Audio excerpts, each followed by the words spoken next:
the United States of America is a steadfast supporter of the principles that people have a right to choose their own form of government. Nations have a right to choose their own alliances. There are inalienable rights governments must protect. The rule of law must be cherished. Sovereignty and territorial integrity of all states must be respected. The UN Charter and its principles of sovereignty, territorial integrity, human dignity, and the right to self-defense, these principles are universal and we must uphold them.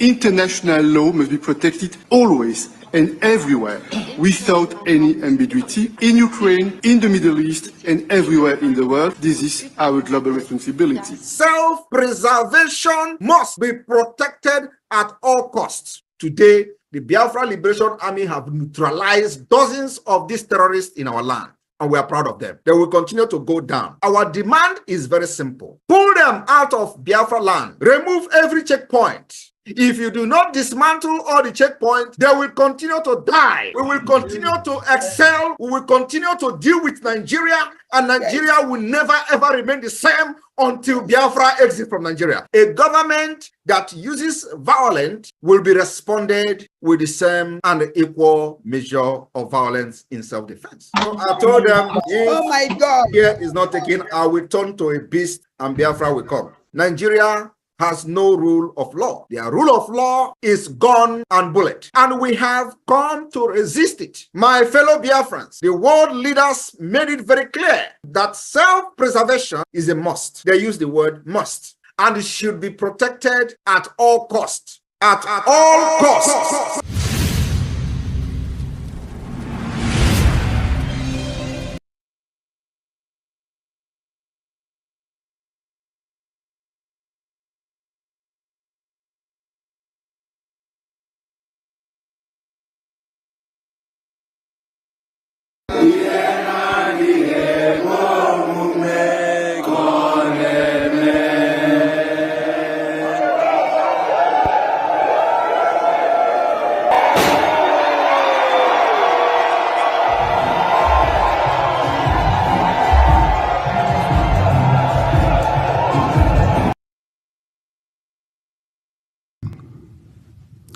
In search of excellence for Africa, my mission remains to create awareness, advance practical solutions, and transform mindsets via case studies.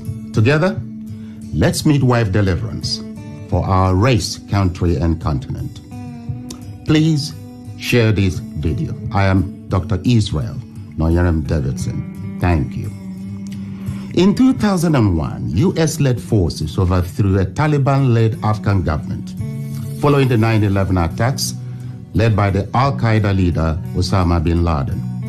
For the next 20 years, the US and allies enforced democratic ideals, built up Afghan security forces, and provided operational air cover.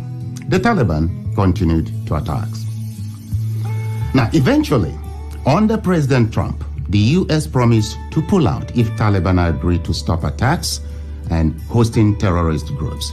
Today, the Taliban militants have declared Islamic Emirate of Afghanistan and overrun most of the country at lightning speed with little or no resistance from the 300,000 US trained and heavily equipped Afghan forces.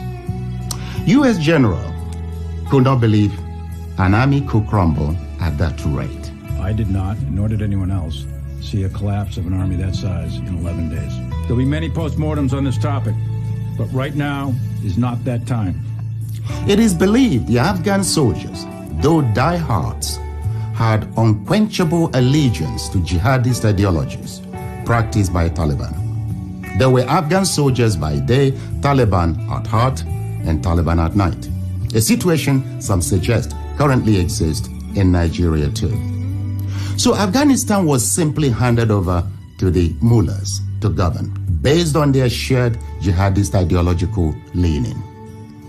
The south and middle belt of Nigeria should wake up with urgency.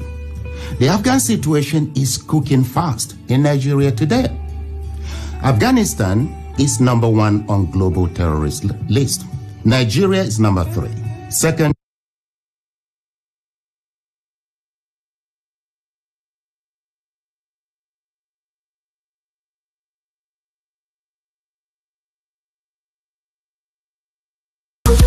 Mornings up, they rise up. We can take the back up.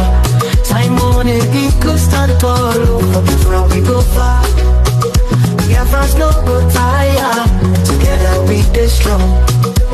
With love and support, we go sing this unity song. Simon, we did you. Prime Minister, now you be.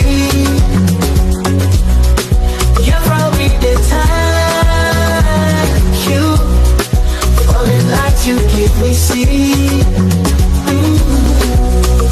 Feet to the move to do it. Hearts to beat for our land. Hope they rise like the ocean. With Simon, we dey stand. Future bright like morning. Biafra shine like gold.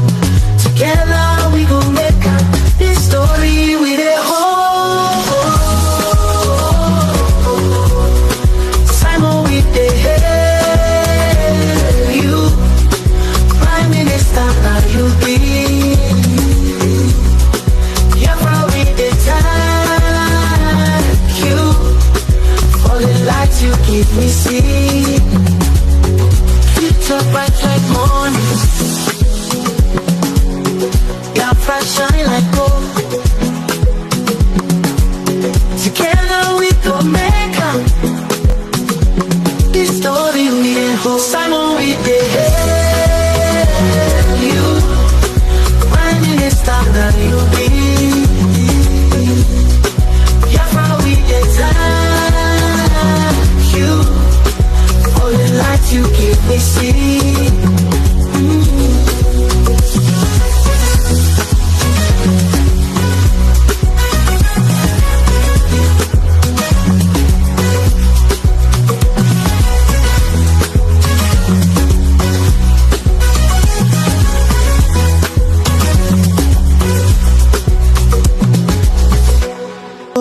Thank you, my Prime Minister. Powerful, you stand so tall. Biafra will rise again. In your name we hit the call.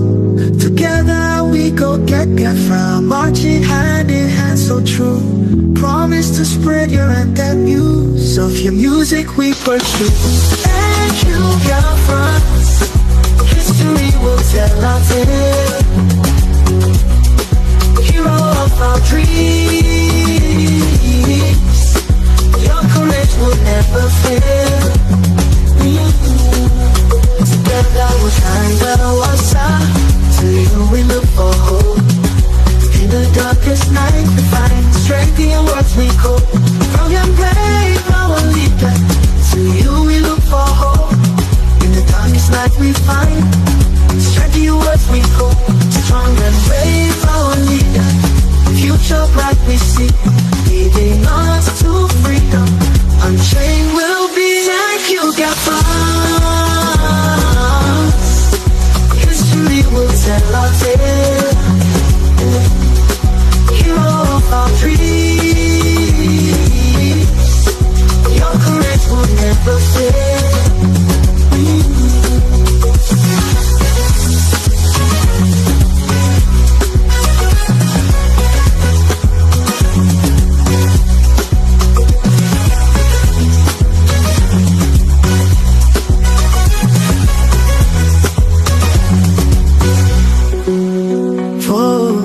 Strong and brave our leader, future bright we see, leading us to freedom, unchained will be. Thank you.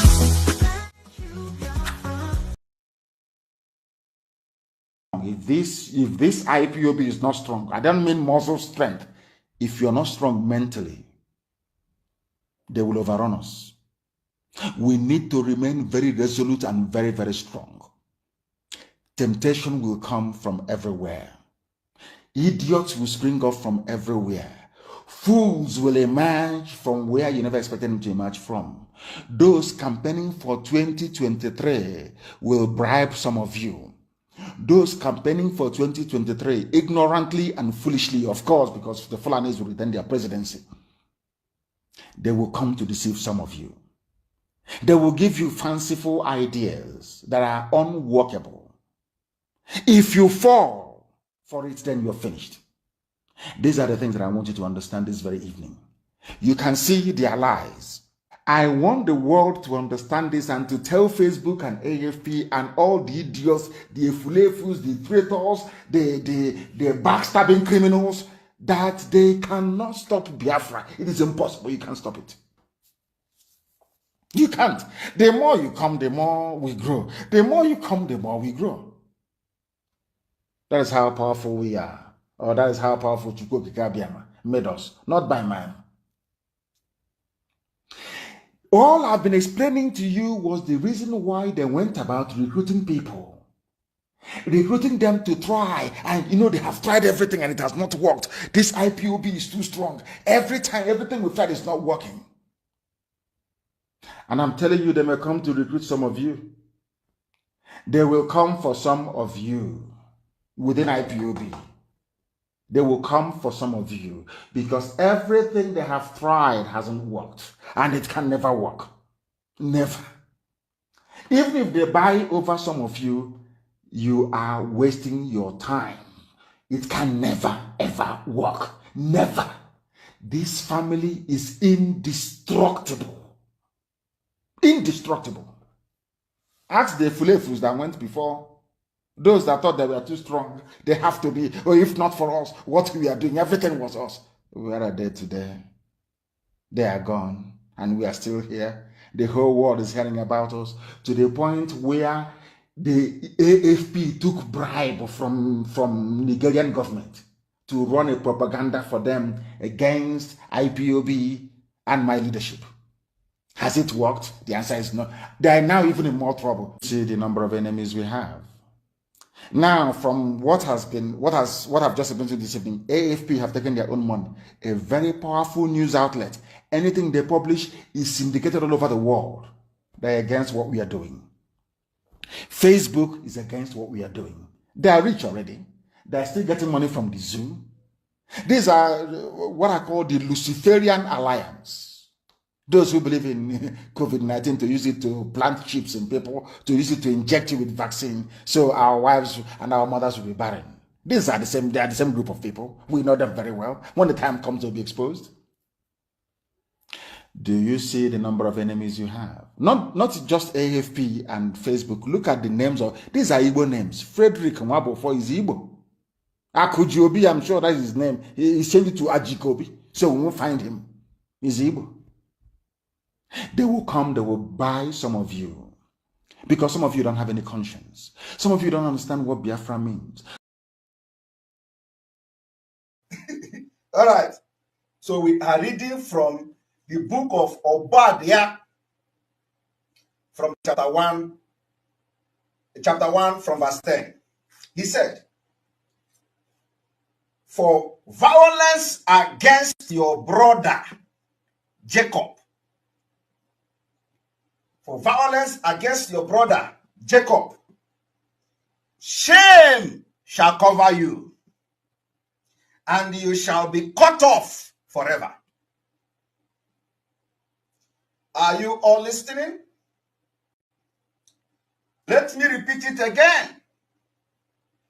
The book of Obadiah, chapter 1, verse 10, say, "For violence against your brother Jacob, shame shall cover you, and you shall be cut off forever." All of you have seen the way the people who claim to be fighting for Biafra, you know that this is a special week we are, okay? What has happened today? Some of them, all the things they have done in the past, they have gone back to it and start taking glory. They are taking glory. After they wage violence against their own brother. Let me read from 11. In this one, go to Nigeria. "In the day that you stood on the other side, in the day that you stood on the other side, in the day that strangers carried captive his forces, when foreigners entered his gate and cast lot for Jerusalem, even you were as one of them. Hey! Are you people following? The book of Obadiah, chapter 1, verse 11, said, in the day that you stood on the other side, in the day that strangers, Fulani government and their politicians, strangers carried captive his forces, when strangers entered his gate, when strangers entered our land and they cast lots for Jerusalem, even you, the people that claim they are fighting for Biafra, even you were one of them. Even you were one of the strangers.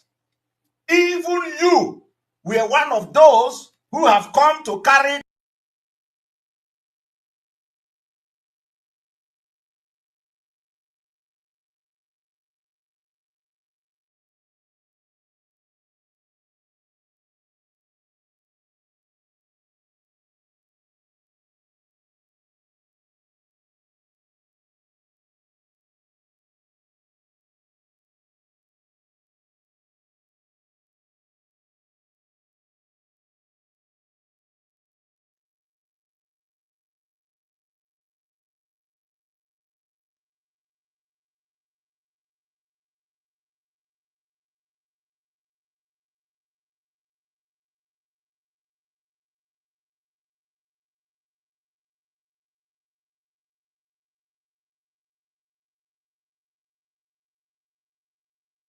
We have one thing in common, all of us that believe in Biafra. One thing is we have in common: a pathological hatred for Nigeria. I cannot begin to put into words how much I hate Nigeria. People don't understand it. I despise it. With every drop of blood in my body, I will walk towards the total dismemberment of that zoo. That by the time we finish, Nigeria will no longer exist. That name, we wave goodbye to it. The same way Yugoslavia is gone, the Soviet Union is gone, that same way will the word Nigeria be obliterated from history books. Nigeria is a reminder that black people are stupid and foolish. Nigeria is a reminder that colonial mentality actually seeped into our bone marrows. As somebody reminded us this morning, when somebody from Nigeria pays and says, oh, God bless Nigeria, you are making a mockery of God. God can only bless something that it created. I learned that this morning. God did not create the zoo. Therefore, there is no way God can bless it. It's impossible. Impossible. That hopeless entity that people today say they are very proud to belong to was created by a white man. His name is Frederick Lugard. This man is not from Biafra land. This man is not Hausa Fulani. This man is not Yoruba. But there are some people from black Africa who are willing to go to war to defend what a white man created out of their own subjugation. The reason why the zoo was created was to subjugate you. You did not create it. A white man did. You asked the white man to go. The white man left and went back. But you retained every vestige of subjugation left in the hands of the tyrannical few. Those who can read and write, claiming they are PhD holders, but lack rudimentary, or what I would call common sense. They don't understand how to structure a society. Our forefathers were better political thinkers and philosophers more than the fools that gave us the zoo called Nigeria. They couldn't have come up with never in their lives. Instead, what they did was to surround themselves with the military and the police.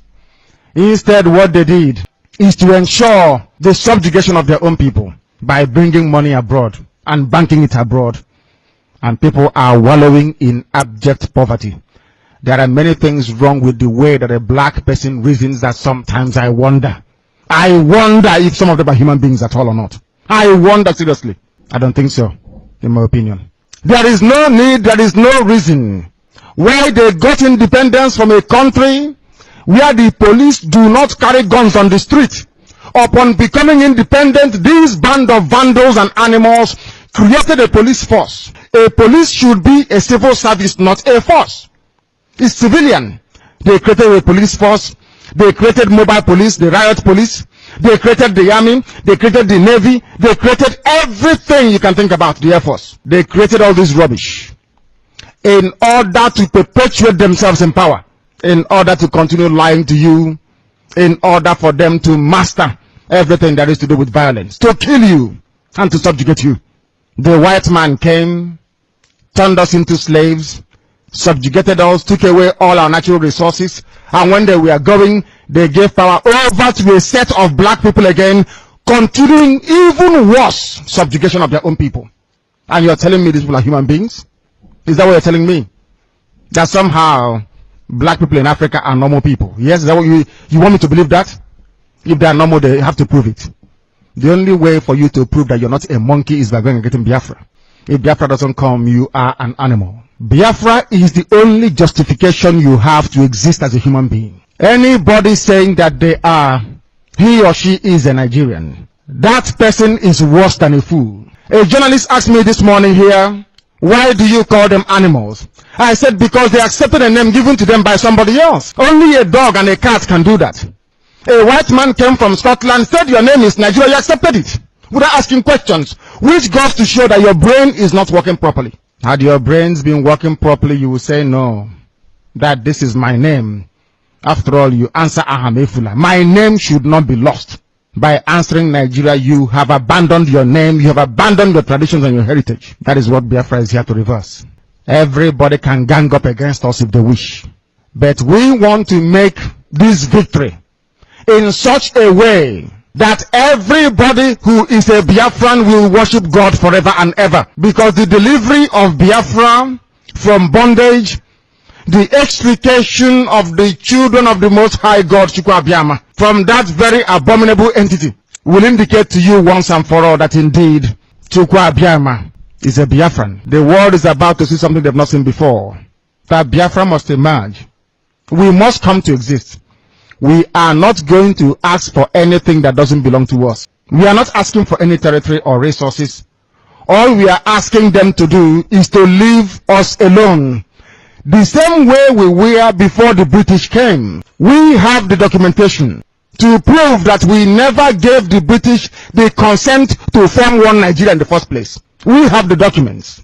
The documents we signed with them was to trade with Royal Niger Company. We never gave them the consent to go and form Nigeria. This is one thing that the so-called band of Nigerian intellectuals never ever bothered to ask themselves, including the Yorubas, Weshoinka in particular.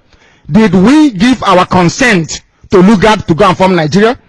The answer is no, we did not. Where did they derive the authority to go to form that zoo? Why did they hand over to a group of black men that continued the same slavish mentality impacted upon them by their masters? No wonder they are incapable of civilization. They are incapable of human development. Riowanu Lukman, I understand, is here. Is that not correct?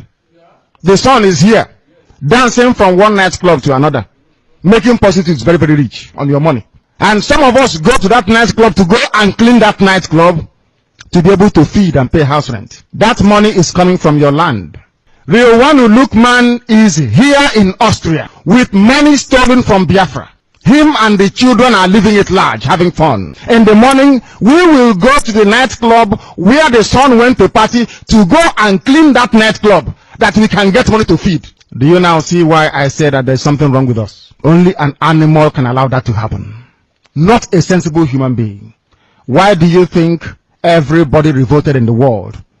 That is a sign of civilization. When you revolt against any oppressive regime or system, that is a sign that you are now matured as a human being, or else you're an animal. You are an animal. When we preach the gospel on Radio Biafra, we tell you the truth. If you have any counter opinion, you present it. People shouldn't look at us and say, oh, you are insulting us. No, I am telling you the fact. The fact that you're a Nigerian means you're an animal. Only an animal can accept a name given. Is that true or false? Then every Nigerian is an animal. We preach the truth here. They don't know what is coming at them. As I will keep reminding them, before we came, nobody could tell you the truth this way. Now that we are here, they can't tell you. We are not here to pamper you and put cream on you. If you have a problem, we cut it out completely. Surgery. Cut out the problem. We don't dress the wound. We cut out the rubbish and throw it away and heal you properly. And you survive. Than nursing an injury or wound that never improves. We are here. Do you know how shameful it is for a grown-up man from Biafra land to abandon the father's compound? I am the first son of my father. My father never abandoned his father's compound, but I did in order to survive. If something happens to me abroad and I don't go home, what happens to my family lineage?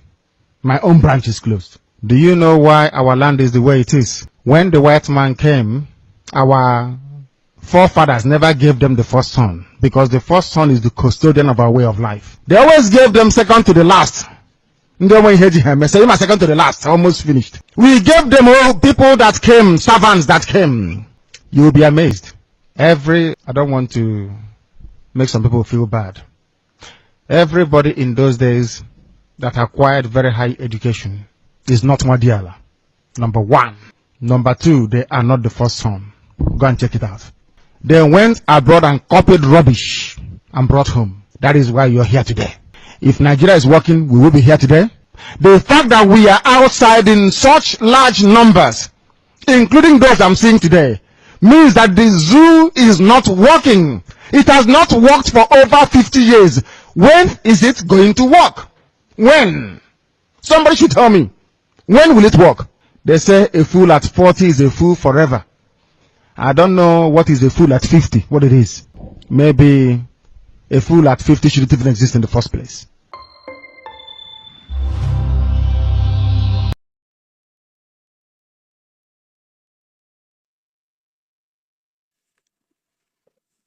Simon, thanks so much for your time. Thank you.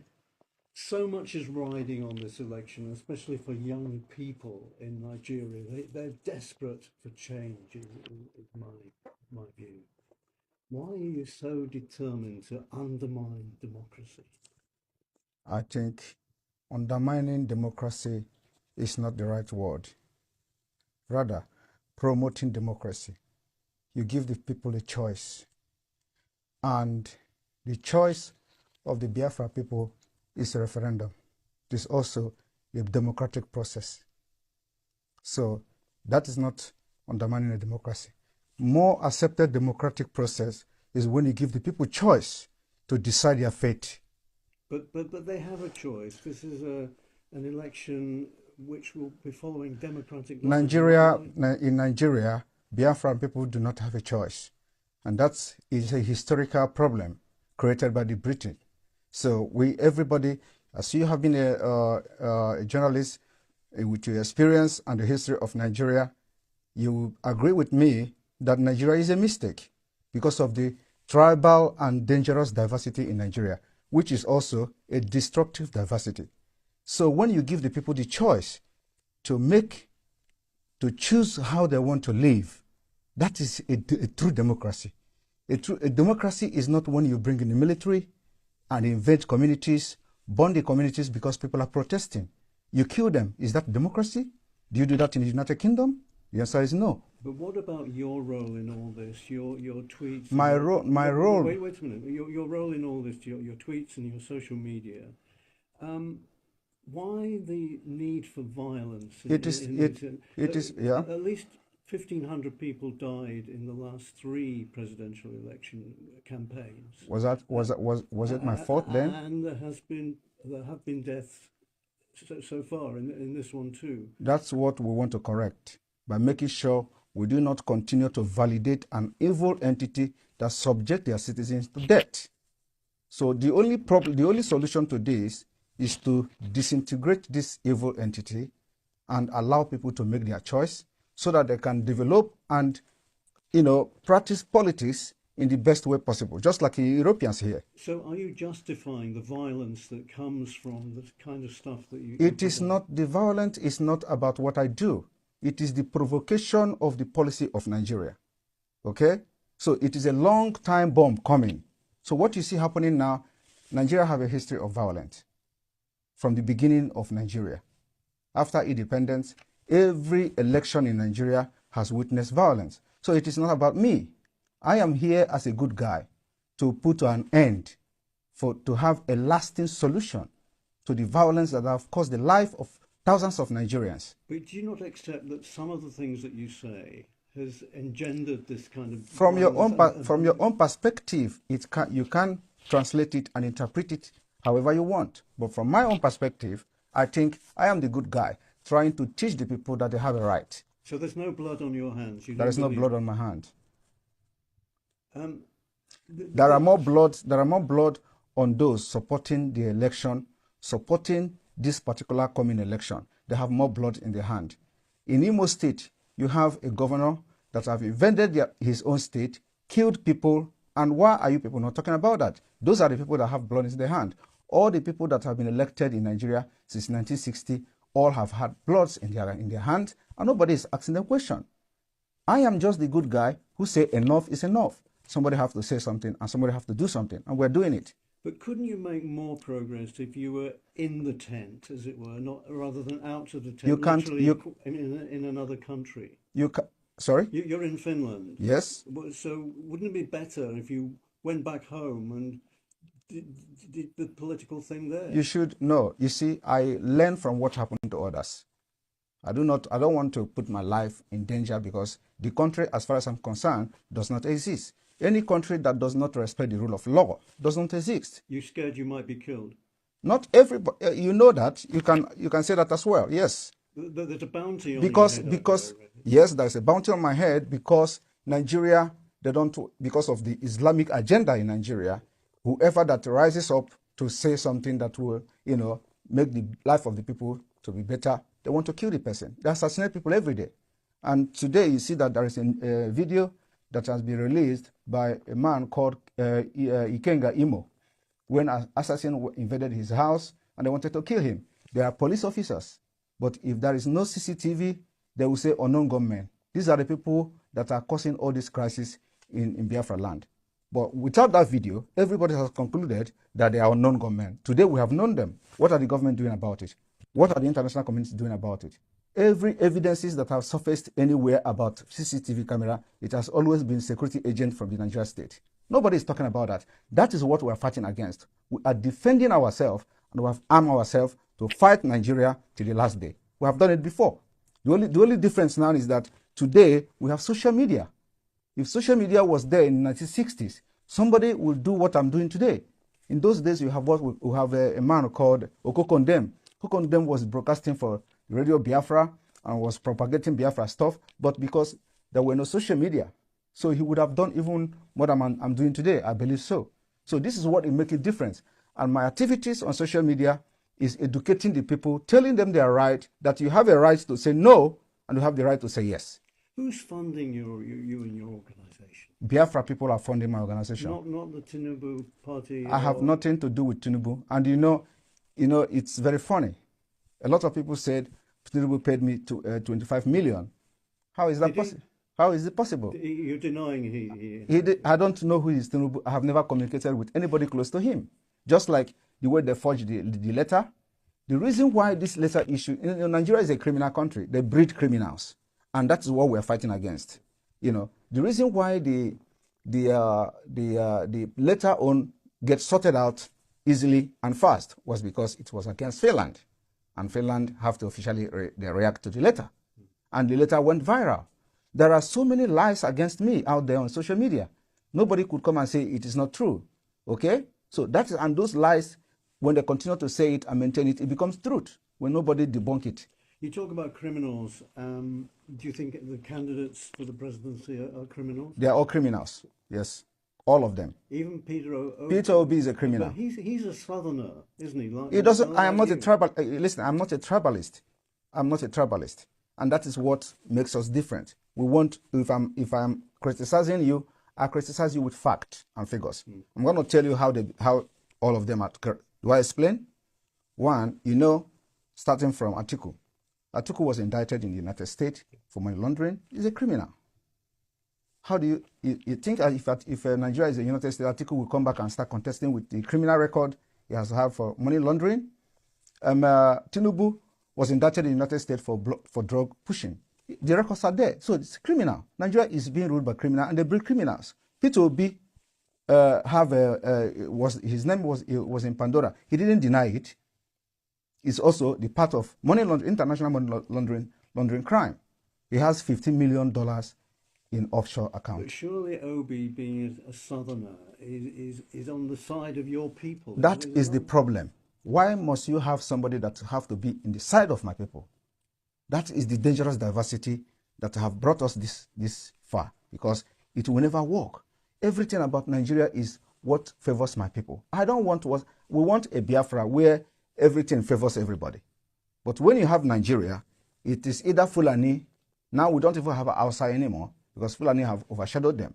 So it is either you are fighting for Northerner as a Fulani Muslim, or you are fighting for Yorubas, or you are fighting for Igbo people. So how can you continue in that kind of system? This is why we must make sure that we do not validate Nigeria again. So let me just stay there.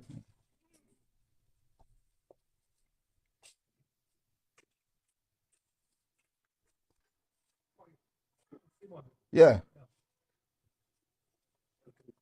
No. Yeah, cool. It's a meter. Yeah. Sorry, that's my security. Okay. Yeah. Right. What's your relationship with Mr. Kanu at the moment? Kanu is the leader of indigenous people of Biafra, and I regard him as my leader. Do you talk? Do you have contact with him? Well, we communicate somehow, but that's a confidential issue. Because you see, he's disavowed violence. He thinks he's made statements to say that everybody condemn violence. I condemn violence. Okay. I have always condemned violence.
Biafra,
The growing popularity of this man, the governor of Zamfara state, who's risen from obscurity to lead this Islamic revival.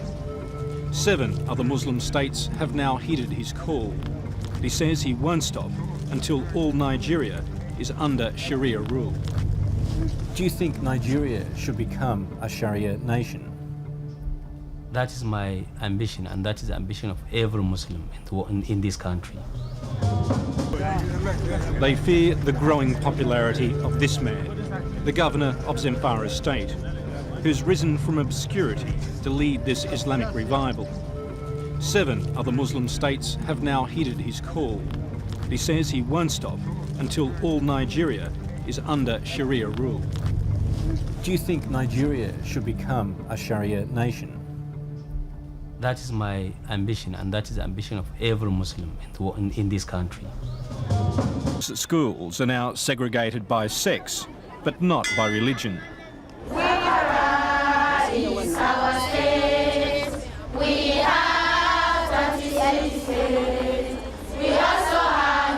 Daughters of the few remaining Christian families, distinguishable by their shorter headscarves. Theoretically, they're exempt from Sharia, their lives still governed by the National Civil Law Code. But in reality, those who stay toe the line. Christian girls are forced to attend compulsory Quranic studies classes. And since our visit, but in reality, those who stay toe the line. Christian girls are forced to attend compulsory Quranic studies classes. And since our visit,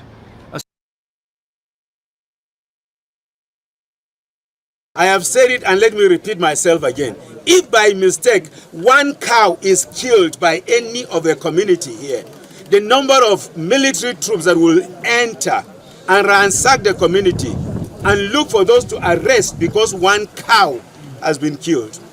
And now we have 33 corpses and a young boy of less than 5 years who has been beheaded. What has that young boy done to these evil people? We will not run away from our land. Even if they come tonight after us, we are killed, there will still be some people who will talk, and there will be young who will rise again. Amen. And so we ask that the government of Kaduna State and the government of Federal Republic of Nigeria, they should do the needful. They know what they should do to stop this evil. They know it. I have said it, and let me repeat myself again. If by mistake one cow is killed by any of the community here, the number of military troops that will enter and ransack the community and look for those to arrest because one cow has been killed. And now we have 33 corpses and a young boy of less than 5 years who has been beheaded. What has that young boy done to these evil people? Several villagers could be seen packing their bags to leave the village. They are scared that the terrorists may return and strike again. The people of Runji village in Zango Kataf local government area feel abandoned by the government. They want the perpetrators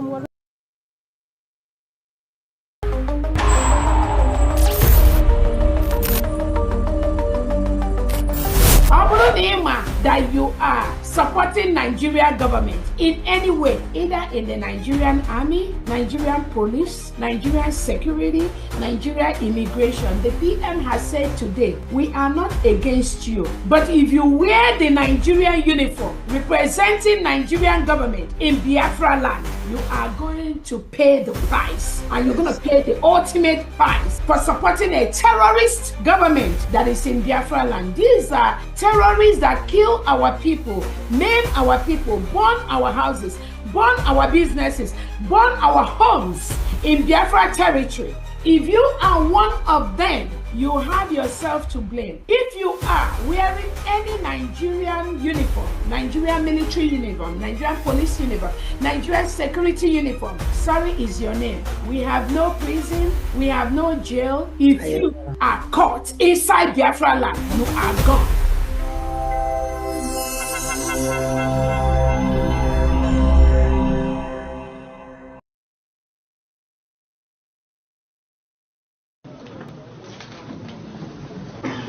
And I said before I speak to them, I also give my conditions, which I know they couldn't meet. It's not possible for them to meet it. And I did it deliberately, because I didn't want to speak to them.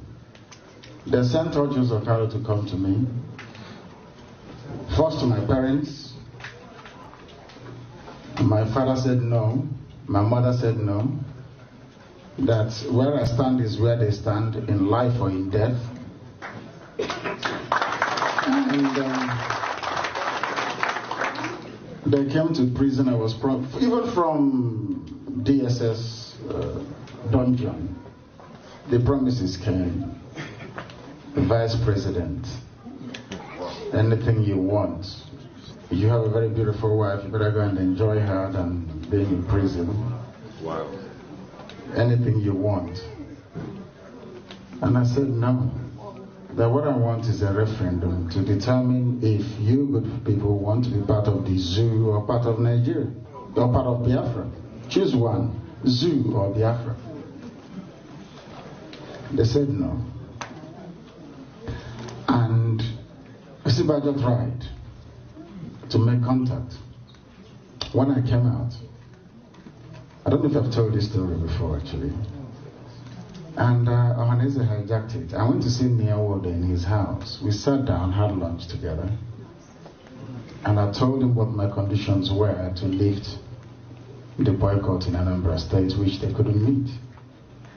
And I said to Nwodo very simply, go to Abuja and tell these people that these are what our people are asking for. I said to him, go and bring us something. Not for me, for everybody. He went there and started negotiating for a ministerial position for one of the children. I'm telling you, what I'm telling you is fact. Ask him. Somebody asked him, but you people are being called to Aso Rock because of Nnamdi Kanu. Why didn't you tell him that you're going to Aso Rock? He said it is for Igbo leaders. And once the powers that be knew that he hadn't IPOB support, they just gave them 5 million naira for transport and dismissed them. Hadn't Nwodo remained with me, when the governors called me, I told them the same thing in front of Professor Ben Wabeze. They said, oh, but Nwodo, Soludo, Ebremadi is upstairs. Do I want them to come? I said, no. Government House Enugu. The former DSS director came with his bags of money in euros, in white sacks to bribe. Ask anybody working in Government House in Enugu. I said, no, I don't want to see them.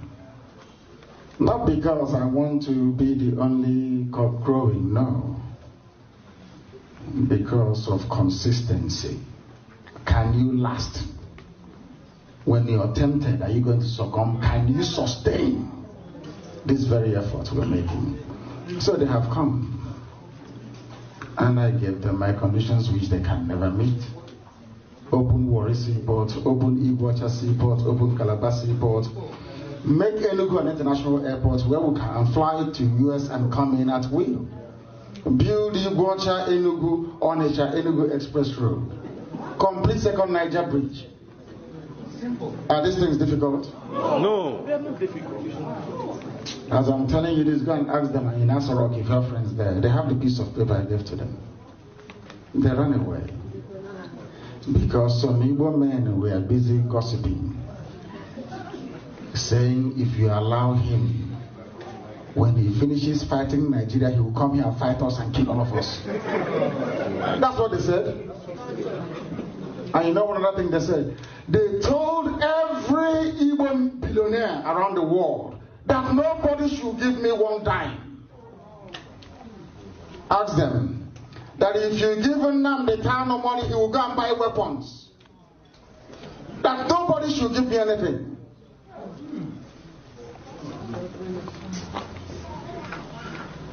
I'm going to Haina Gabiga, you won't believe it. That we are here by the grace of Elohim, not by any of our strength, to be honest with you. Any day we are serious, the world will know. How do you want Canada to regard the Biafra referendum or even USA? The people that the ambassador knows are the governors, or maybe Hanese. Did you people not hear that British government went to Biafra land when I was in prison? Oh my goodness. The British High Commissioner was touring everywhere. When they wanted to kill me, went to Obi of Onitsha and asked him, what do we do to Nnamdi Kanu? That one said you can kill him if you want. They went to Atusia. Atusia told them you can never touch him. If you touch him, this person will burn.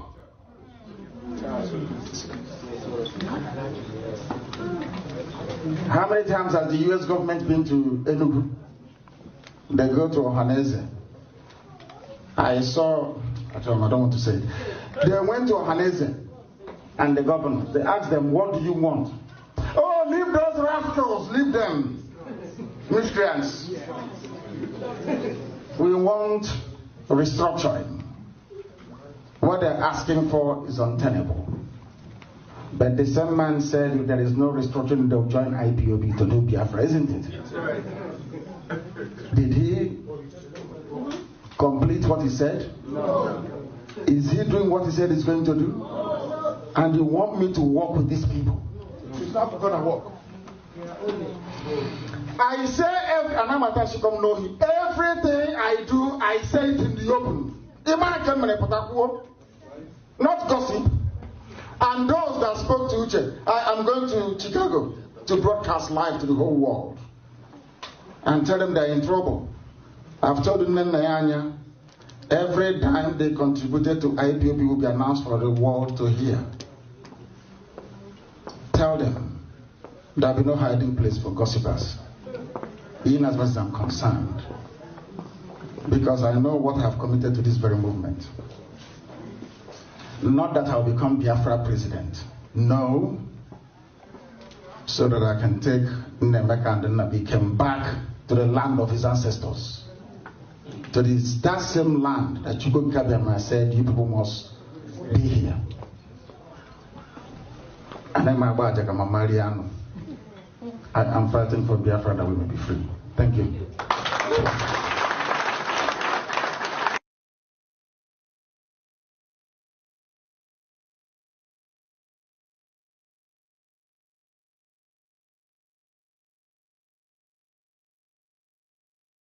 Land of the rising sun, we love and cherish.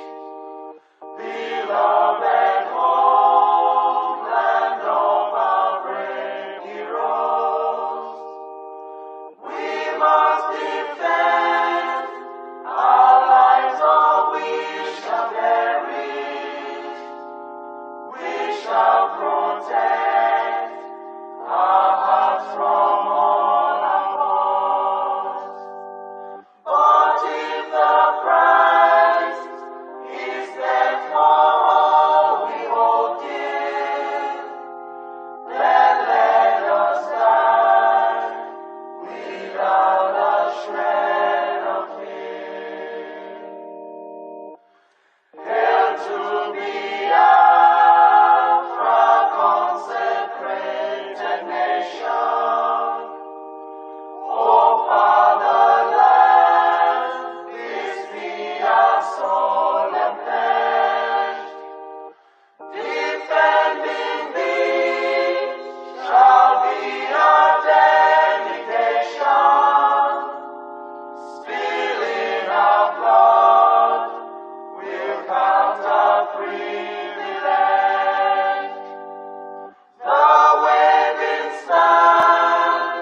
shall emerge triumphant from this ordeal, and through the crucible unscathed will pass. When we are poised, the wounds of battle to heal, we shall remember those who died in mass. Then shall our trumpets fill the glorious song of victory. We scorn all might and wrong.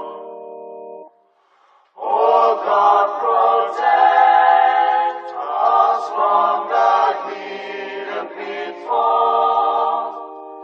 Guide all our movements lest we go astray.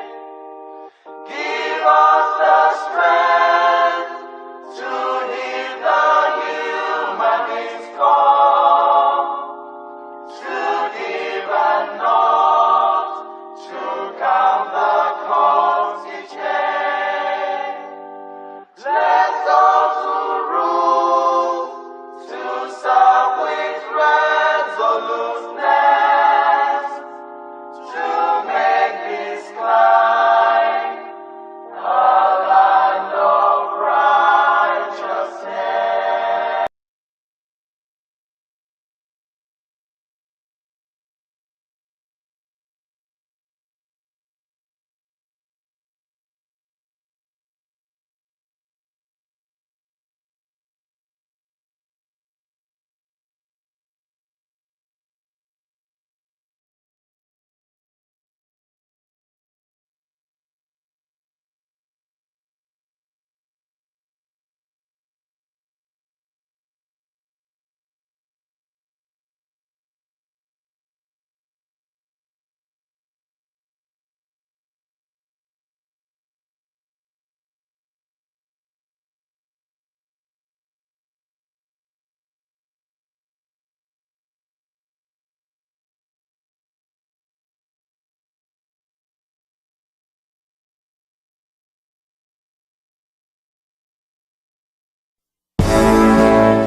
All hail Biafra, land of the rising sun. We love and cherish. We have vanquished our enemies. All hail Biafra. God bless Biafra. In Him we trust. Shout it, sing it. All hail Biafra.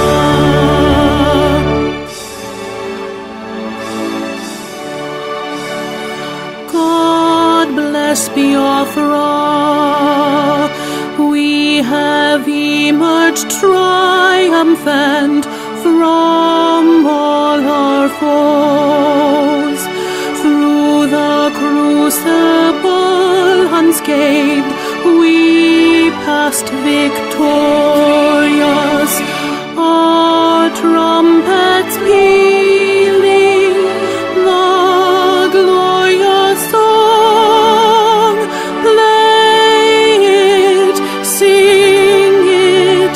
All hail Biafra.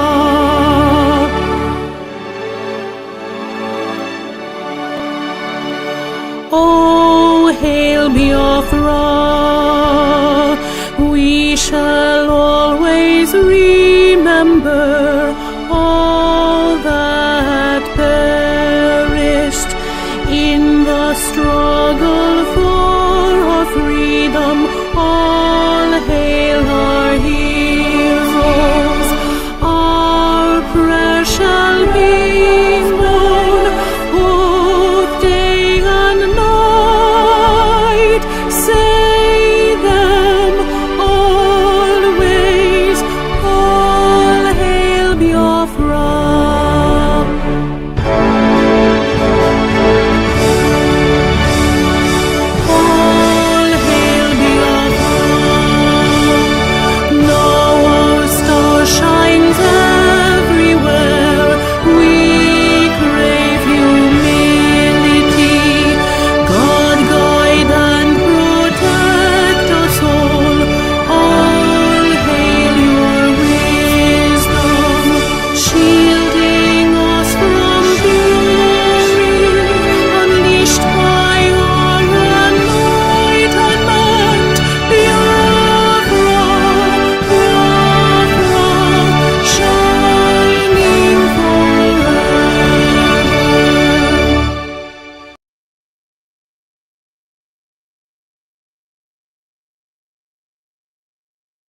wherever you are.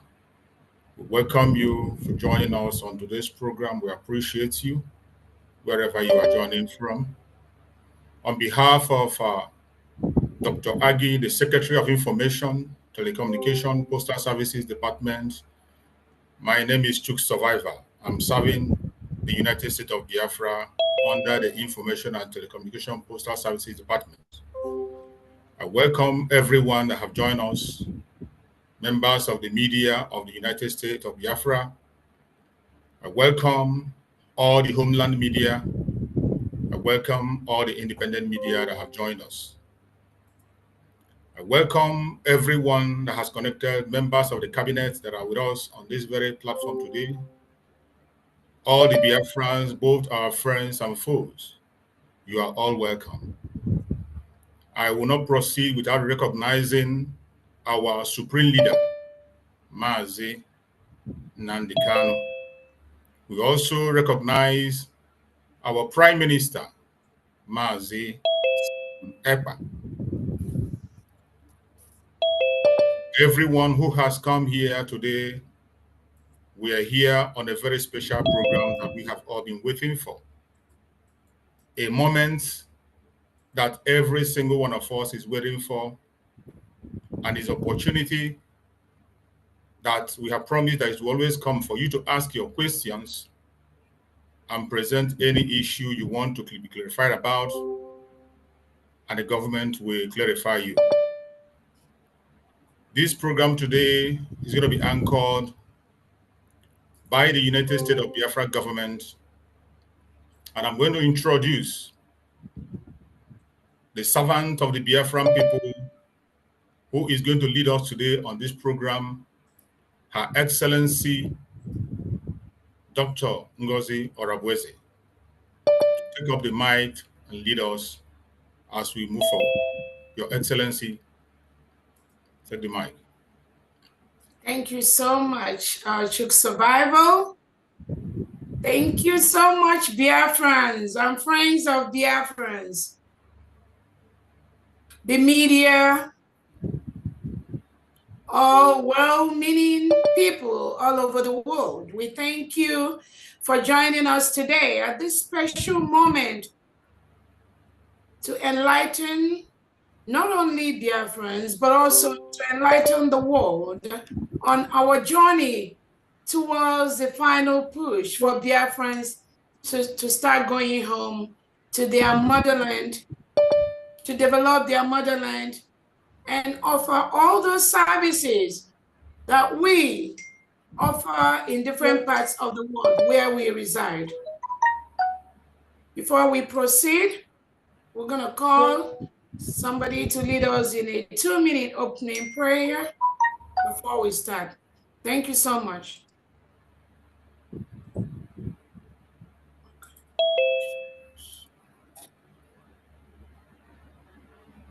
Our most holy and eternal.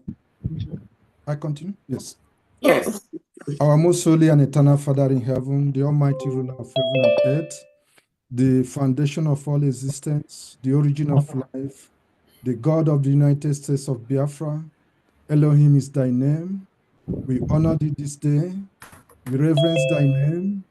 We call upon thee, Abba, to come and take dominion and preside over every discussion, all the questions and all the answers. Because Biafra is thy own nation, and as thy little child, Father, we pray for anointings upon our leaders, our leader, Mazi Nnamdi Kanu, our Prime Minister, Simon Ekpa Njoko, and our Deputy Prime Minister, Dr. Ngozi Orabueze, the whole cabinet, all the officers, our defense forces, friends of Biafra, even our enemies will believe and know that this is our appointed time to march forth.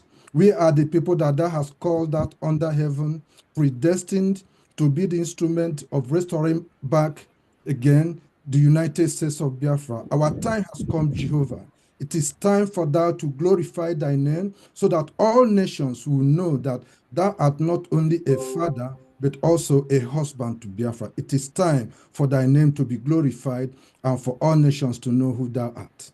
That's why we call upon thee, to raise friends for Biafra, to raise families, to raise individuals, to raise heads of nations, to call all people from the four quarters of this earth to come and answer this day and set us apart under heaven as thy own nation, the last witness that will bring revival to all nations. This is our time. This is the moment that thou hast decreed. Let thy will be done. Take dominion, preside. To thy glory, O Lord, we pray. In the name of our Savior, Yeshua HaMashiach. Amen. Amen. Amen. Thank you so much, Honorable Apostle Steve, for that brief, wonderful prayer. Again, welcome everyone. My name's Dr. Ngozi Orabueze, the Chief of Staff and the Deputy Prime Minister to the United States of Biafra. Also the legal surrogate to our Prime Minister, His Excellency Simon Ekpa. I welcome everyone here today. Let me start by recognizing our Prime Minister, His Excellency Simon Ekpa Njoko, who is currently being questioned by Finland. We recognize his hard work, his resilience, and the great role he has played and continue to play in the final push for Biafrans to go home to their motherland. I want to also use this opportunity to recognize our leader, Nnamdi Kanu, who is being held by the Nigerian state for almost 4 or 5 years, just for trying to lead his people to their motherland. Despite all the court rulings for the Nigerian state to release him and compensate him, Nigerian state has refused to do that. Our leader, Nnamdi Kanu, was renditioned from Kenya by the collaboration of the Nigerian state and the Kenyan government. His eyes were tied, he was beaten and bundled from Kenya to Nigeria. And these are countries that signed to uphold and maintain human dignity, the right of individuals and the right of the ordinary man. Kenya signed that. Nigeria signed that before the United Nations accepted them to be member states of the UN.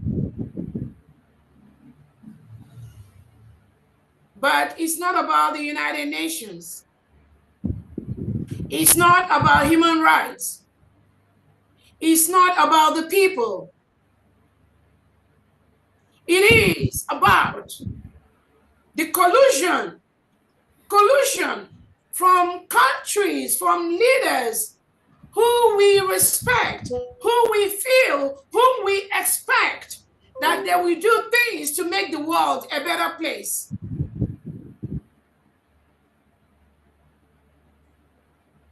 So they do everything to become member nations of the United Nations, but they go behind and continue to do things and do evil, commit evils against the people, against innocent individuals under their care. How else could you explain the plot and the plan by the Kenyan government to extradite a British citizen, our leader Nnamdi Kanu, from Kenya to Nigeria, where the Nigerian terrorist state is holding him as we speak?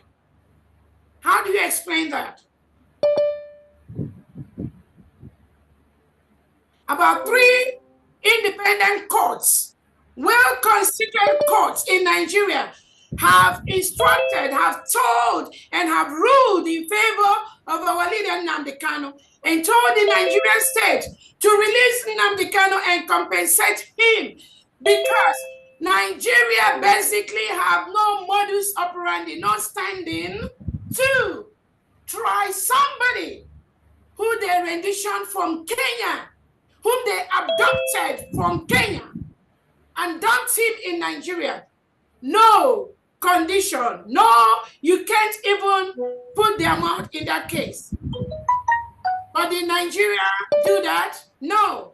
Today, Nigerian state, being headed by President Tinubu, is still holding Nnamdi Kanu till date, despite the court rulings.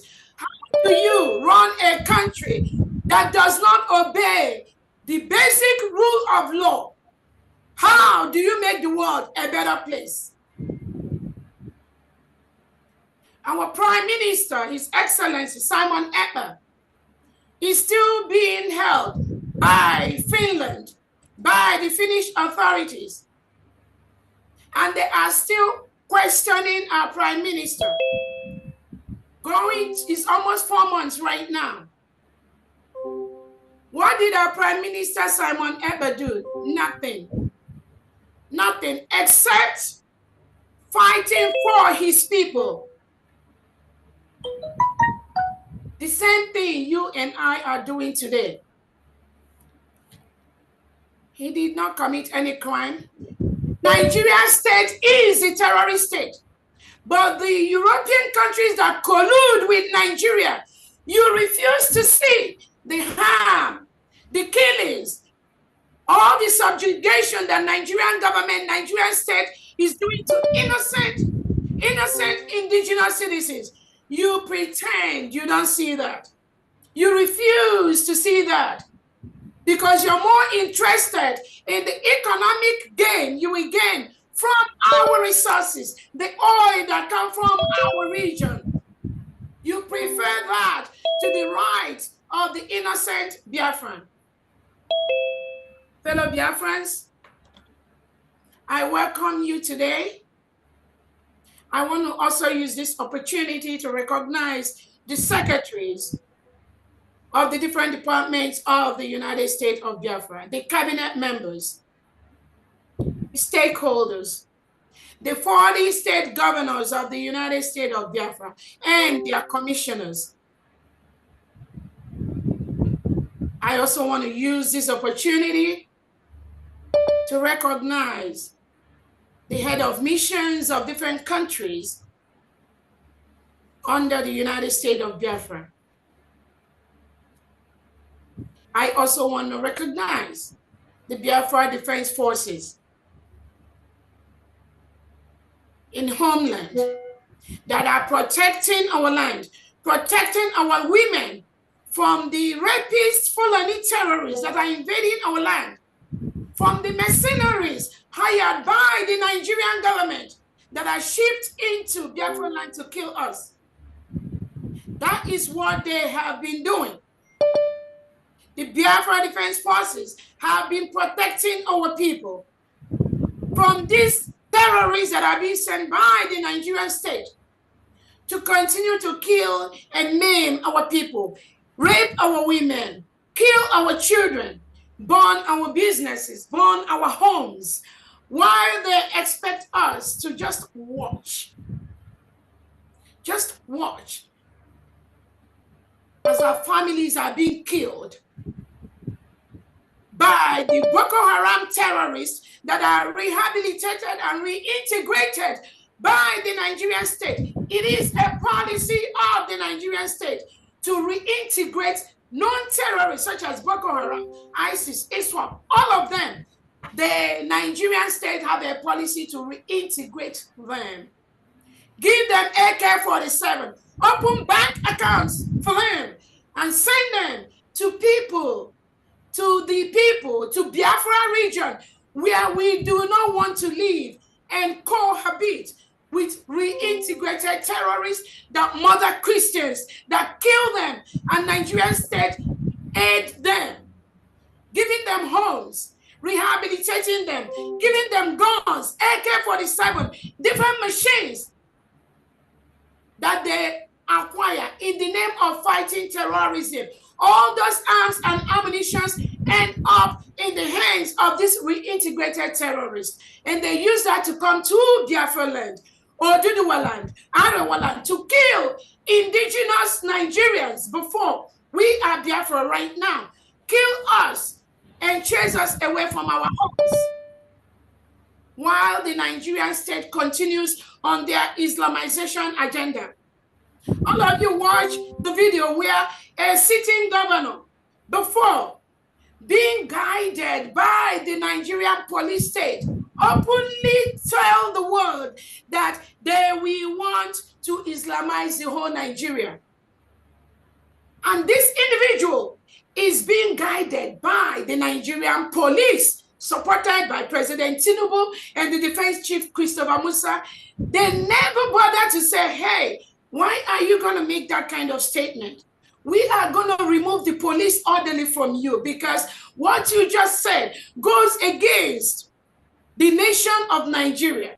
As a member of the United Nations, now, Defense Chief Christopher Musa continued to allow those Nigerian police orderlies to move along, to go everywhere with this individual that says it is their duty, it is their task to Islamize the whole Nigeria. President Tinubu never withdrew those police from that guard. They continue to guard the governor because that is their agenda. The extraordinary people of Biafra, good day. I welcome you all to this question and answer session. I already said my name, Dr. Orabueze. Yes, our young nation is alive and growing strong. The government remains committed, focused, and is working tirelessly to achieve our ultimate goal, which is to fully secure, defend, restore, and build our homeland. We know that many are expecting action and not too much talking. That is exactly what we are doing.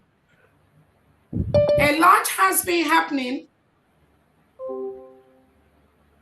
since Nigeria, in collaborative with Finland, infringed on our PM's freedom, Simon Etna. The perpetrator has intensified its intimidation on our civilians, all acts of war, to get us stop what we are doing. There is no room to back down. We are already an independent nation and remain resolute.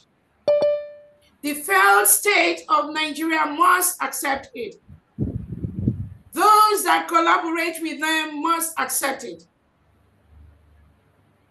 whether they like it or not. We are the people. We have the right to self-determination. We have the right to choose who is going to be our leader. Over 50 million Biafrans have conducted a self-referendum voting where majority, almost 99%, voted to exit Nigeria.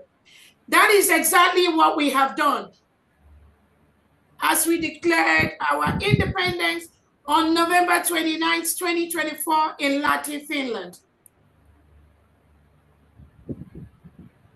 The killing and displacement of more than 7,000 civilians in the state of Enugu, all of us witnessed that happen. The killing of hundreds of Biafrans based on their faith and religion in Ebonyi, Ebube, Eda, Ohuku, Onisha, Mpo. We all witnessed that. These are innocent, unarmed Biafrans that were just marching on the street. that they want to govern themselves. The Nigerian state, with their defense chief, killed these innocent Biafrans for committing no crime. The killings in many other places in Biafra land by the terrorists and failed states, their forces and militias. A young girl was recently gunned down by the illegitimate governors Udogachi, Onwugachi in broad daylight, by the delegitimized Governor Soludo of Anambra State, old Anambra State. There was the incidence of the killing of the only son, Ndubisi, by the terrorist insurgents, facilitated by the terrorist state. Mama Ndubisi, I fully understand. If you say that you've refused to be consoled, I, as a mother, I feel your pain. It's even hard to find words of consolation. My heart goes out to you and many more mothers in Biafra land who are today looking for their children, especially their male children. They do not know where they are because the Nigerian government picked up innocent Biafrans and locked them up across all the cells in Nigeria just because they say they want to live in a country where reintegrated terrorists are not carrying AK-47. We are working hard every day to hold the criminals to account. The horrific act will not go unpunished. The atrocities in Enugu, our women were raped and grossly assaulted, and their days of outcry for help from the zoo agent that receives resource allocation from the cake in our territory to protect the civilians. The criminals must leave our territory. Biafra is now a free sovereign nation. This is why we say, support United States of Biafra. My fellow women, sisters, mothers, daughters, I feel your pain and suffering. My team and I are working tirelessly to secure us all. The displacement of Biafrans since November, something which our Prime Minister spoke about on the 11th of November before his detention by Finland, that Biafra land is the only region in the lawless and failed state where the civilians are not in IDP camps. Today, we are seeing that happen. The crisis situation in Zuste River State, the failed state and its Western allies continue to act in self-denial and transnational regression. They collude. They collude. And we implore you, foreign allies that collude with Nigeria, you are killing innocent indigenous Nigerians and Biafrans. They impose this lawlessness on our civilians in our territory, yet they have all been notified and asked to pack and leave our land and resources. I urge my fellow Biafrans in these different Biafran states to remain united and resilient. The government of the United States of Biafra is focused and in motion The zoo must surely leave our territory. Nigeria must leave our territory. We've asked them to come to the table of talks to peacefully hand over the supposed affairs and responsibility towards Biafrans and Biafra land to us. We've written peacefully to the Nigerian government to leave our land. Yet, they continue to intimidate and impose themselves as though it's business as usual. Far from it. We are on the matter. We have not ignored any of these incidents. We have reacted and condemned them on the strongest terms in different platforms.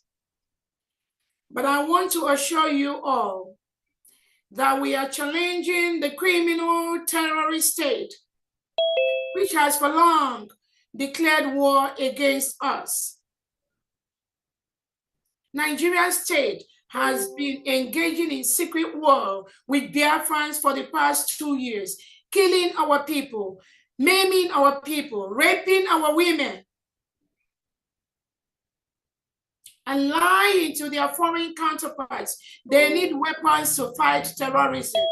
There is no fighting terrorism in Nigeria. Nigeria is the terrorist state.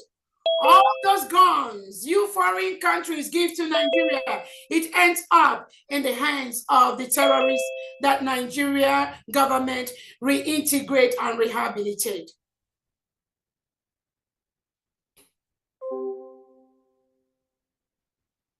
Their actions are, and we continue to be responded to. That is why we have now re-emphasized on the provisions made in our Constitution, Section 5, Article 57, about our armed forces. The defense and protection of our 40 confederated states rests in the hands of each state governor and her chief executive, overseen by the overall defense commander in homeland Biafra. My team and I are committed and hope you remain committed too. Kindly bear with me. I know you've not been seeing me come out to address some of these matters and many others, in addition to our press releases, but we all know that a young child needs a solid foundation to stand firmly on and rub shoulders. I appreciate all your support. God bless our nation. On that note, I am going to introduce some of the United States of Biafra cabinet members present that will be taking questions from the public and from Biafrans in areas of interest. And once that is done, we'll be able to go ahead and take questions from you all. Thank you so much. The Information Minister, Secretary, Honorable Ugo, if you are around, please go ahead and introduce all the secretaries present so that they can introduce themselves to Biafrans. Thank you so much.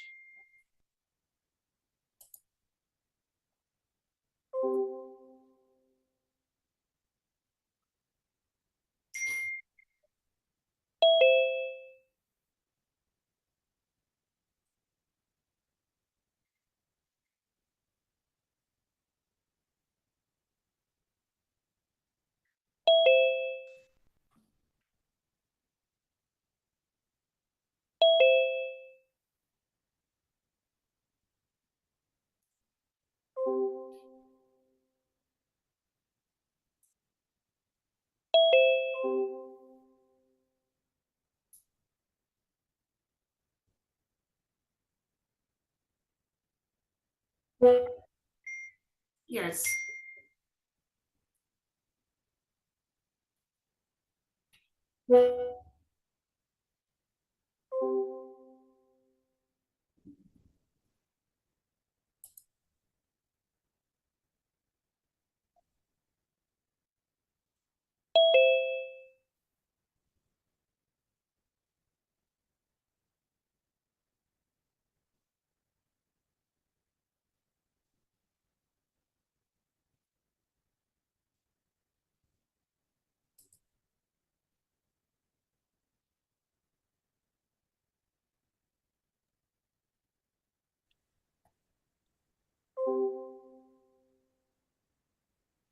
Yeah, thank you for having me here. My Honorable DPM, Dr. Ngozi Orabueze, and members of the cabinet, Biafrans worldwide, thank you for having us here. I am Dr. Dorothy Anthony, the Secretary for Interior and Homeland Security. Thank you. You're welcome, Biafrans.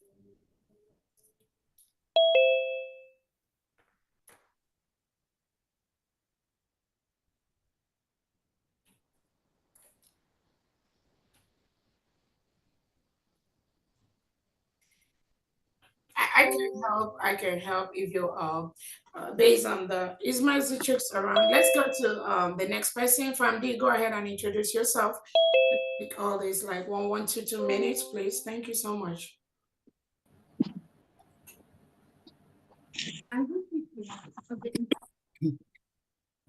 Greetings.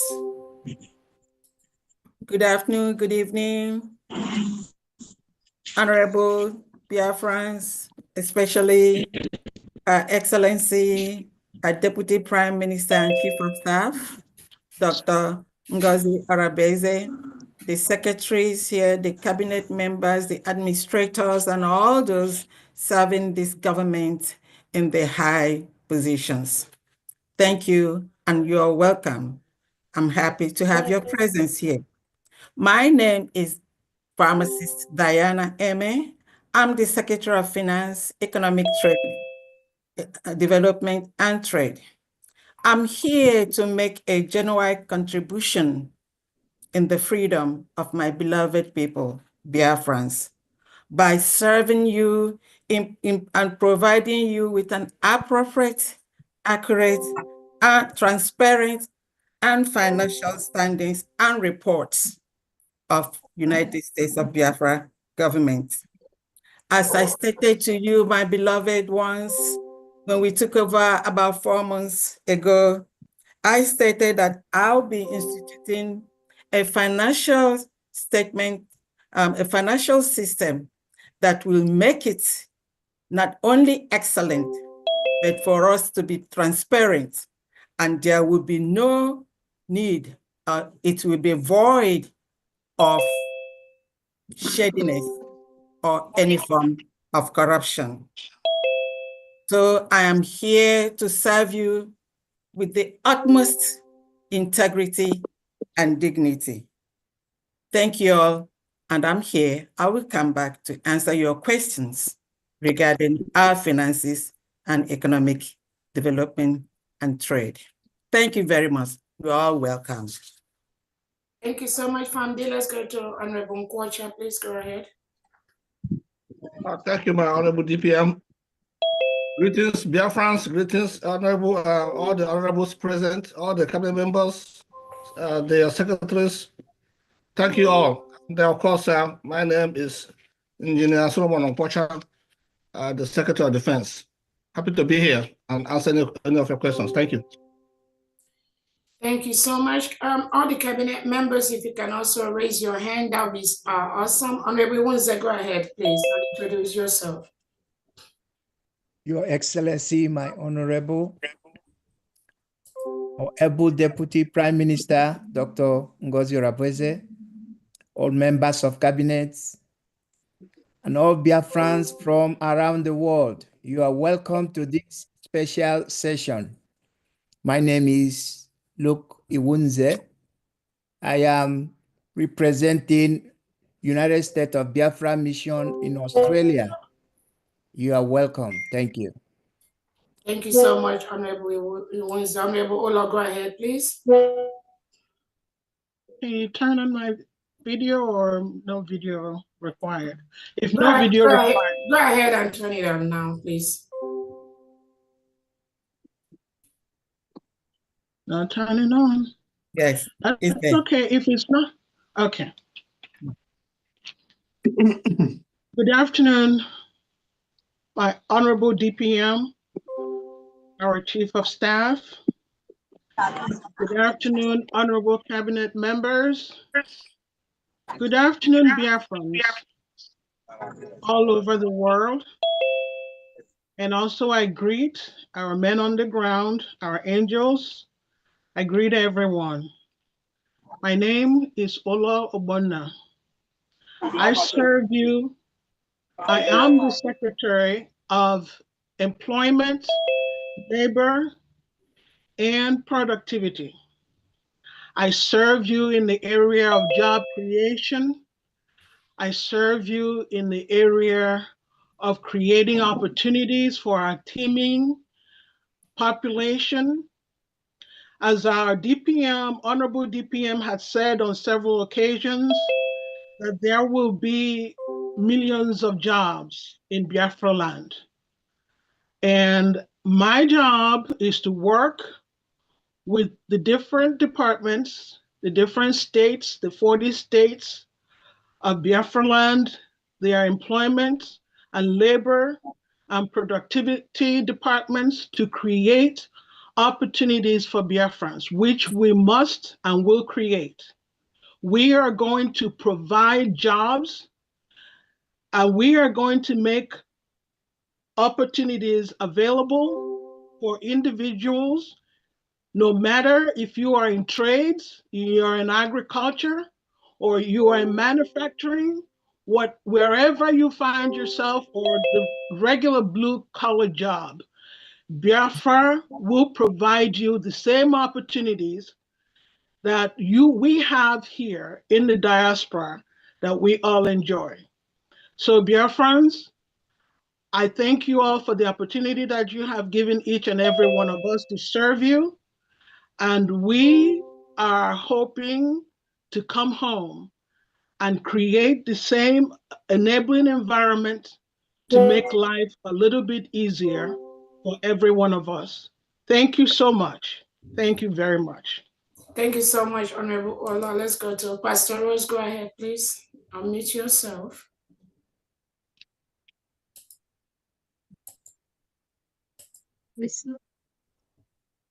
Good evening, Biafrans. Good evening, my deputy DPM. I want to use this time to say it. We love you. Thank you for your good work. My honorables, secretaries, and all the Biafrans that is watching us. I want to say thank you for this evening, and thank you for honoring this invitation. My department is Department of Disabilities and Social Welfare, and I'm here to educate the Biafrans. In Biafran land, they have so much neglect disabilities. In abroad here we live, they are very important because they are special people and they can work with us. But that's why in this cabinet,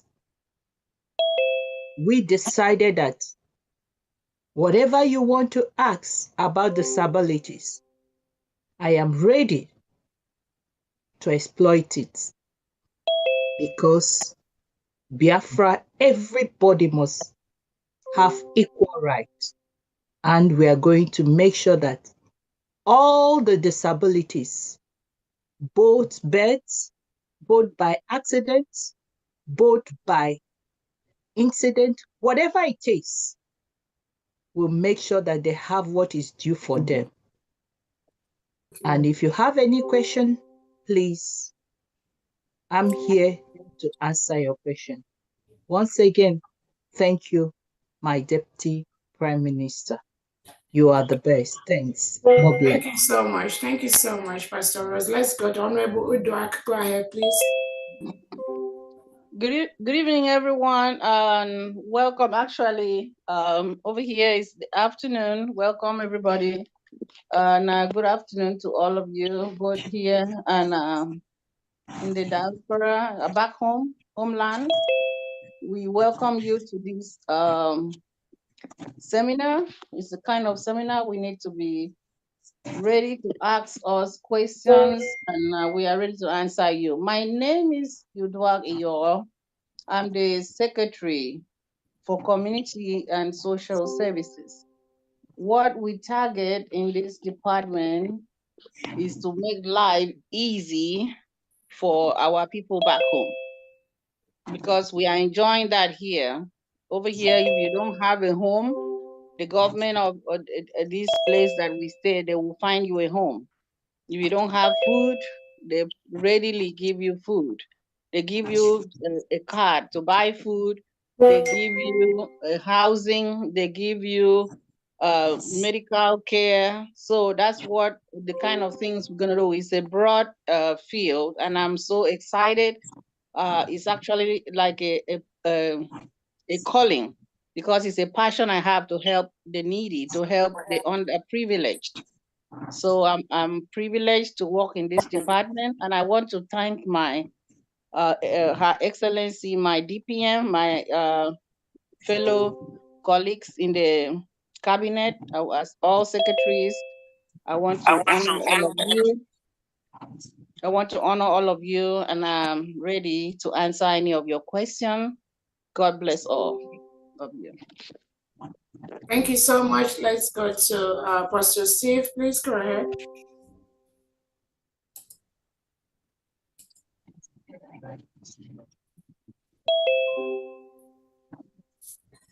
Good evening, Your Excellency, DPM, Dr. Ngozi Orabueze, and good evening, wonderful cabinet members. Good evening, every officer that is serving the government, and special salute to our defense forces.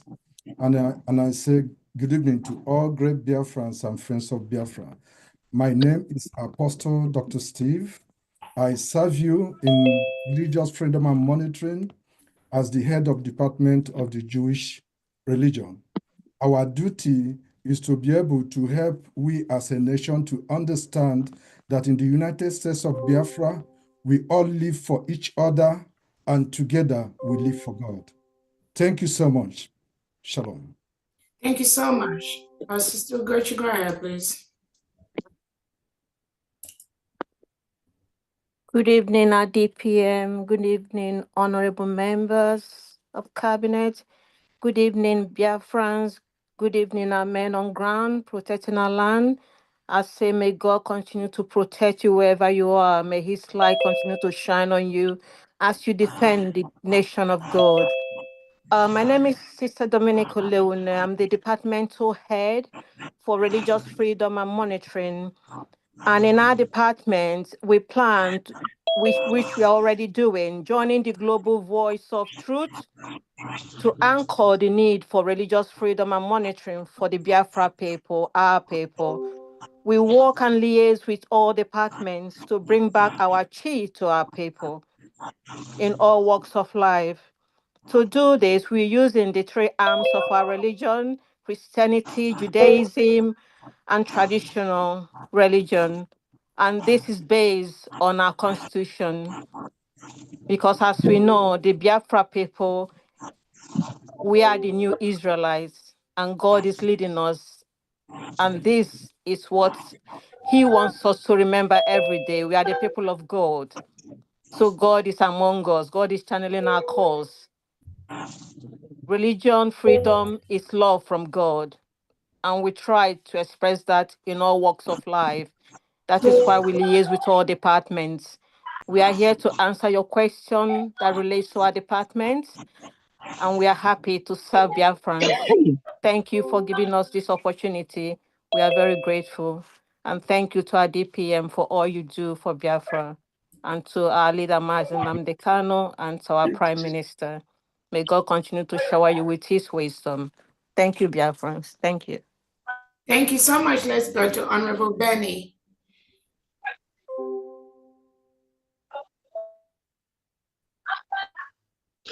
Thank you, Honorable Deputy Prime Minister. I'm sorry my video is Benny, muted. go ahead and start your video, Benny. Thank you very much, Honorable Deputy Prime Minister. I want to stand on existing protocols.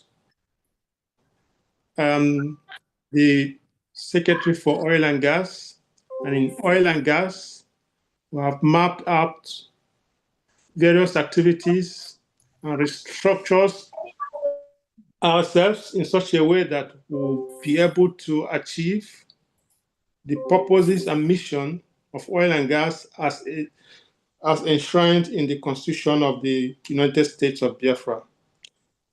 Thank you very much. Thank you so much, Honorable Benny. Do we have any other of the secretaries or cabinet members? You can raise up your hand so that I can we can capture you.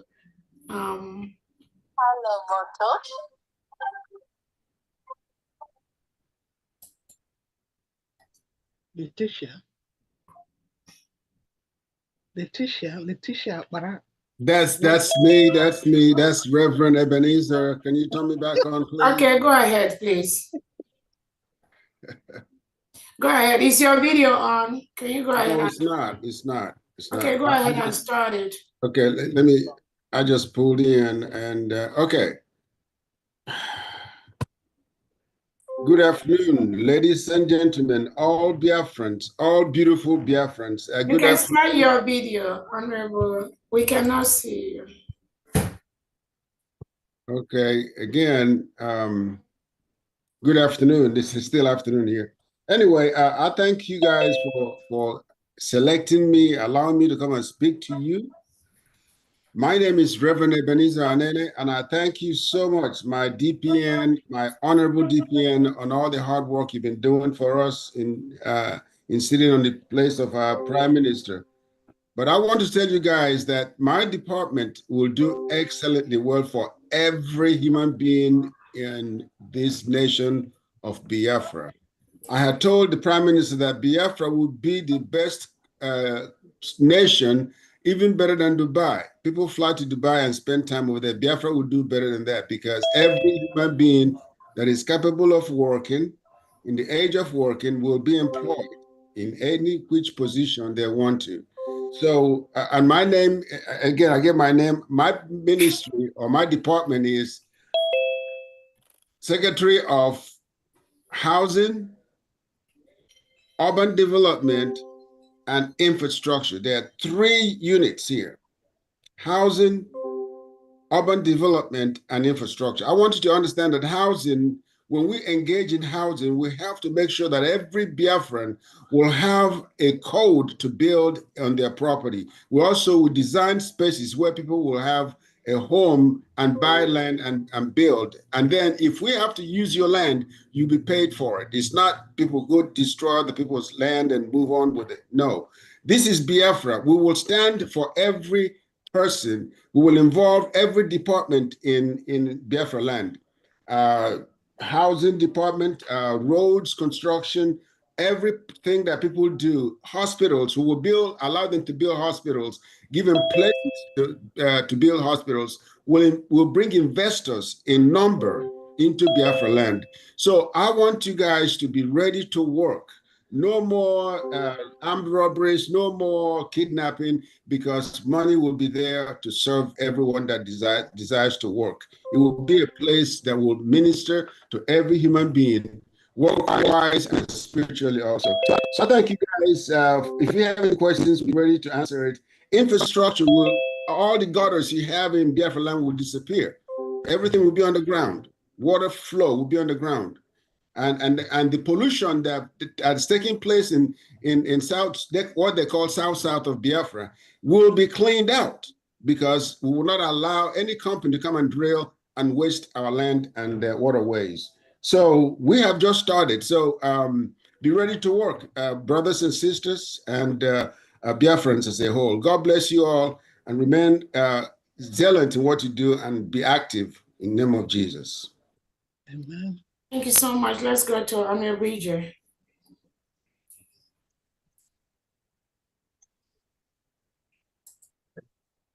Orabueze, go ahead, please.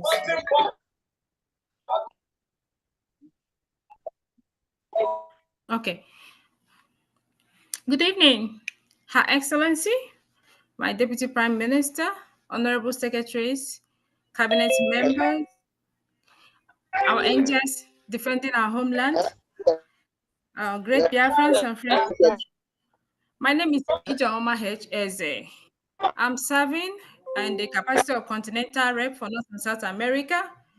I am so happy that you all made it to this outing today, and we are here and would love to answer your questions. Thank you so much. Thank you so much. Who's in Kemka? Go ahead. You enter with another name. Kemka, go ahead. Your hand is raised.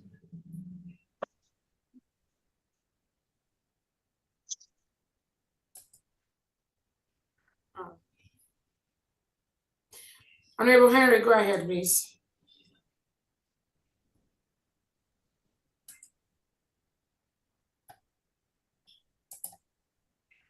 Good afternoon, Her Excellency DPM and members of the cabinet.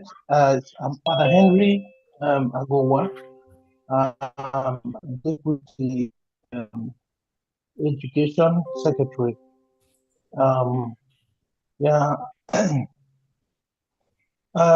our own department, we are focused on giving our nation a standard footing in education. We our programs we are working on seeing that all aspects of education, beginning from the nursery, the primary to tertiary, is covered. That we have efficient teachers and that student empowerment, because the students are the ones to do it. So we have to our goal is to have strong foundation for our students. So we areas we emphasize the emphasis in history. So because we want to make it that our students know where they are coming from, so that our people will also help them to know the future. Thank you so much, Honorable Henry. You were breaking up a little bit. Yeah. Let's go to the media. Honorable Henry, you are breaking up. We cannot hear you, please. Let's go to Honorable Ugo. Ugo 247. Can you introduce yourself?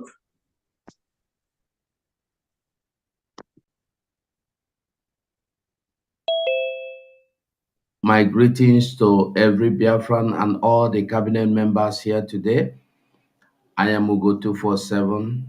I work under the Media, Information and Telecommunication Services.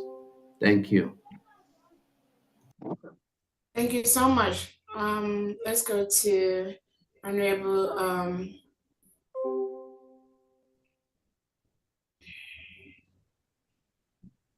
Festus, go ahead, please. Festus. I see. Honorable Festus, go ahead, please. My mic, okay. Excellency, cabinet members, Vice Team, and all Biafrans are in this group. Thank you very much, and you're welcome. My name is Festus Sebetibu. I'm the African Rep. Thank you. Thank you so much. Roland, Uba, go ahead, please.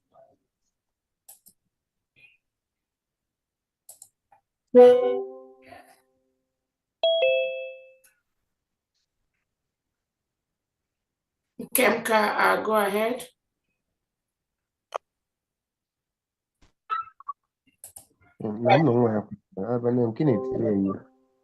Okay, Ikene-Chukwu, go ahead. Unmute yourself. Okay, this you realize Wite. We are gonna put you in waiting room because there's so much noise coming from your own end. Wite. Hello. Mute yourself, or you put in waiting room. Hello, Kenechukwu is speaking. Do you hear Go me? ahead, please. Yeah, good evening, Good afternoon, good morning. Where are you listening to me? I think my voice is coming out. Yes. Okay. I'm not calling Devon the 1 hour time.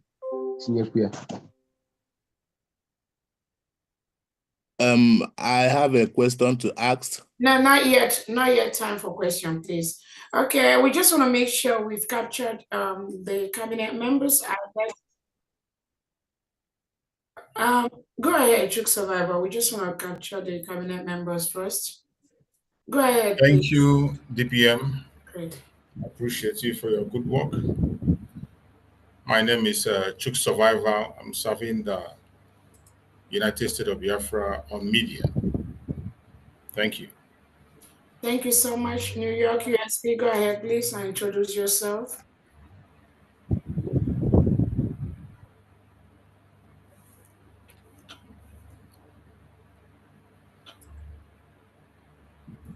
Okay, Dr. Nana, go ahead, please.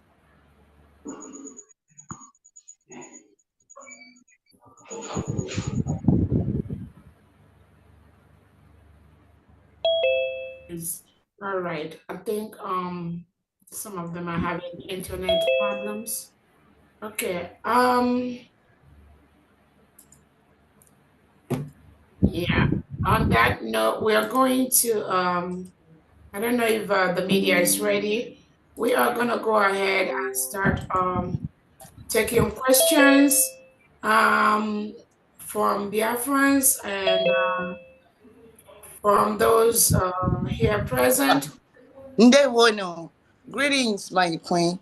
Sorry, I couldn't access my mic. My name is Shadi Bay from New York, USB. I serve United States Biafra by the admin of the New York. Thank you. Thank you so much. So I think at this point, Honorable Ugo, we're gonna go ahead and start taking questions. So when you want to ask your question, you can direct it to if there's any particular secretary or department or member of the cabinet or a state governor that you want your questions to be directed to. Just let us know. Honorable Ugo, you can go ahead and let us start taking the questions, please. Thank you, DPM.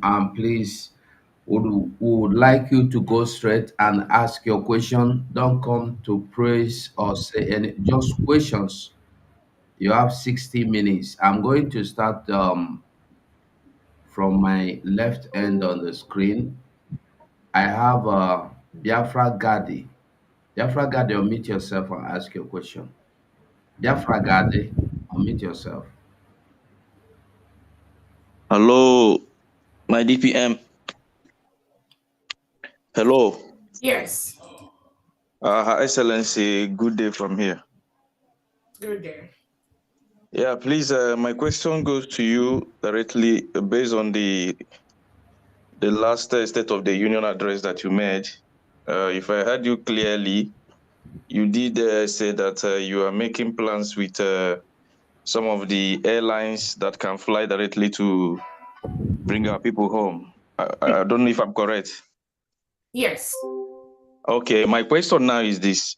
Those airlines, are they going to fly into Nigerian territory or are they going to fly into Biafran territory? And if they are flying into Biafran territory, who are the people that are going to work at the airport as immigration officers? Are they our people or the immigration from the Nigerian side?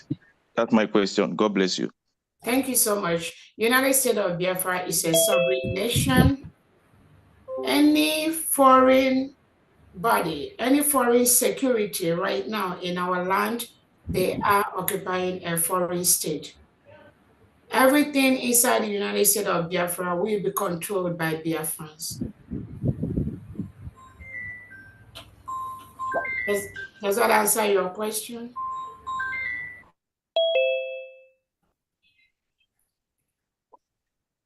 Yeah, again, I don't know if you can unmute yourself, but that is the plan.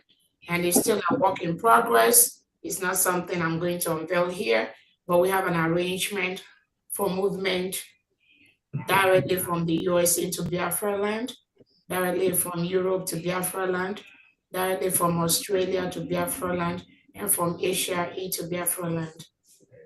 Biafra is our nation. Thank you so much. I will go ahead to the next person.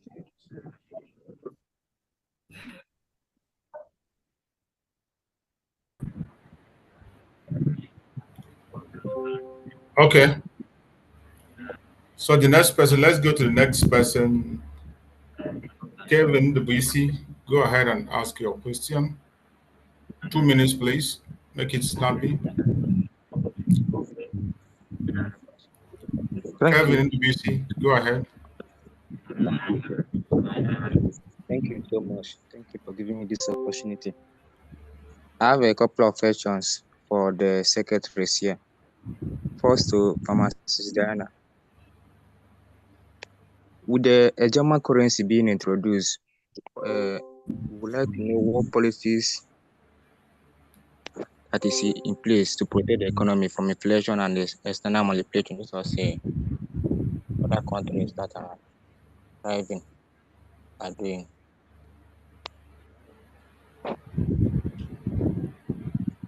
Your question is to the Secretary of Finance? Yes. Yes. Where's Famdi? Famdi, go ahead, please. I'm here. Please, can you repeat that question? I was just talking on the phone. Can you repeat your question? With the German currency, our currency, with the German currency being introduced, what policies will protect the economy from inflation and external manipulation? Okay, this is under monetary and then commerce. Is Pastor Benjamin here? Pastor Benjamin here? Is he here? Of course, I can answer that question briefly. The EGEMA, you know that we already have going on, about the Bank of Biafra, which our Deputy Prime Minister mentioned some few days ago. Yes, if you look in our constitution, everything that we have is spelled out, and then we also already have a template. The monetary, which is EGEMA falls under monetary, and that's under Department of Monetary and Commerce. Somebody saying anything? And commerce. So we are just not doing things. Everything Please we're don't doing. unmute yourself if you're not speaking. Go ahead, Honorable. Can I continue? Everything we're doing is already a template on it, and then it's in our constitution. Yes, it is in our monetary policy. Okay, and then very soon, just like the DPM stated, our currency and then our Biafra, United States of Biafra Bank will be operational, just as the DPM stated. So you cross your fingers, so much good is coming your way. Thank you very much. Thank you. Kevin? Yeah, and Dr. Honorable Benjamin is not, I don't know if he's here. But again, I got my DPM, sorry to break. My DPM, he's not available right now, but okay. Yeah, Media, can you control this noise? Whoever is making this noise, figure the person out and please mute the person. We got a couple of co-hosts here to control this meeting. Let me quickly add to what Famdi has said in area of the questioning inflation. We can control the, who is doing this? Which idea are you talking about? We can control the inflation by adjusting some of the interest rates in our money market. We can also help that in controlling the money supply. We have our EGEMA that is going to be out very, very soon. Yeah, we're very, very excited. Our Bank of Biafra will soon start online, will soon start being operational, and that way it's gonna help us to be able to do all regular banking services you can obtain in any online banking. So we'll be able to control that through the money supply and also managing the government spendings and taxation. I know we're going to be one of the best countries, one of the best, trust me, Biafra. Remember, we were a nation between 1967 and 1970, and with Biafrans that are scattered all over the world, doing the best in almost every department. We have the human capacity to make Biafra one of the most sought out country in the world in the areas of our currency. The strength of our currency at the moment stands at one ejema to $1. I promise you, in the next few months, one ejema will be very, very strong, stronger than most currencies that people are looking for on the international market. So those are some of the ways, in addition what Famdi said, that we're going to be able to control inflation in the Biafra market. Thank you. Thank you, my Deputy Prime Minister. Please, I wish to ask this question. Kevin, you have one question more? Okay. Among the key events on May 30, 2025, it includes the opening of the USB headquarters in the US and the Memorial of Biafra Heroes and Heroes. And the peace stands out as a crucial moment for Biafrans. What are the key objectives of this summit? And who are the expected participants? You said, what are the objectives of what? Yes, what are the objectives of this peace summit? And who are the participants? And what are the concrete Biafrans and Nigerians artists? Yeah, thank you so much. Honorable Uche or Honorable Ada from the Foreign Affairs Department, can you take that question, please? Honorable Ada or Honorable Uche, please go ahead.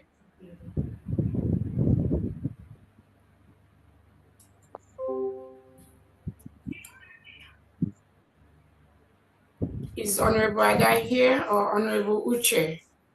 No. Sorry, my DPM. Honorable Ada is still at work. She just asked me to tell you that if there's any question for foreign affairs, it can be directed to Christopher, Honorable Christopher Okenwa.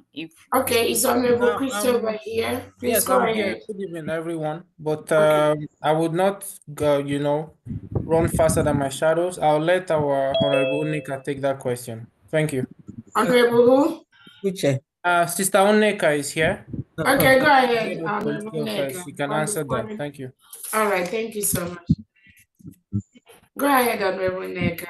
The question is the essence of our Washington, D.C. Peace Summit and who are the participants? 2 questions. Right now, we all Sorry, we cannot hear you.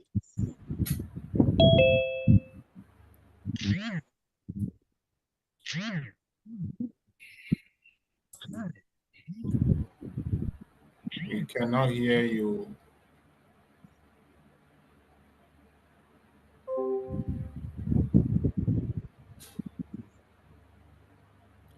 Honorable Neka, we cannot hear you. That the host has disabled me. I don't know. Hello?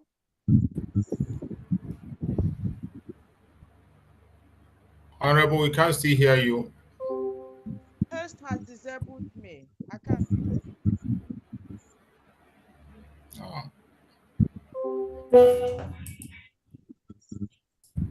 Is there anybody else who can answer We the can question? hear you, but it was very faint. Very faint. I don't know if it's from your volume.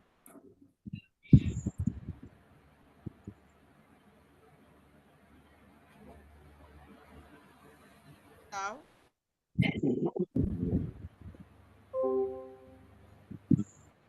that the host has disabled me. I don't know why. Still faint, we can hear.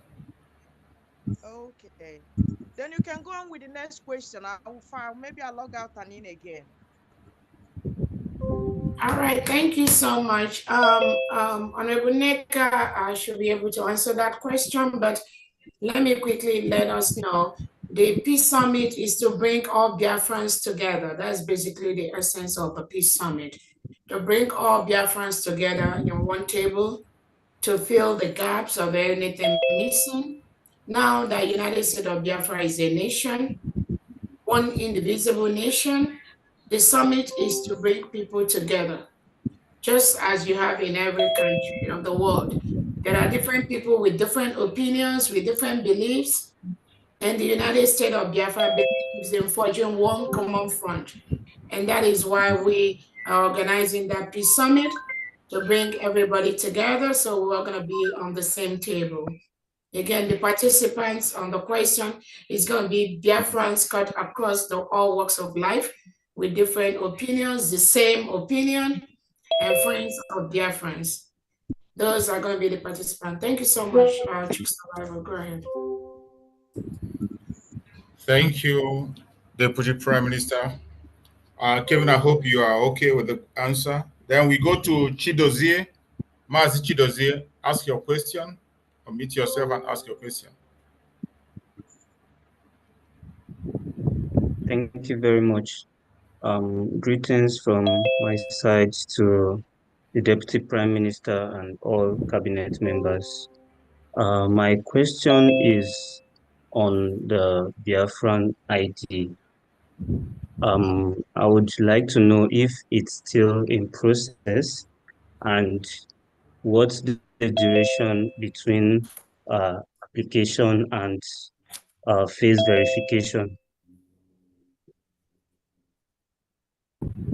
So I think this is my question, because an application was put up, but it's been over 2 weeks plus, but there is no feedback.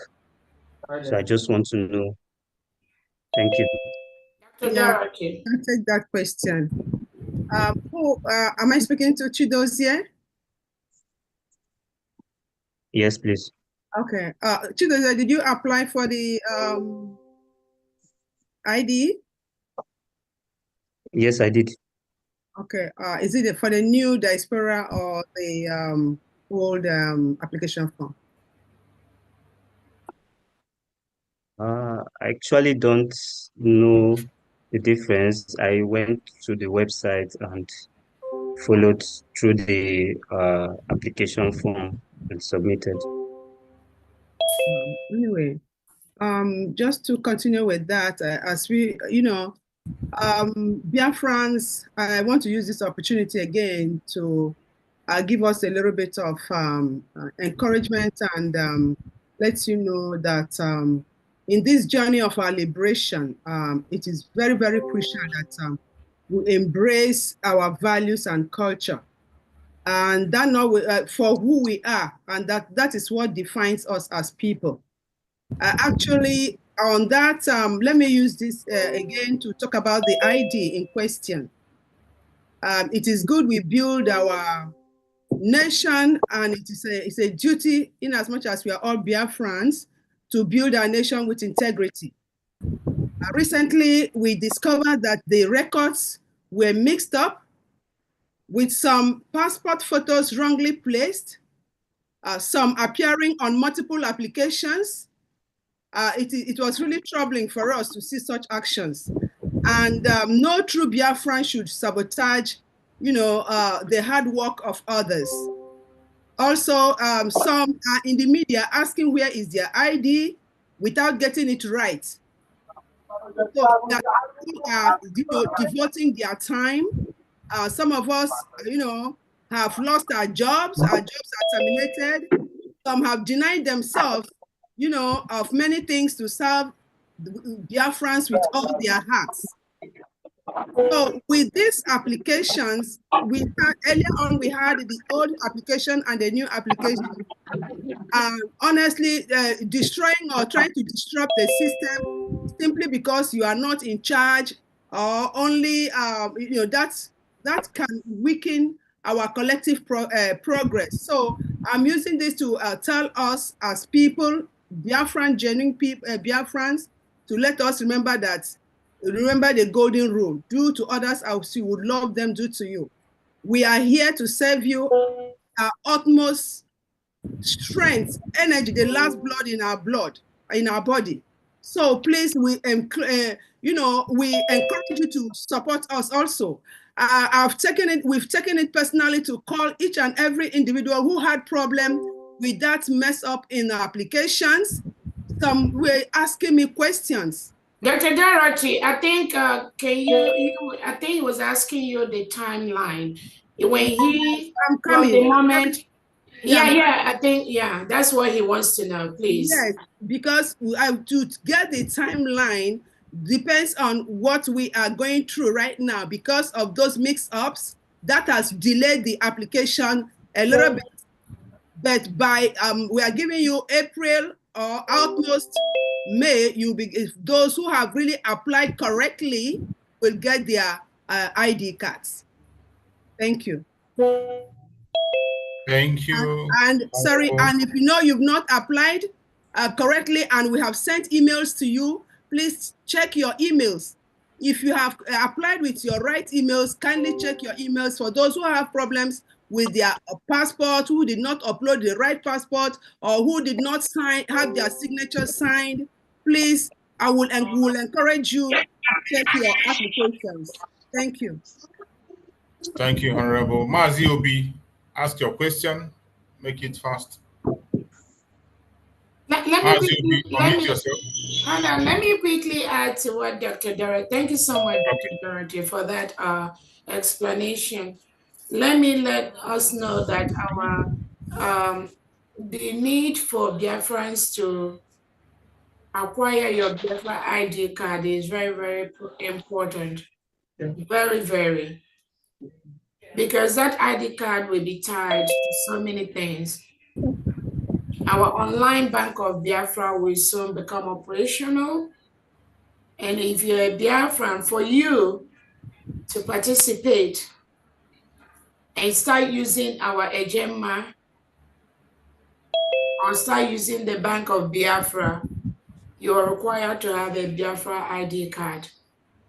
And as you all know, the company that is charged with the task of Biafra ID card is one of the best companies we have internationally that are creating Biafra ID card. So please make it a point of duty. The ID card application form is simplified right now under Dr. Dorothy. So if you've not obtained your Biafra ID card, please do so immediately. Because once the online banking starts operational, and if you're a Biafran, you will be required to show your ID card before you can open an account or start operating that. Thank you so much. Thank you, Deputy Prime Minister. Mazobi, go ahead. Unmute yourself. Please mute yourself if you're not speaking. Please mute whoever is not speaking. Hello. Go ahead, Mazobi. Ndewo, our deputy. Ndewo, ekele gagunwai. My question go like this without wasting time to our Agunwai.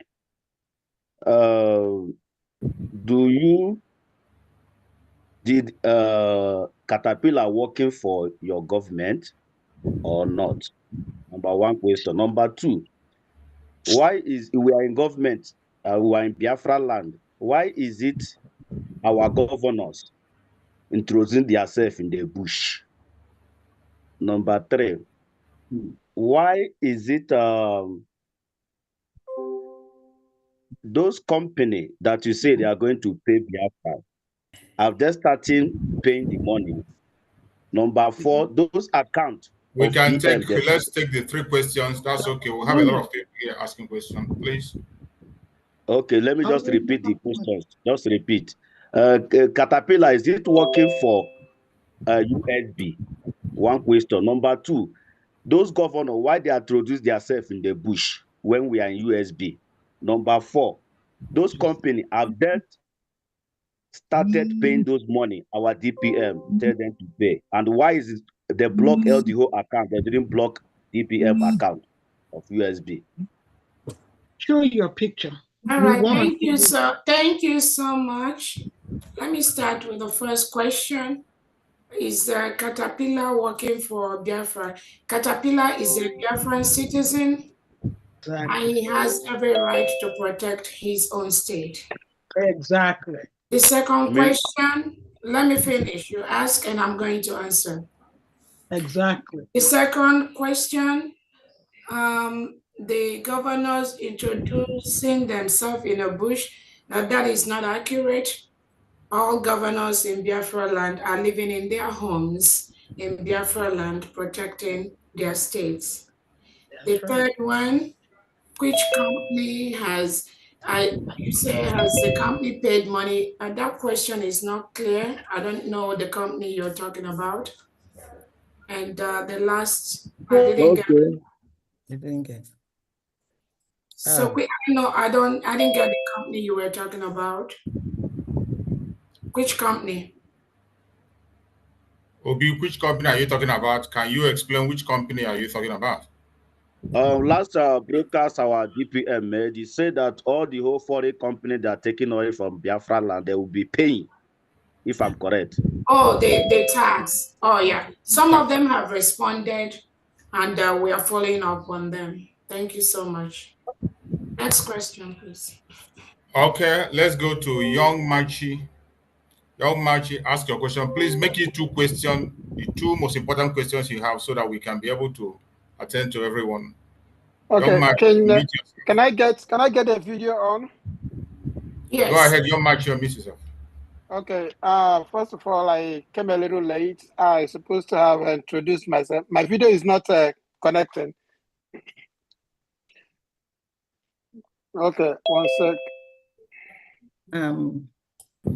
Okay. Just, so hold on, please. Okay. Yeah, just before he starts, this is the newly, hired Deputy Secretary for the Finance Department, Deputy Secretary for Finance, Economic Development, and Trade. That's Dr. Young Duncan Ikeji. You're welcome. Thank you. Go ahead. Thank you. Okay. I want to really say something about inflation, the inflation that we're going to be controlling. In our country, if we are producing and people buying from us, and we have jobs in our country, then our money will be standardized. But if we are importing, we are consumers, buying from other countries, then they will have control over us. Whatever they say is what we're going to do. So as we go into our country, let's make sure that we are a producing country and our citizens have job to do and everybody is stable and ready to work. Then inflation will not be as high as in other places. The question I have right now is about like I was telling some of the governors, do they have to make their agendas, their goals public to this? Do they have to make their agendas open to the state so that the citizens will be able to fund it accordingly? Or is this something that they will come up and say, we want money and nobody knows what they're supposed to do with the money? The state governors, they already are working with all the citizens of their state. So the agenda is very clear to the indigents of those particular states. Thank you. Did you get my question? Yes. Okay, thank you, ma'am. Okay. Did you hear what I said? No, please, can you say it again? Oh, I said that the state governors, they already have their agenda, which they are working collaboratively with the state indigenes. Okay. And yeah, thank okay, you. Thank you. You're welcome. Thank you. Go ahead, Let's go to Kenechukwu. Biafra is my home. Kenechukwu, Biafra is my home. Go ahead, unmute yourself and ask your question. Good evening, everyone. I think I'm coming out. We can hear you. Go ahead. Okay. My question goes to Dr. Ngozi Olabueze and Solomon Nkwocha, the defense minister. What are they doing to safeguard Biafra land? Because we all are Biafrans, and starting from, I may say from Nnamdi Kanu, we all see how it happened. Because once you are seeing something, once you are doing something, people will talk.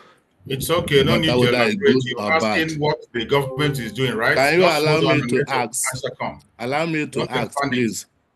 Yeah. My question goes to two of them. What are they doing to safeguard to Biafrans? Because nothing is going on. What Nnamdi Kanu is doing, everybody see it. Nigeria cried. Still, they hold Nnamdi Kanu. Come to Simon Ekpa. Nigeria cry more. Now, what are two of them doing now to safeguard that Biafra land? We all are seeing it. I don't want to go far. Thank you. Is the defense secretary here? You want to go first?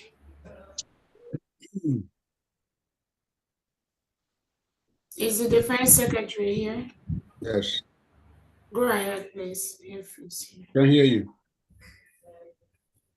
The Onyami or the defense secretary, is any of you here to take the question before I go, please?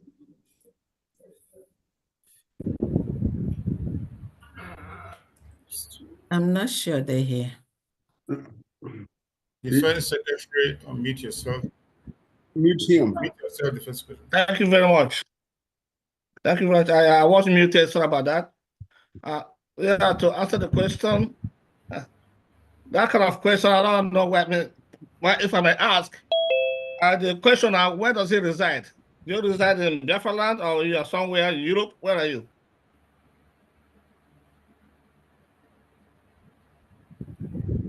The question, are you there?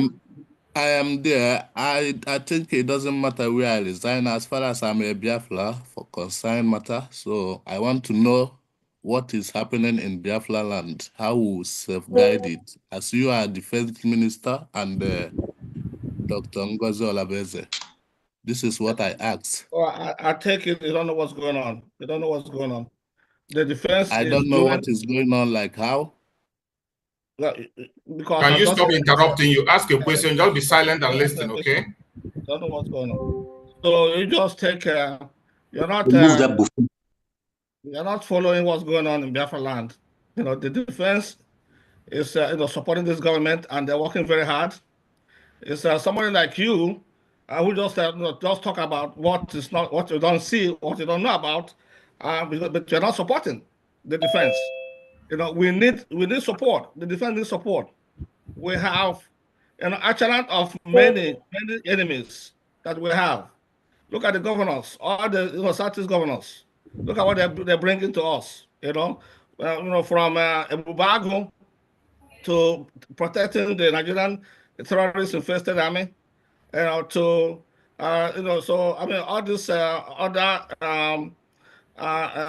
terrorist organizations that are coming to our land, fighting us, and some of our people in the communities also giving us information about our positions. So we're doing everything we can. We just need more support. So for you, if you want to know what we're doing, why we're not doing anything, we're doing a lot, but we're not broadcasting it. I mean, so this is, we're different now, okay? What we do around, we don't broadcast it in the air. So I just want to let you know that. So we're doing something, but you may not know it, but we are doing something. Thank you. Thank you so much. You're doing something on the ground like DOS, or let me, Kenechukwu, I think you asked a question. Can you please allow us to address your questions? Thank you so much, Honorable Defense Secretary, for that answer. We cannot allow online all this online. If you cannot wait for people to answer your question, I think it's disrespectful to ask a question and also not allow the cabinet to answer your question. We are building a country that is where we have, where discipline is maintained. Discipline starts with us, regardless of what you feel, regardless of what you think. We Biafrans have to start cultivating that attitude of discipline among ourselves. Shouting does not change anything. It does not move anything. It is not who makes the loudest noise that makes the difference. To answer your question, Kelechi, building of Biafra land, security of Biafra land, the final push for us to go home depends on you and I. It is not the responsibility of Dr. Orabueze or the responsibility of our Defense Secretary to do. It is the collective responsibility of all Biafrans to be able to make that push and contribute either in the fundraising, contribute either as those that are helping to push the terrorists that are coming to kill our mothers, kill our family in Nigeria, in Biafra land. Contribute in way of volunteering to be one of either a cabinet member, volunteer to be head of a liaison, volunteer to contribute your own quota in Biafra land. The rebuilding of our nation is a job. It's not about Dr. Orabueze. And that is the mistake people keep making. You think the restoration, the defense of the United States of Biafra is Dr. Orabueze's task, or Prime Minister Simon Ekpa's task, or It's not the task of any of us. It is the task of every Biafran to be part of this system. That is what we are doing. So we will continue to do that. We will continue to ensure that everything we are doing is in line, not just with the local standard, also with the international standard as a nation. Again, what we do is not what we come out online to be publicizing to everyone, unlike some of the things that we see before. There are rules of engagement. There are humanitarian laws we have to engage. There are code of conduct that our men on ground have to follow. And as a nation, we are upholding all that. So again, to answer to your question, we are doing everything possible as a nation to go home. You may not see that online, but we are doing all that. Thank you so much. Let's go to the next person. And let me add Thank you, this. Deputy This is Professor. Reverend Thank you Ebenezer. so much for that very response. Please, as you're asking your question, try as much as possible to be civil while you're asking your question if you really want an answer. There's no point coming to ask a question at the same time you are not allowing someone to respond to you. Let's go to... Yeah.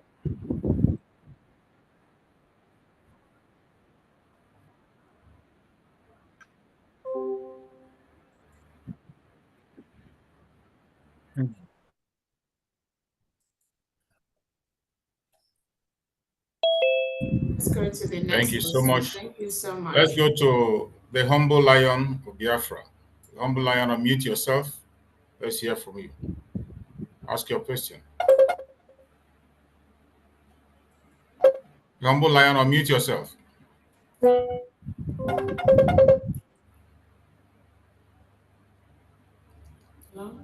Hello, good evening. Good evening, everybody. Am I coming out?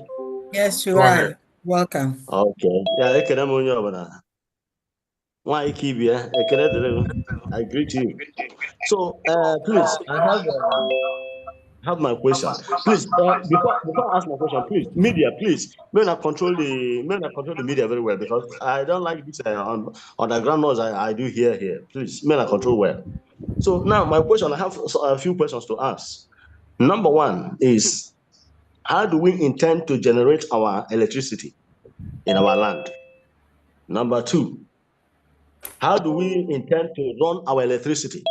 Would it be like the one that are running using how do we intend to run our electricity in our land?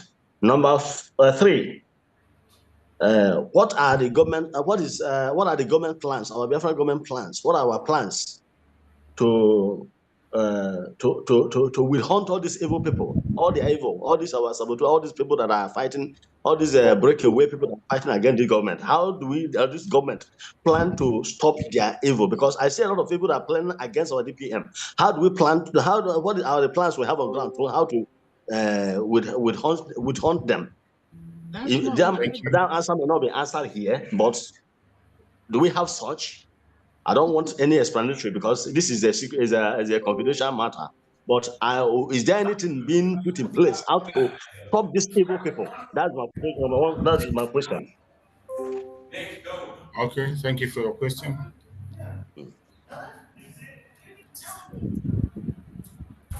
Who is on the phone? Deputy Prime Minister. Oh, yeah. Thank you so much. Again, it's not really about me. I want to make it very, very clear to everyone listening here. The fight against either the Deputy Prime Minister or our Prime Minister Simon Ekpa or our leader Nnamdi Kanu is not about them. Your question is great, but I want you to look at the bigger picture of these people that are doing these things. It's not about me. It is about the plot by the Nigerian state to stop the full restoration of the United States of Biafra. That is what it is all about. So even if it's not me, any other person that will be in this my position tomorrow, the Nigerian state will plant internal Biafrans to still fight the individual. So what do?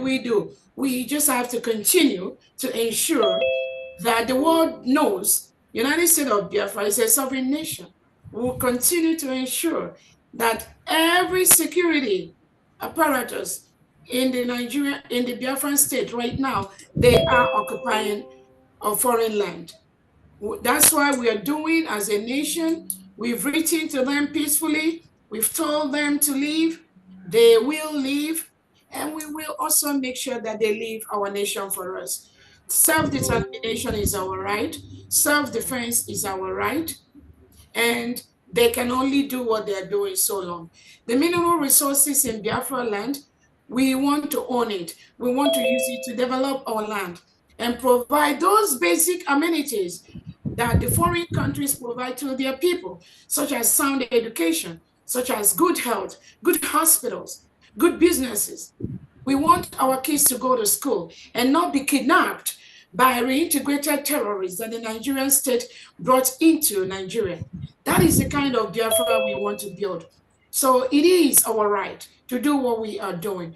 Are they going to stop? No. As long as the Nigerian state want to continue to milk the resources in Biafra land, these individuals that are doing this thing, they will never stop.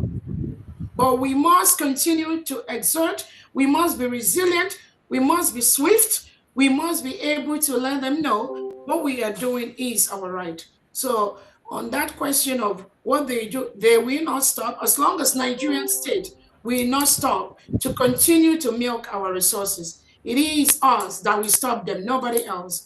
I didn't get your second question. Generate and run electricity. Oh, we have our Department of Energy secretary. I don't know if he's here, but I know he already have a plan. The department has a clear plan on how to make our energy sector one of the best in the world. It's definitely going to be unlike what we obtained from the sister nation that we left, where you do not have regular electricity. Sometimes the electricity will be gone for 2-3 days for a country that claimed to be over 60-something years. For a country that claimed to export those natural resources to another country, but they cannot supply the basic electricity 24/7 to their people. So I think we can continue. If the energy secretary comes in, he will make more clarity on that. Thank you so much. Thank you, Deputy Prime Minister. Let us go to Ogo. Unmute yourself, ask your question. Ogo, unmute yourself.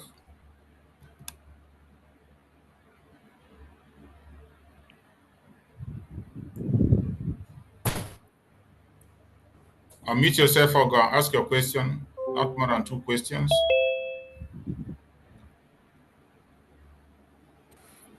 Ogo is not there.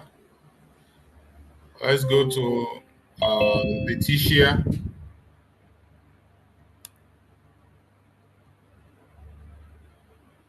Letitia A, go ahead and ask your question. This is. I wanted to add to the question that was asked about the energy. This is Reverend Ebenezer. We will be part of that system that will provide energy, electricity to every Biafran that needs it. It will be a 24/7 energy or electricity.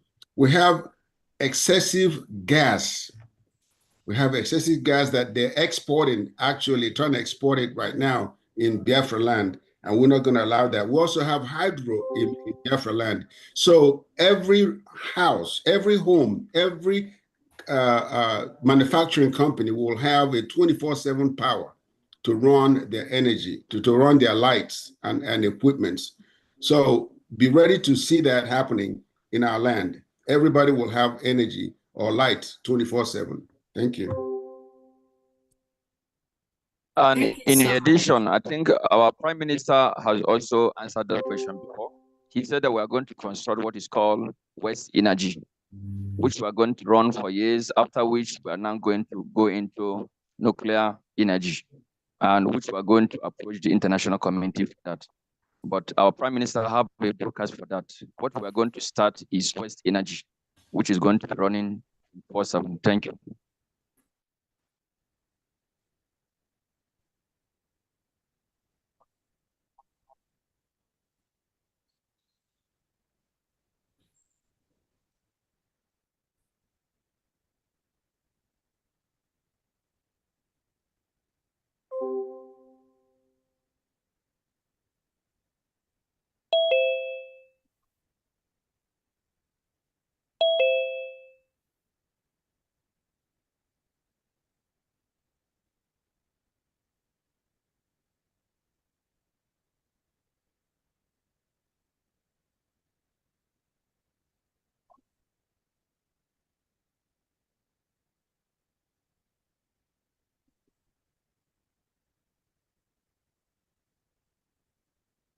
Meet yourself.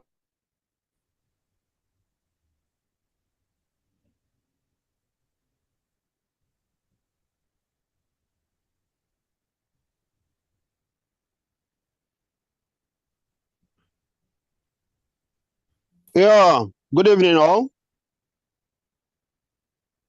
Are you hearing me? Yes. Yeah. Okay. I thank you all for giving me this opportunity to ask my question. And please, honorably, my question goes to our DPM. First of all, my DPM, in Biafra land, what type of government are you going to run? You know, to conjugate these created departmental heads that have been created. 2,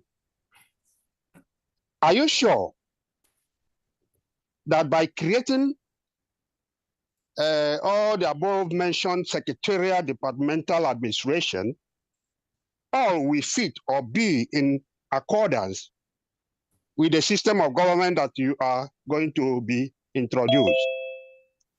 And lastly, This one goes to the religious departmental secretary. What of some Biafrans that have changed to be Muslim?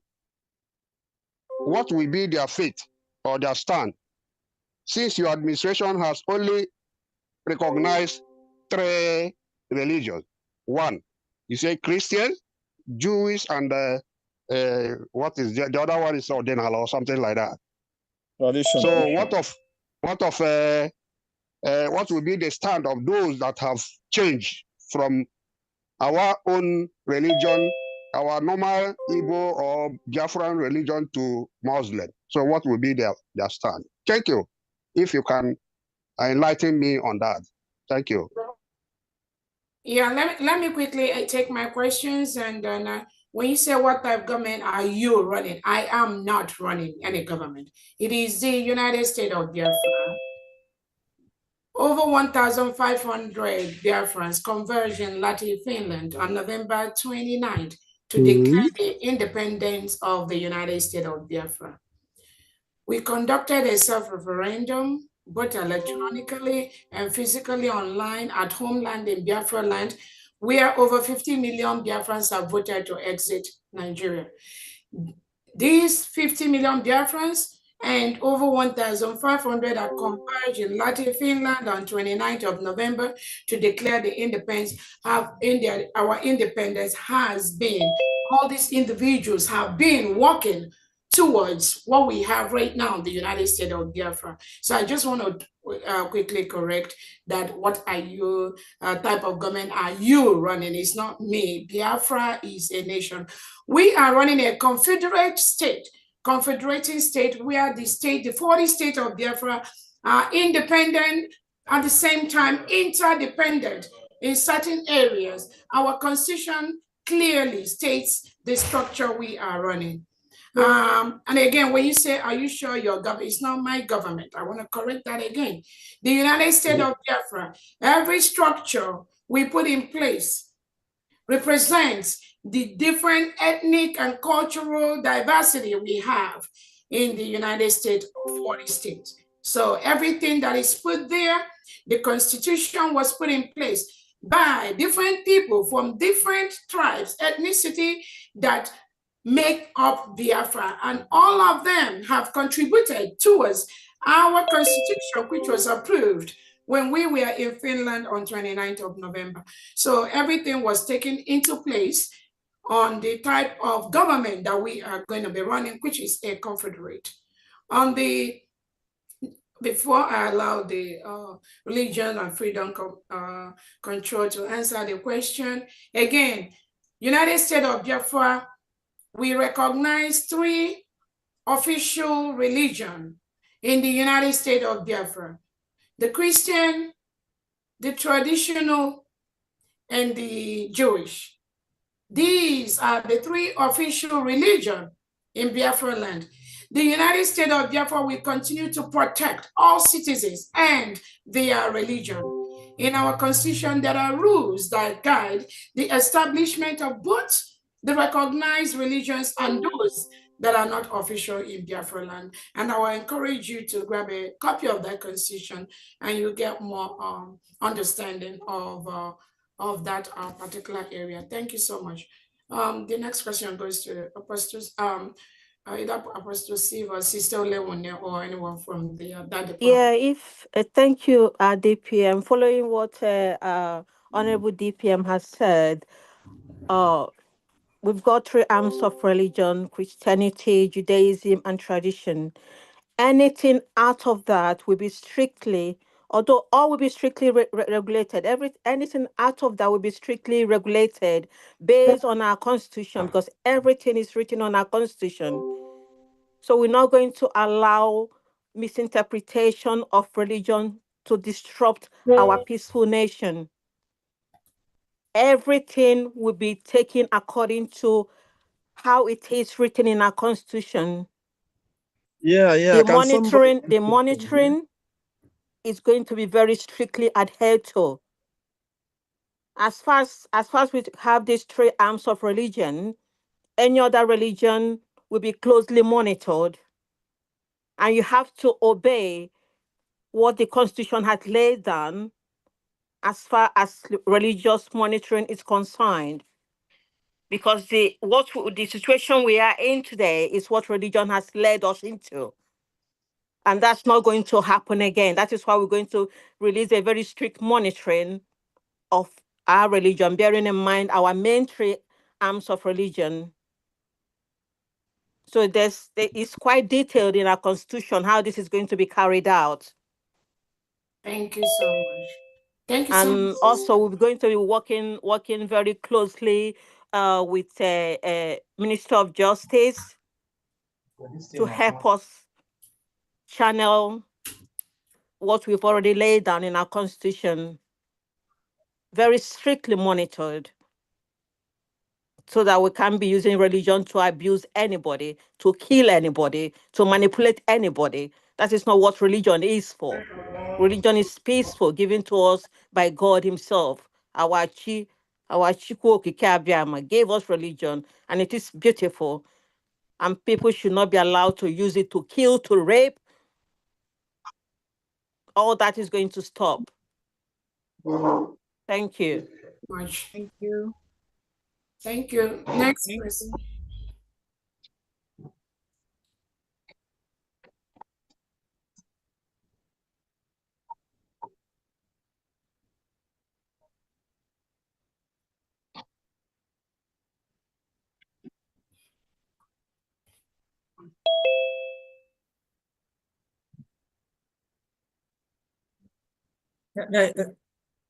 Okay, raise it down. Bring it down.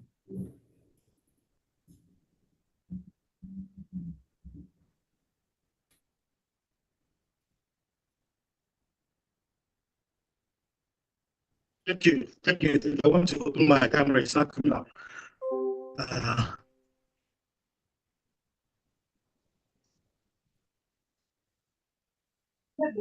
Okay.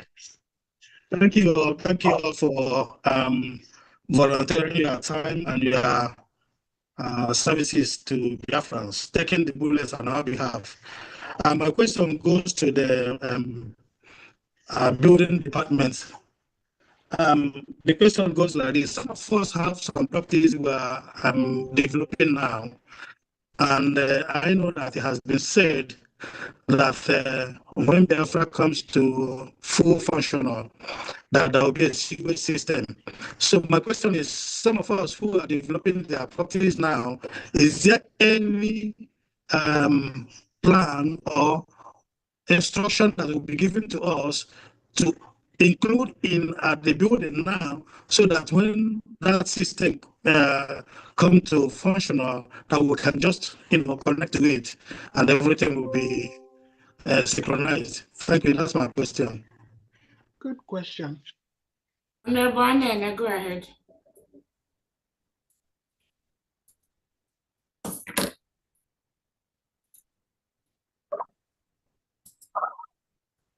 Reverend Anene, Building Secretary, Urban and Housing, can you go ahead?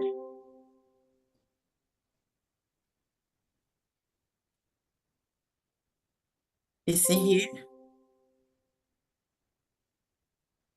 Is he still here? I don't see him. Okay, so Honorable Anene will be the best person to answer that question, the Secretary for Urban and Housing. And then we can wait for him to come back. And then Sylvester, you can ask that question again. Thank you so much. We'll go ahead to the next person.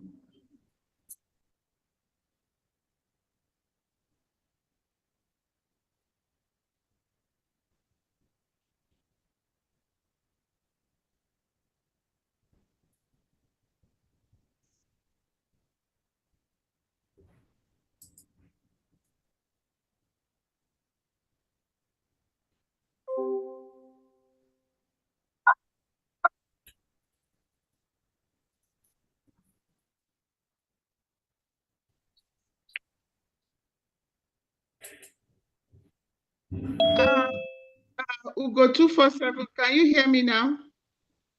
Yeah. Yeah, sorry, I was having issue with that. Please, I have a question in collaboration with the question the last speaker just asked. I'm going to make it more specific. For example, we are all trying to start, starting our investment. Let's say you want to invest in the healthcare system, you want to start building your clinic or anything like that. Does the USB have like a requirement for what we need? Because we don't want to, some of us want to start now. Or do we have to wait till maybe next year? But if we want to start now, does the USB have like a standard so that we know, so we can build it to that standard, make sure we build it to the requirement of the, like here now in the States, you can't just open any kind of clinic, it must be up to standard. Is there a way for us who want to start investment or things like that to go so that when we build it, it will be up to standard, so we don't have to start reconstructing or anything like that? That's one question. And then I have another question is to the Anyoma governor. I want to know if he's here to be able to tell us how we can know what his projects are so that we can see how we can support and contribute in any project they have at hand at this time. And finally, please, we are a nation now, but we have come to realize that most of these people are using, this is for the defense now, are using these men on ground to dupe our people and request for sympathy. So we are a nation, and we don't we require a disciplined and presentable defense force, and we want to know what is the defense going to do to curb this issue of men on ground, everybody trying to have their own men on ground, because we don't, our military, our defense should be well respected, and we don't want what they are going to do to make sure that we curb all these excesses of using this word men on ground to deceive our people, but so that we can uphold a one front defense force for the United States of Biafra. Thank you so much for giving me this opportunity to ask this question. Thank you. Thank you. Thank you.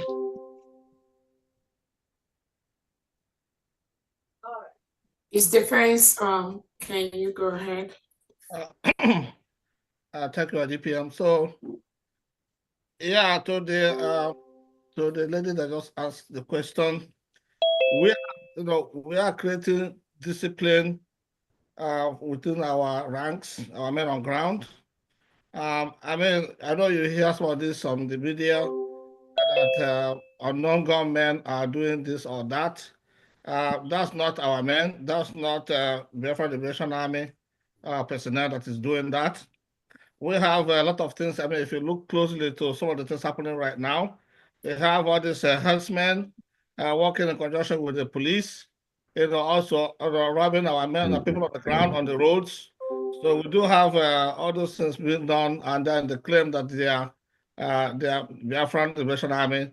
So that's not true. We're not doing that. And if you find out any of us that does that, that person is kicked out. We don't need any of that kind of person in our midst as defending the Biafra land. So we are working closely with our men to make sure that none of these things that you're hearing on the media are happening within our ranks.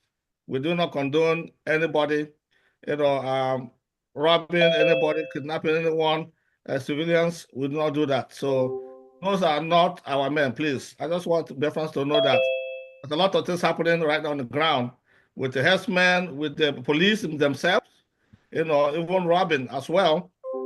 Of course, we have all this Ebubago personnel. We have those Udogachi people, militias from outside the Kubo. Everyone, there's a lot of folks, really, bad folks, doing a lot of things in Biafra land, and they claim that it's our men. That's not our men at all. And we are monitoring our men. If we find out any of them committing such crime, they will be out. Thank you very much. All right, thank you so much, Honorable Defense Secretary. In addition to what you just clarified to the person that asked the last question, it will be of good to note to Biafrans that we are building a nation that will be the envy of the world. The United States of Biafra is going to be the envy of the world. Already the standards, our military, the standards, Biafrans, the standards, the governors, their executives are maintaining at this point. I can tell you it is unimaginable, very, very high standard. And it's because we are coming out from a country that never appreciates standards. We are coming out from a country where elections are held and somebody carries the ballot boxes and runs away, goes into the bush, exchanges the voting cards and brings it out. And the Supreme Court justifies that by putting the individual that did this either as a governor of a state. We are coming out from a country that practices two laws, the Sharia in the north and the secular law in the south. One country, two laws. If you are a Christian born in the northern part of Nigeria, they force you to practice Sharia law. If you don't do that, they will stone you to death. Example is Deborah, who was a Christian living in the northern part of Nigeria with a family, but was stoned to death. We are coming out from a country that boasts to produce natural resources, oil, but you rarely have electricity in the country. Sometimes the electricity goes and people don't have light for days. Yes, I will continue to use Deborah as an example because it's important for the world to know that if you are a Christian and you are born in the northern part of Nigeria, President Tinubu makes you to practice Sharia law. If you don't do that, they will kill you. The same thing did happen in the southern part of Nigeria. They send their Fulani terrorists to invade our farms, destroy our farms, give them AK-47 to kill our people. That is what the Nigerian state does. So we are coming out from a state, from a country that practices those things, to a nation that you will not see any of those things at all. We have the Ebubeago that are killing innocent Biafrans. We have the Operation Udogachi, established by the legitimized Southeast and South-South governors, whom they signed into Biafra land to kill us. They burn our homes. They kill our people just for them to remain in power. But thank God, not anymore. They are delegitimized. And they are currently, any Nigerian politician in Biafra land today, or Nigerian security in Biafra land today, you are occupying a foreign land. We told you to leave. You are required to leave immediately. We have the Fulani headsmen that are being sent by the Nigerian terrorist state to kill our people. And they are supported by these delegitimized Southeast and South-South governors who are Biafrans working for the Nigerian state. Yep. Then we have the special squads. These special squads that are sent by Nigerian Defense Chief Christopher Musa that kill unarmed innocent Biafrans that are marching for their freedom, for self-determination. They shoot them in close range. All of us remember the Aba massacre. They were killed, innocent Biafrans. We all remember the invasion of our leader Nnamdi Kanu's home by the Nigerian state, where over 30 innocent Biafrans, unarmed, were murdered by the Nigerian state just because they assembled in our leader Nnamdi Kanu's house just to support the self-determination process. They were killed for nothing. Till date, Nigerian state has not given any accountability or compensated the families of those innocent Biafran that were killed. Actually, we don't need no compensation because there was just no reason for that killing. So these are the kind of government, the kind of headsmen, the kind of leadership we do not want in Biafra territory. And as we speak, do not be deceived. There are still some Biafrans being used by the Nigerian state to stop the final push for the restoration of the United States of Biafra. They are doing that using some that claim they are following our leader Nnamdi Kanu, that claim they were following our Prime Minister Simon Ekpa. They are the ones they are using. Because without the insider operation, without the legitimized governance operation, the terrorists will have no power over Biafrans. We are a formidable people. Our people are the most resilient in the world. One of the most. So we are moving away from that state. So when you see some Biafrans that are still doing the same thing, having the same behavior that these terrorists are exhibiting in Biafra land, do not be deceived. Do not be carried away. Just know that at the end, the power of the people must prevail. We must defend ourselves from any invaders into our land. I just want to add that. On the project of the health department, the question that was asked, yes, we have rules that guide healthcare facility establishment in Biafra land. On the Anioma project, I don't know if the Anioma, state of Anioma governor is here or any of the executives to take that question. But again, we have our fundraisings every week for humanitarian purposes, to build our land, the United States of Biafra, to rebuild the homes that were destroyed and are still being destroyed by the Nigerian state, to take care of our widows that were killed, whose wives were killed by the Nigerian state, and also to build our nation. That is what we raise funds to do, to build our nation from the devastation of the criminal state of Nigeria, and we will continue to do that. So that is why part of the Anioma project is the fundraisings we do every weekend to help protect our land. There is nothing wrong we are doing. We are raising money. United States of Biafra is a nation. We've declared our independence. The United States of Biafra is registered by the DOJ as a nation.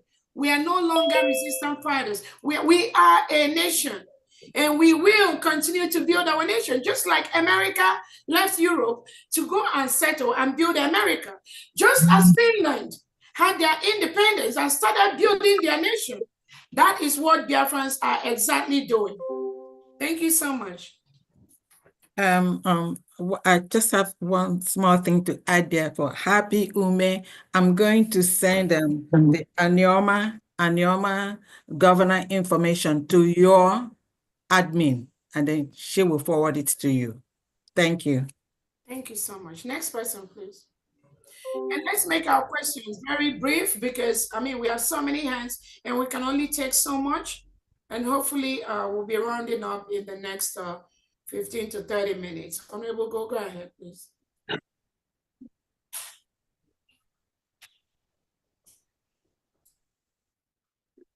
Okay, good evening, Biafrans. Mazu go 247. Am I coming out? Yes, you are. Good evening, Biafrans. Good evening, my DPM, Dr. Ngozi Orabueze. Good evening, Mazi Ugo 247. Good evening, all the cabinet members in the house. This is Emeka Ghana speaking. Before I ask my question, my DPM, please, it's not every question you must answer, because almost some of the questions, I understand, Emeka. I some of the Emeka, questions they just are go ahead, asking you and here. if you have any question, don't worry Okay. about. Some Yeah, of the that's why we questions they are organize asking this you session. here. Some of the questions they are asking you here, our PM, Mazi Simon Eber, have addressed all that before. Yeah, just So, go ahead. Don't worry about the questions. That's why we okay. are a government. Yeah, we will No, continue to enlighten people, even though they pretend not to know, or even though they know the answer. But the session is what it is. It's question and comments. Go ahead. So thank you so much. My dear DPM, thank you for your good work you are doing and your cabinet, to make sure that this movement keep going on in the right direction. Now, my question is, there is this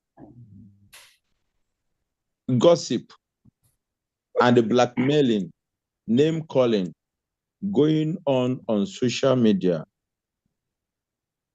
I mean, people calling you Ngozi or Rabofulani. Number one question is, please, your both parents. I want you to just clear all the Biafrans. Your both parents is any of them come from Fulani breed or Fulani blood? That's my first question. Your both parents, your mom and your dad, did any of them come from Fulani breed or Fulani type? That's my first question. Again, the answer is no. And again, Thank you. Again, when you're a public figure, again, I look at some of these things from the aspect of a leader.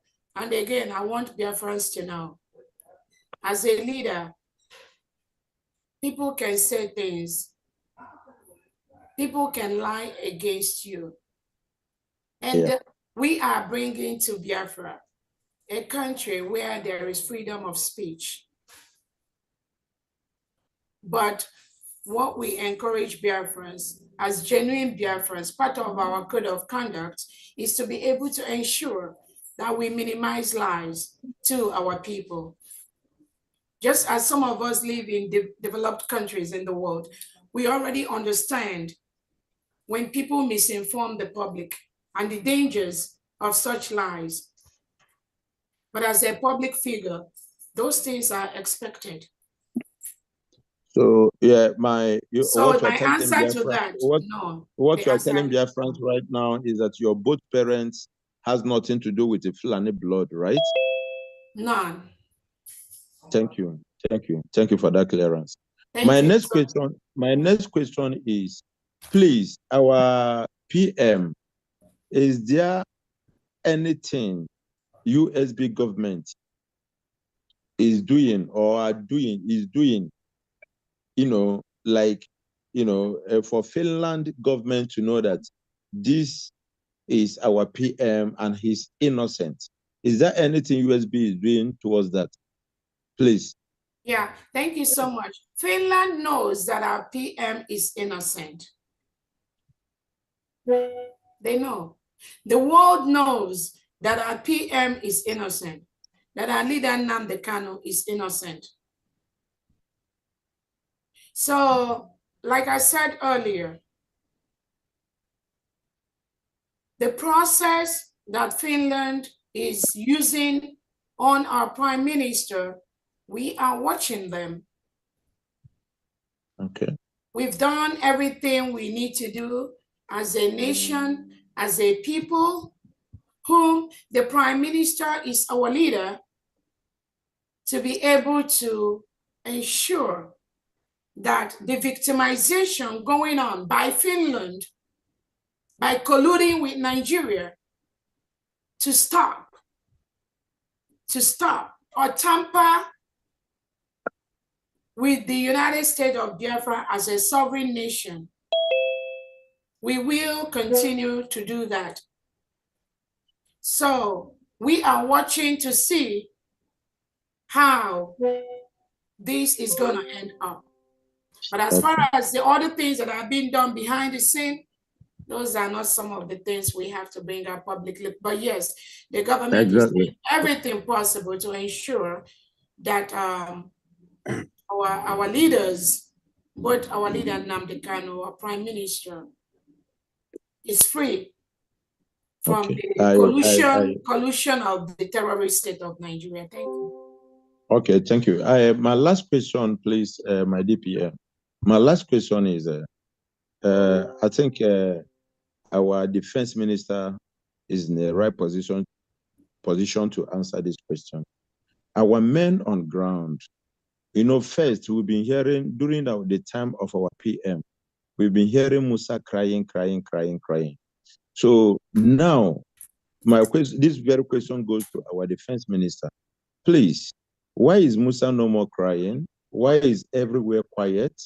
Is USB in good terms with men on the ground? Please. Yeah, thank you for the question. Short answer is yes. USB are fully in support of the government. I mean, the men on the ground are fully in support of the USB. So, I mean, for Musa crying or not crying, that's not our business. I know we're doing the needful on the ground, and we're building a defense force, so that is disciplined, that do not, when you see something in public sphere, all this media, maybe Musa will look at it and see it and start crying. But this one's where everything's on the ground, nothing's been happening, nothing on the social media. But believe me, we're not sitting idle by. We're doing something and we're building. We're still building. We need the resources. We need the full support. So that's what we need. Because if you guys want to see something happening quickly, please support us. Ask your friends to support us, and you'll be seeing something quickly. It's not that we're not doing anything. We are also building as well as we go. Thank you very much. Yeah, to quickly, Emeka, to quickly also let you know that, like I said before, we are a nation now. Yeah. We are a nation, and there are rules that guide the building of a nation. Exactly. Anyone that is saying Musa was crying, Musa was not, everyone knows that we are no longer Nigeria. We are the United States of Biafra. And what we do as a nation that will be one of the best in the world is following the set international and local standards of building our nation. But some are very, very ignorant of what it takes to build a strong nation. And we cannot, because these individuals are ignorant, now use that as a yardstick to measure the success of the government. It is okay for anyone to presume, what they think. Our job is to come out and answer specific questions that pertains to specific department on what the nation, what we are doing to build one of the best countries in the world. So we will continue to do it in that way. The Biafra Defense Forces are one of the best in the world, based on the trainings they've been receiving, the humanitarian laws, international laws.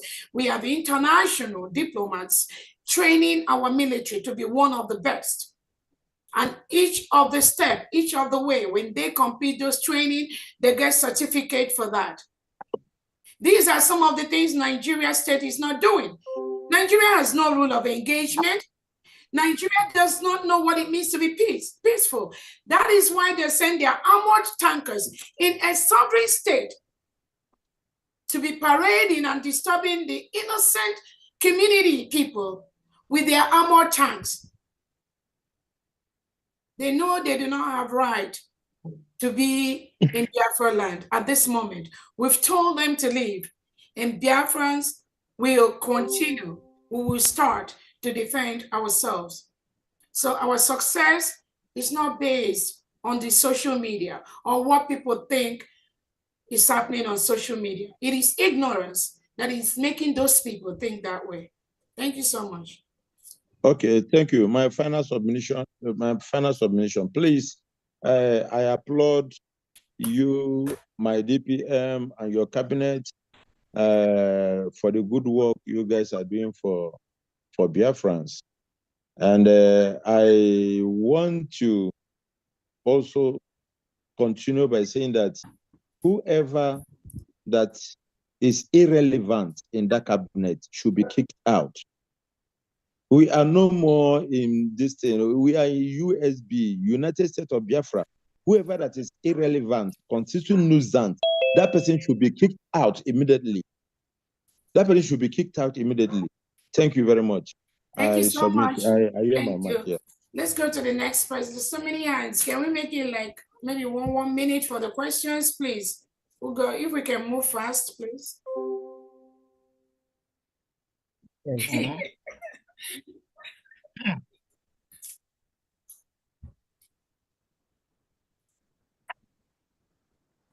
Yeah, I greet everybody. I greet you, my honorable DPM, Dr. Gozo Orabueze.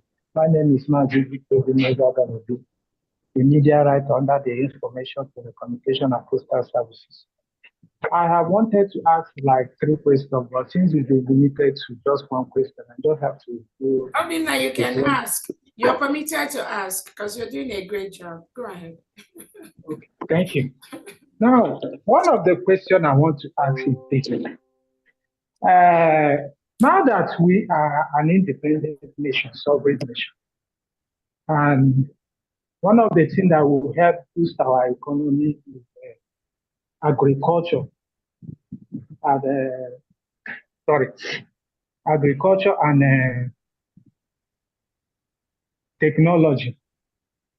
All I want to ask, what is the government plan on doing in order to enable our people to understand the importance of farming? And also, what are the plans that this government have in order to curb misinformation in terms of our media?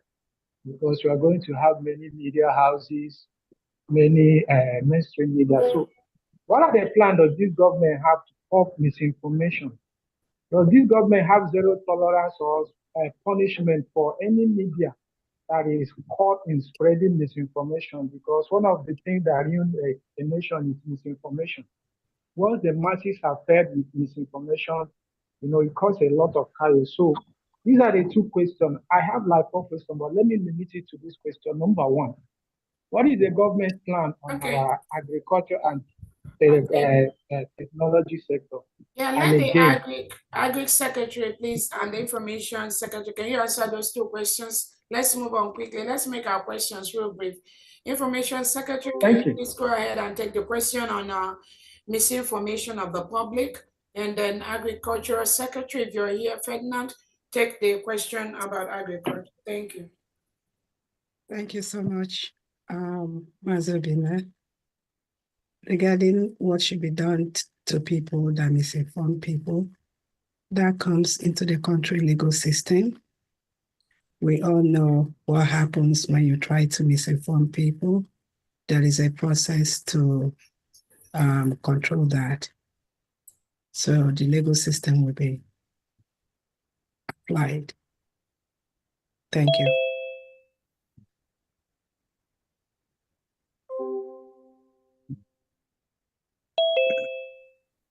Okay, thank you so much, Dr. Agi. Again, like Dr. Agi said, the legal system, we have our constitution. When people, that's why we are trying to build our country as quickly as possible to ensure that that decorum and that ethics is imbued in our people. The Agriculture Minister, Secretary, are you here, please? DPM, I don't think that he will be here, remember? You know, yeah. Okay, great. Yeah. So again, the question on agriculture, I think we will put it down for if our Secretary of Agriculture is going to come in and answer that question. So let me support the agriculture. Go ahead, please. In my department, urban development will provide land in cases that people may lease to farm, and we can go to mechanized farming if they're capable of doing so. But we'll have separated areas that people could go in and lease land or begin to farm whatever product they have, and we, the government, will support them and sometimes provide them the seeds that they need or all the issues, infrastructure they will need to start developing their areas in farming, because we want to I want us to export food out of Biafra. You know, before you export, you have to feed your people. If you get enough, then so I'm looking forward to seeing us have enough food planted, enough plants in our nation, and not buy from other people from other countries. Reverend Ebenezer, someone had asked a question about housing. I don't think you were here at the time, and the person's name is Sylvester Wankwo. If Sylvester Wankwo is here, please could you ask your question again? Yes, my question again was about building and housing. Under how many weeks? Can you hear me? Oh, I can't. Only 1 week now. Only 1 week. Hear me? Hello? Yes. Yeah, my question was about development. Some of us have some properties we are developing now, and I know that when things settles in Biafra land, the infrastructures will be connected to a central sewage system. So my question was, is there any plan or anything that we can include in the houses or the properties we are developing now to match that? Then all we need to do is just to connect it to the public sewage. There will be so much that will be done when it comes to infrastructure. Things like septic sewers and all kinds of gutters and waters that people drill to the ground. All that will have to be transformed. We'll transform it to actual supply of water, energy or water from a specific area where the water is treated. And then also the sewer system will also be transformed into treatment plants. These are the things that Biafra will do in all existing cities. We will create such an environment where septic systems will disappear and sewer lines will be there, so that all waste sewer will go to a treatment plant that will be treated and converted to other things that we're doing. Yes. Also, we're not going to take over your land or your property. We're not going to build for you, but we're going to make sure that you are safe when you build your home. That means we have to have a code system that every person must abide by. You must have a code system. You have to be on that line in order to build. So when you make mistakes, we'll stop you and make sure you do it. Now, if you have a property already built on, and we come in and say, hey, we want to build a road in this property of yours, we're not going to tear your house down. We will compensate you for what you have, what you have already, and then you could find you another place to. pay for that property, we'll buy the land from you. And this is what Biafra is going to do when we establish. That's why we are going to have investors from all over the world to come and join us and get all these things performed. So I don't know if that will answer your question, but yeah, you answered, but not exactly what I was expecting.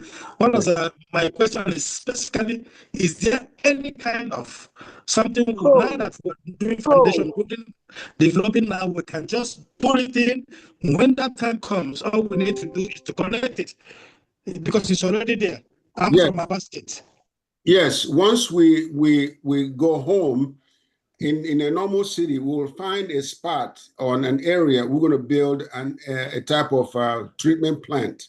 And yes, you will connect to that treatment plant and we'll be able to work on that. You know, we keep you all cleaned up. Does that answer your question? Let's just leave it like that for now. But no, I was thinking that would be a kind of say, get this type of pipe or underground something, get it prepared, lay it there. When that time comes, or we get from the general one and bring it to the one in the house. That was what I was expecting. If there's any kind of pipe we can lay underground, now we're doing foundation, depending on when that will come.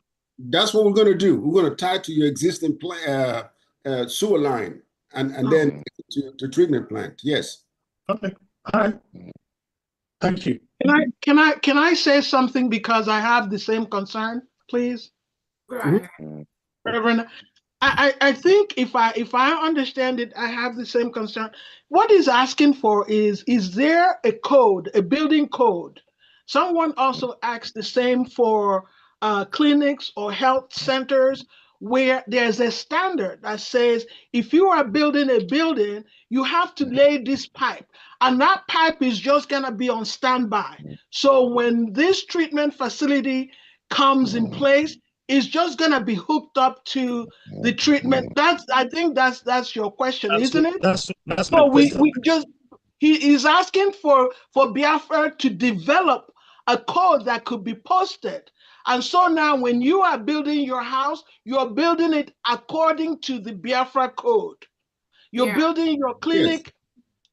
So they need it available. I think that's what he's asking for. So all those, let me just clarify. All those things, we already have them. All you need to do, contact the secretary of any of the department that you are talking about, and they will give you, they have a lot of codes, guidelines for anything, depends on the department in Biafra land. Just like the Secretary of Healthcare and Human Services, Dr. Former, they have all these things already lined up. So all you need to do, whenever you're asking that question, you can get the particular secretary of the particular area of your concern, privately reach out to them, and they will give you those information you need. But yes, we have all of them, Excuse me, please. Let's go to the next person, please. Honorable. Yes, ma'am, I'm here. I've been waiting for over an hour. Go ahead, please. 1 minute. My name is Sama Kwarando. I want to find out why people are asking questions of things that should be in the future. They're asking this question as if tomorrow they are going back to the land. No, what we are now concerned with is security. That is the first thing. Asking of building code and this and that, hold on. When the time comes, the time will come. I want people to ask questions with sense of proper understanding of the situation in which we are in. Thank you very much. That's all I need. Thank you so much. It's also good to know that every question is okay. Everyone have their own question, and that is why we are here to enlighten people. There's no stupid question, only stupid answers. So everyone can ask whatever they think, and I understand the angle you're coming from, because some of those things, we already have them going, but people are not aware. So it is our responsibility to let them have answers to those questions. Next person, please. Honorable Go, let's be quick, please.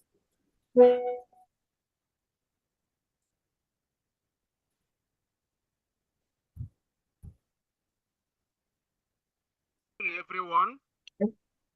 Can you hear me? Yes. Why not me? All protocols observed.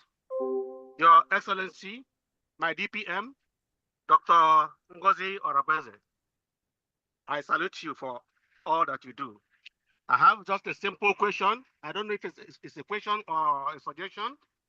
My question is, do you have a timeline when you will instruct our secretaries to start using our websites to educate and interact with Biafrans? Because that will help us to know what the departments have, and we can communicate with them directly. It will also help. That's my question. Thank you so much. And on several occasions, we've conducted sessions like this. Every Saturday, we do fundraising, and people come there to ask questions to the secretaries, and they get answers. They're already doing that. The information department is already doing that. They are online almost every day, taking questions from Biafrans. So again, some of these secretaries are very, very busy putting things together. So we may not, you may not have them online every day as you expect. But again, trust me, we do every question and every department, every secretary. If you can go to our website, the usbgov.org, that's the government website. There are sessions for questions there. You can ask your questions, and I believe you're gonna get the answer. And most times you have any like question and answer session like this, you can reach out to any particular secretary you want to have the information. And again, I want to use this opportunity to encourage all Biafrans. You're welcome into the government. We are building this government together. It's not when somebody sits somewhere and expecting somebody to build Biafra for them, and then you just go home and relax. It is the responsibility of every Biafra to be involved in the final push for us to remove these terrorists from our land. So it's a collective task. Bring whatever you have on the table. Reach out to the particular secretary. These secretaries be hiring at the local level in Biafra land. The 40 state administrators and commissioners have hired over 30,000 Biafrans in different departments. So just reach out to the area where you think you can be of value, you can add of value to the government, and take it from there. Just good luck, please. It's nobody's job. Let's go to the next person, please. Honorable, go ahead.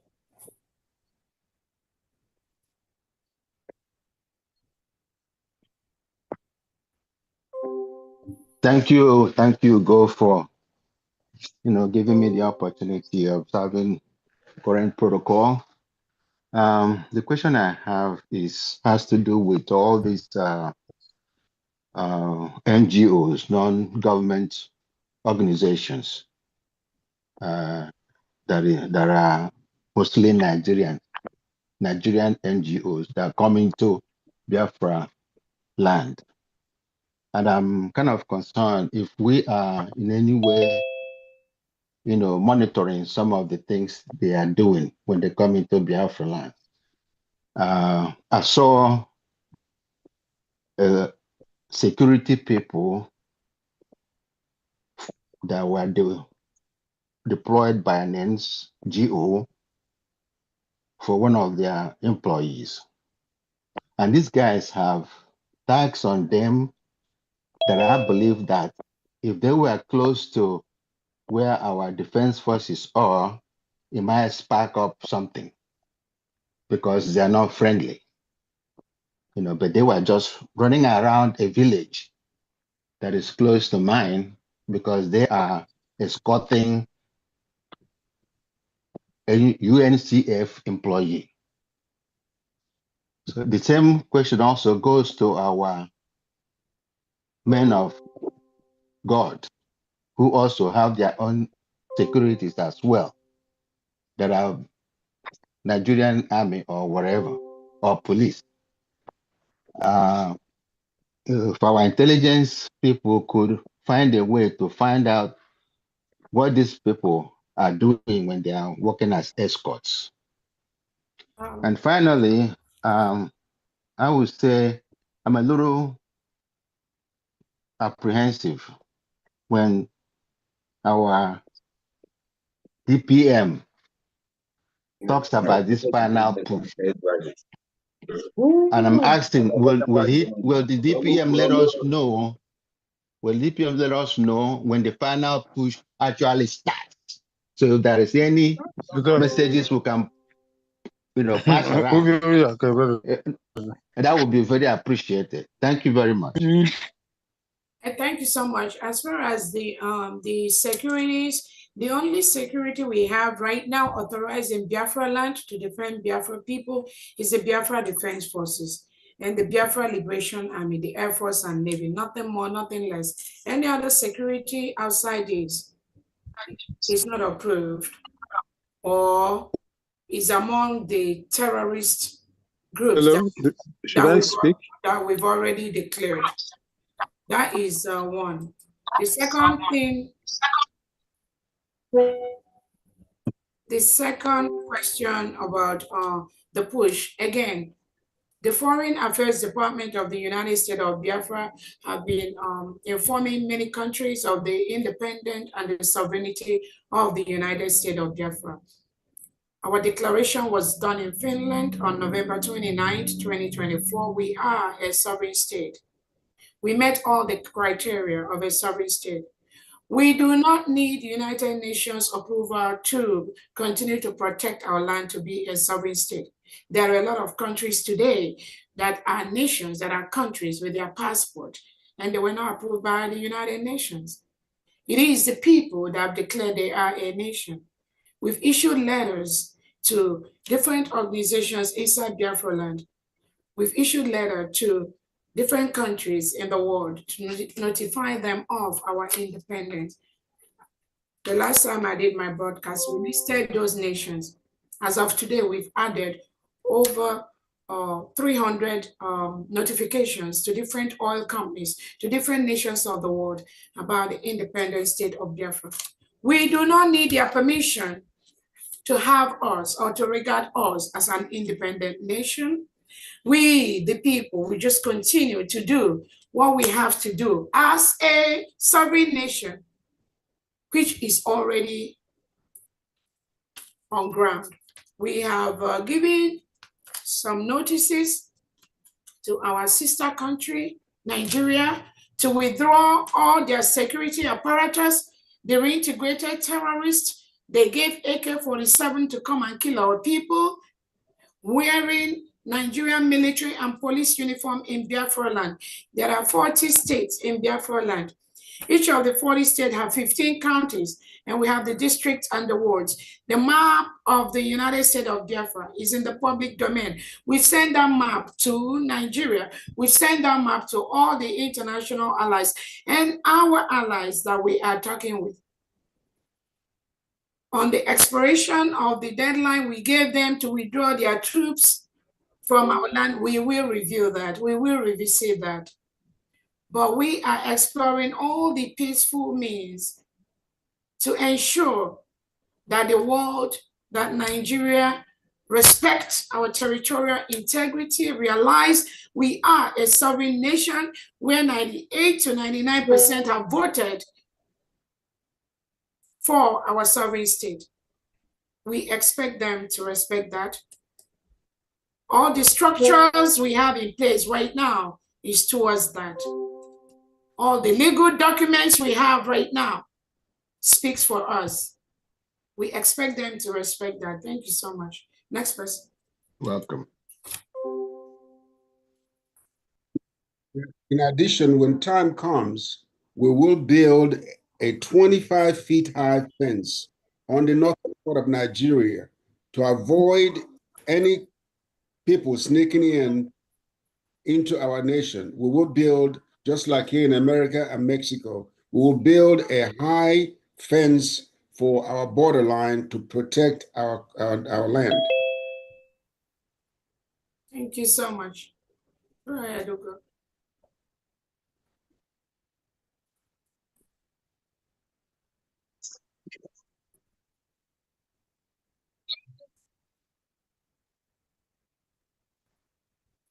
Okay, good evening, everyone.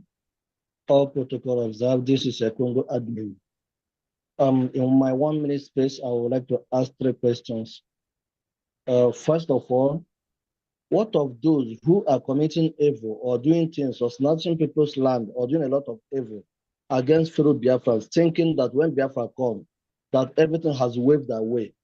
Are we going to report somebody in our own court on a previous evil act that the person will come and face trial based on that, on the past evils?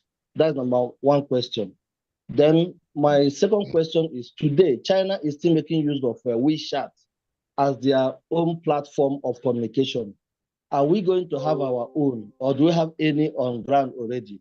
That is number 2. Then number 3, how are we going to protect our cyber for cyber attacks? Because just like what is happening here now, we see people messing up with our communication here.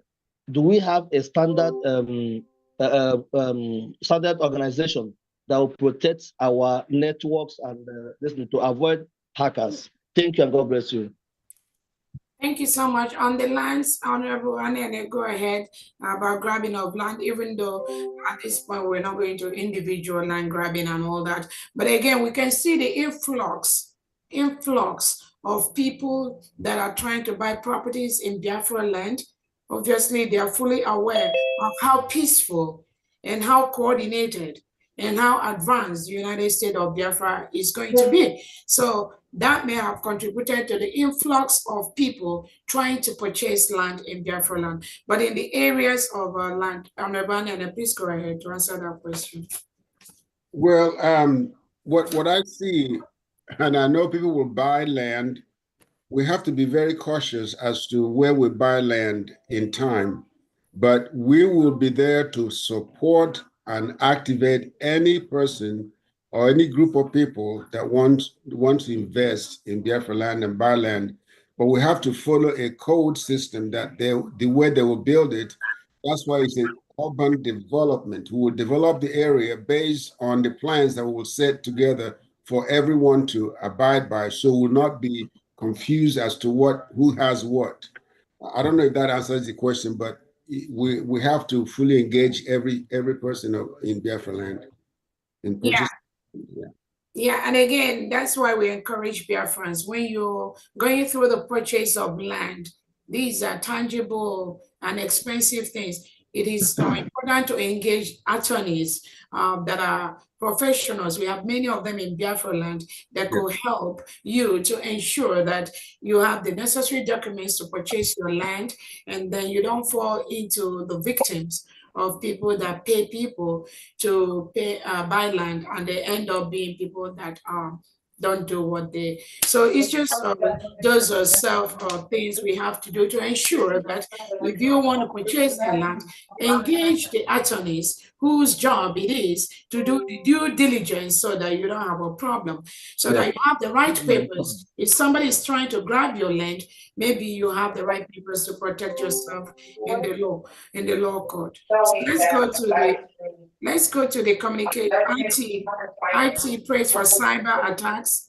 This suggestion on cyber, please. Is praise here the IT Secretary for United States of Biafra? Please go ahead, or God will.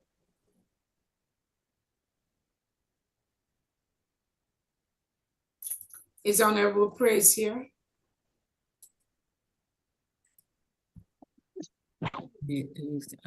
I don't see him here. I don't know what time it is in his area. Okay, is Honorable Godwill here in the area of cyber attack?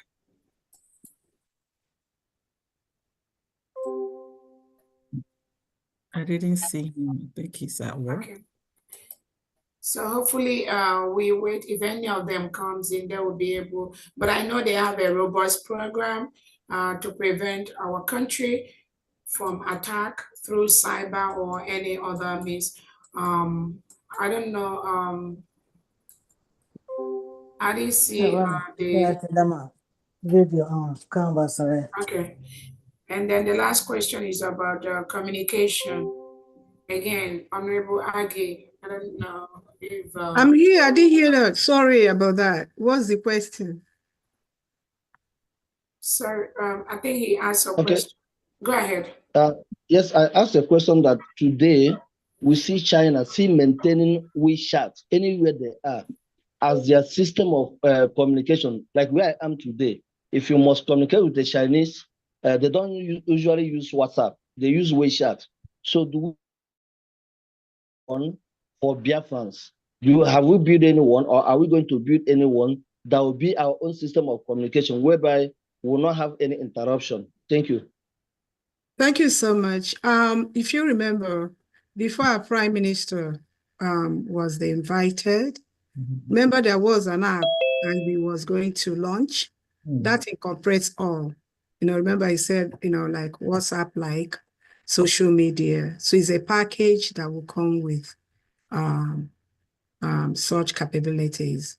And if there any reason why I'm saying, because we haven't launched the apps yet to know whether that is inclusive totally. If there's any reason it's not included there, I can tell you that we have Biafrans who are doing things that that will not even be a problem at all to incorporate. So when the time comes, if it's not incorporated, we have people that will do that. And you asking, is it a skill you think you have? No, Okay, I don't I'm really just have the asking capacity. maybe, go ahead. Okay, thank you. Yeah, thank you so much. I was just asking, maybe, some people come here to ask, they have something to with that. That's the area, that's the reason I asked you. We'll be good with that. We'll wait until the app is launched. Thank you. Sorry, my honorable Minister of Information, my network was stopped. I don't know if I can go ahead now. So can you repeat? Oh, I'm not the one controlling the platform, but you can go ahead. Mazu go, right? Can he? All right. Thank you. I'm sorry, I just have only one question. Before then, there are some people who have raised issue on activity and so on and the legacy, which I believe there are some of those issues that have been addressed. All those things are not possible under the occupation of the country. And whoever that is building should understand that even our spring leader has made those things clear from onset that we are going to be building a skyscraper to ensure that we have facility where we can having our farmland, company, and so many other things. So if you are buying land, you can buy land, but not to build. Because when we start, all those buildings you are seeing, most of them are going to go down. And some of the road that you are seeing today, we are going to have about 10 lanes, and our railway system is going to change. It's just going to be like Chinese railway, so where you have about 8 or 10, rails going on. So we're also going to have a street train and so many other things, just like in football. So I'm advising anyone who is buying now to only buy and keep. You can build a beautiful house, but not as you are thinking, because what we are going to build, want to build a company, you can have something like collaborated company, whereby you can have about 5 investors building in one particular land, about maybe 80-story or 70-story. Thank you so much, John. We already got all that. I don't know if you have a question. The different secretaries already have what you're talking about. So if you thank you so much. Yeah, we just yeah, all those things were, trust me.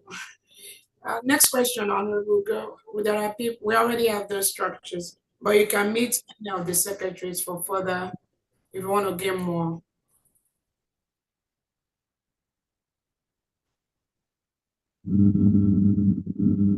Your Excellency.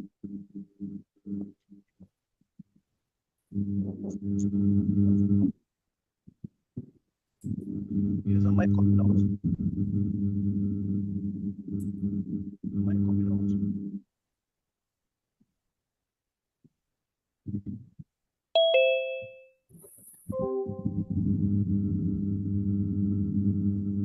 Am I coming out?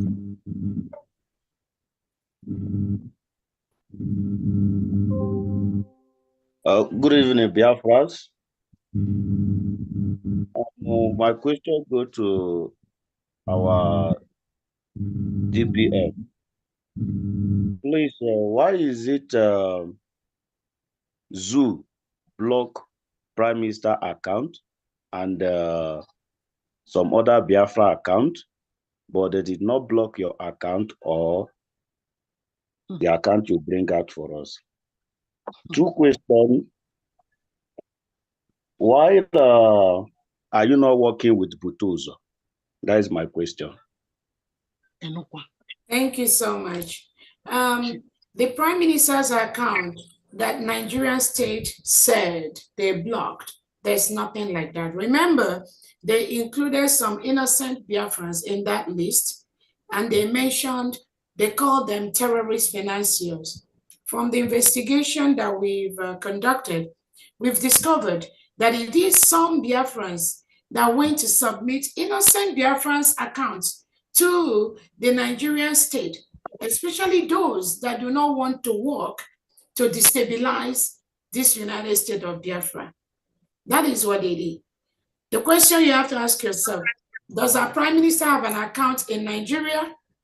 No. Is our Prime Minister Simon Ekpa a terrorist financier? No. What he does is exactly what me and you do every weekend to raise money to build our nation.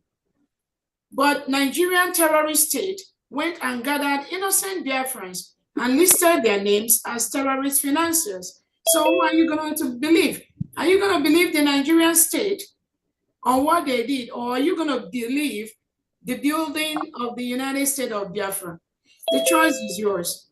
The second one, why was my account not blocked? I do not have any account. I have all my accounts where I live, and none of them is blocked. I do not have any account to be blocked. Or do you want them to block my account? Okay, I know you don't want that. Then the second question, the United States of Biafra is working with all the 40 states of Biafra. We are working with all the Biafra military, the Biafra Defense Forces. And if anybody tells you that he or she is not working with the United States of Biafra, please feel free to send that message to me or that video to me. Thank you so much. Next person. Thank you. You're welcome. Thank you.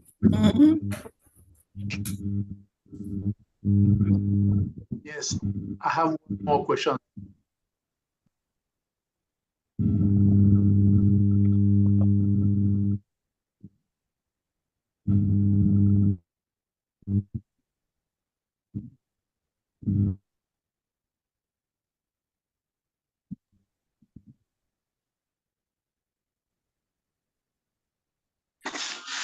Yeah, thank you very much, Ugo 247. Thank you also, all the media team.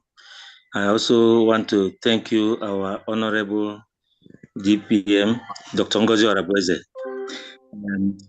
In fact, I didn't want to come out to ask some questions, but there was a guy who came up here and asked some questions that really put me off. And because of that, I raised my hand to come and ask questions. And I want to direct this question to the same guy and to people like him who are in this platform who don't believe in our government. It is said that for 4 or 5 years now, we've been contributing money and for our financial secretary, and he has that money with him. And just a few months ago, 2-3 months ago, we started contributing money for our USB. And people are asking the USB, what are you doing? Or what have you been doing? But they don't ask the same question to people who have been collecting money for the 4 or 5 years. There are some people who came out to boast that all the men on ground are for them, and that Ngozi Orabueze does not have any men on the ground. They did not ask him this question. People are raising funds every week, and nobody is asking them questions. So I want to ask this question to those guys. When will you begin to ask Bridgie government what they are doing? When will you begin to ask them to come out? When will they come out to take questions and answers like we are doing today? I want people to, this guy who came up here to piss me off, to ask his government, the Bridgie, when will you come out to answer questions, just like Dr. Ngozi Orabueze is doing today? For 3 months only, we've been contributing new money, and they say we don't have men on the ground, so we are recruiting people newly. What do you want this new recruit to do right now when you have men on the ground that you are controlling all of them for years? When will you ask them these same questions? Because I'm really pissed off with that kind of question. What are you people doing? As if they are doing something that we are not doing. That is my question. Yeah. Thank you. Yeah, thank you. Let me quickly, thank you so much for that. Please do not be upset too much. This is what you see. Remember, they will come from different angles.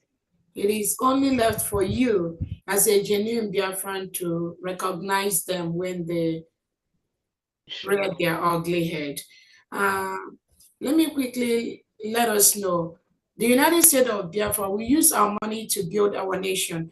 Our money goes into several things, such as, remember, we are doing our ID card, which we started printing when our Prime Minister was around.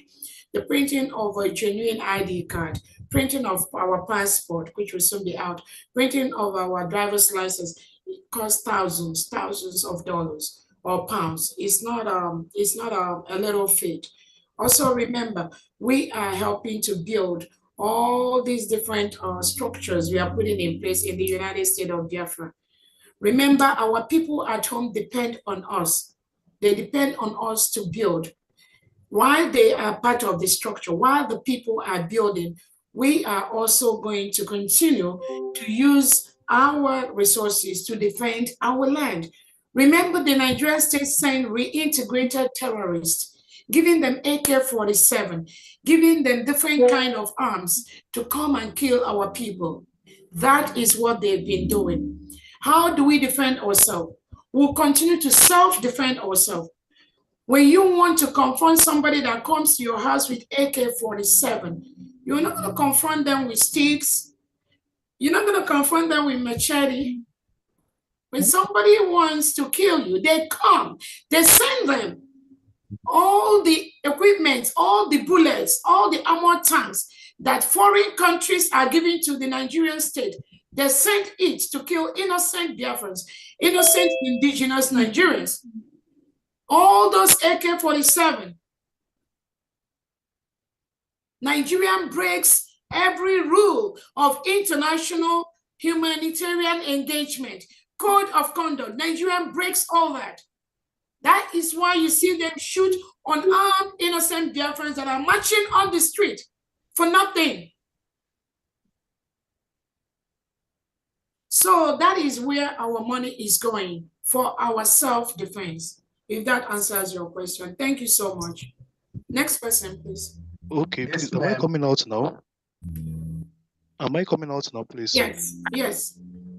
Okay, thank you so much. Your Excellency, Dr. Ngozi Orabueze, a woman with a golden heart, I greet you. Honorable members of the cabinet, distinguished leaders and Biafran of the Biafran nation, respected elders and stakeholders. To the secretary, I salute your resoluteness. I have three major and pressing questions to ask. It's in regards to drug abuse.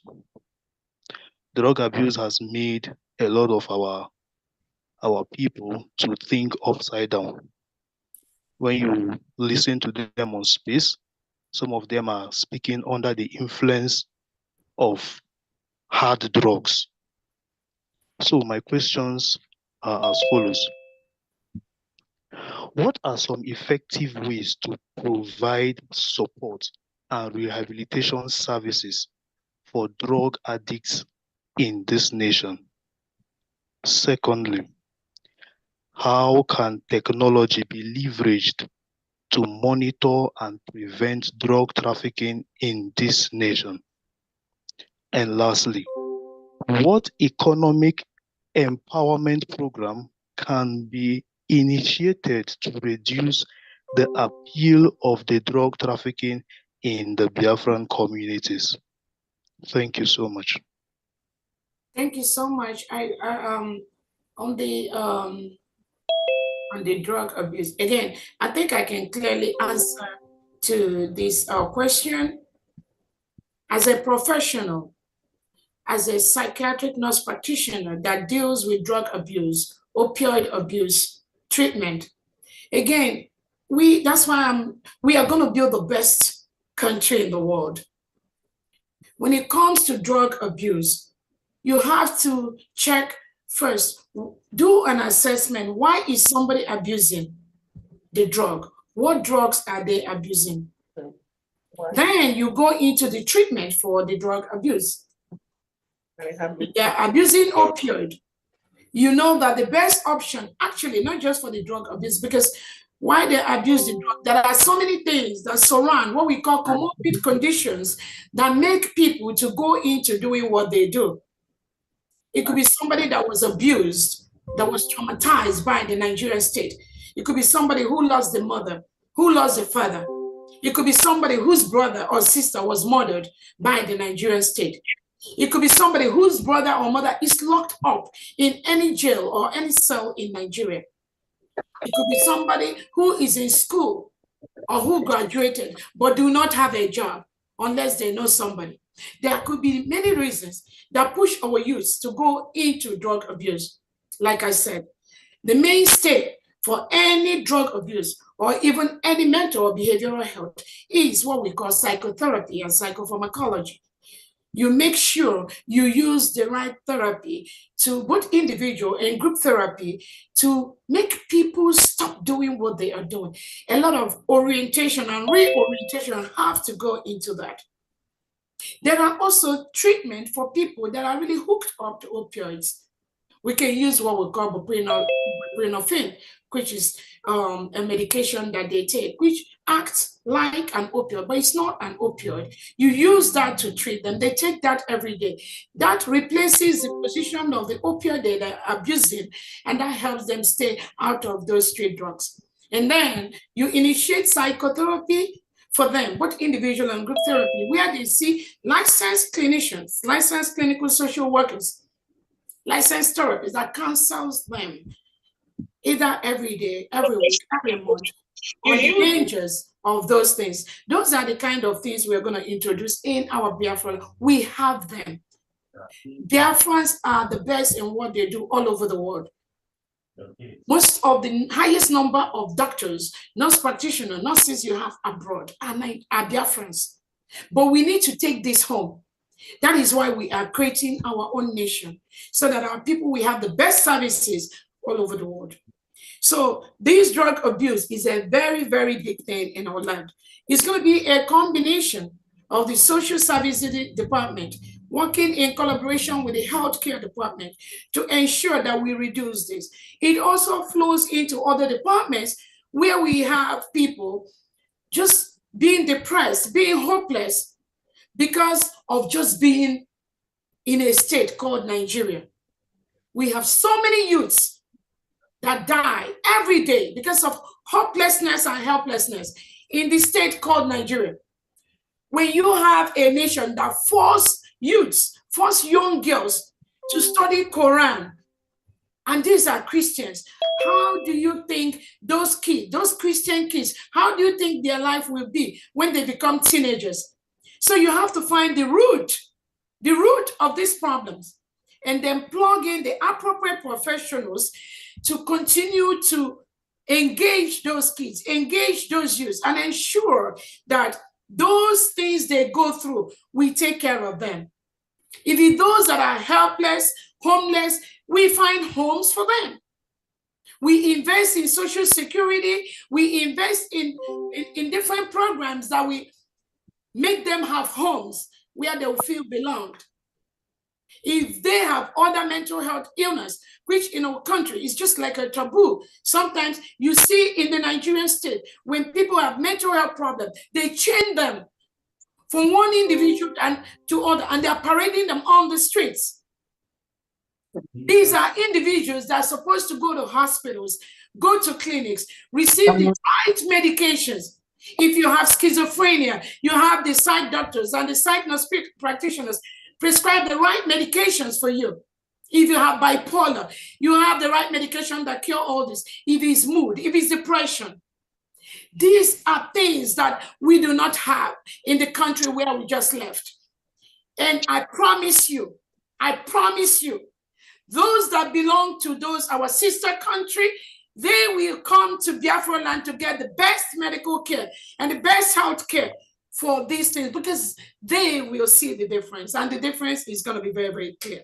Yes. So for the trafficking, our immigration department is just top notch. I don't know if Dr. Dorothy is here to talk about that, but we are going to build a nation where those things will be a thing of the past. We have all that in our constitution. Again, once you start having access to our constitution online and start going through them, we address this in different portions of our constitution. And that will definitely take care of the influx of these drugs into our country. Thank you so much. Yeah, can I say something a little bit? Go ahead, please. In fact, you're really giving a comprehensive answer to all these things. And my great Biafran, honestly speaking, there is no gain saying that we will do the best we can to make sure that Biafra is one of the countries that people will be wanting to come in and visit. So it's like, I'm not saying we are wasting time, but it's good, you know, it's like we are in, you know, to rub together. Yeah, to rub minds together when we are in such a discussion or such a you know, a conversation. I'm telling you, keep your how will I put it? First thing first. Like there is one speaker that said that. First thing first, let's get home first. And what is going to make, you know, going to take us home? Let us do our contribution. Yeah, we are in such we take it from there. When we get there, then you hold the government by their words. That definitely they said or they stated that they were going to make Biafra the best nation in the world. So, you know, if we are talking about, already we have the templates on ground. What there was a question he answered I needed to talk about. We have all those templates on ground to keep to hit the ground running. We don't need to come and start talking and talking and talking. I mean, you know, it's like I said, it's good for us to talk, but bear in mind that the government has promised you that we will do the best to all the Biafrans. You will never, when we get home, you will never dream of even visiting the next neighboring town out of Biafra land. So please, let's do the first thing first, and may the Almighty God bless us not to sabotage our government and help the government, you know, to actualize our respective dreams. Thank you so much. Support, support, support. And Dr. Dorothy, what is that first thing first, ma'am? Could you just be direct? You know, I don't understand parables. Money. Oh, money? Yes, support. Money to really secure our land. That's the first thing right now. So each time we are coming here to do some or to organize some question and answers, let the question and answers be, what is the first thing to do? I mean, how do we secure our land? That should be what we should be talking about. Thank you. All right, thank you. So Biafrans, the first thing she is talking about is that you should support us financially. That's with money, apparently each problem will be solved 99.9%. So money, kudi, ego, owo. So that's what we're talking about, Dajon. So just give it to us. Pesa. Thank you. Let's continue. Mazuga, I think I can assist from now. The next person from my own end is 332562. 332. Biko, can I do no for Biko? I don't know Biafra land, and then we network. Okay, Mazi, go ahead. Mazi, go ahead. The one Kemka, go ahead, please. Okay, I'm making a because people can get jobs because that's good. Uno ganye maka time ya twaria no na okwu Igbo biko ajụjụ nchọrọ ịjụ onye isi gị nwa ka m ga-adụ ajụjụ ya biko. O nwere ife nnụrụ anụ m na gị na Diana unu si na ọ bụ na onye ndupụta onye isi pụta prime minister pụta na unu ọ bụ na ọchị idozi ka udo dị n'unu ga-apụ gịnwa sị mụnwa nkọ unu gị apụkwa biko ịpụ ọkwanụ ka ekwana ise ka anyị mee so saa anya ajụjụ ahụ biko unu biko ọ na-enye m nsogbu since nụrụ ya biko unu biko. Should I answer? Let me quickly, I don't know if you want me to answer in Igbo or English. Again, we are. He understands English, but can't speak English. Go ahead with English. There's no Igbo person that doesn't know how to speak English. Or pidgin English. That's exactly what I said. I said that he understands English. English, again, please. No, this is international, okay, sir? This is not meeting one like kind of. This is international. People are watching. Thank you. Go ahead. Okay, please. This is government. We don't dwell in gossips, please. We are very, very focused. We are very, very busy. And some of the things we do is what I know we are supposed to be doing at this moment. We have just one government, the United States of Biafra, one leadership. The leader is Nnamdi Kanu. Our prime minister is someone ever be represented by my humble self. That is the only government we are focused on right now. Those are the footpaths of those people we are taking right now. This government will not dwell in social media gossips, and I don't think we are going to be part of those gossips. If anybody plays any message and they say that it's from me or from Diana, I want you asking this question to listen to that message from beginning to end. And hopefully you will understand something from that whole message. So it's not just asking a question that suits you. You also need to listen to the whole message and ask questions on the whole content of the gossip. Like we said, we're not going to engage in gossips. There is only one government. And our prime minister knows where he left this government, and that's where we are. My DPM. I have a question. No, please, let's go according to Reverend after you. Please. I want to, No. Jasmine is not your turn yet, please. Jasmine. So you never get to my turn here.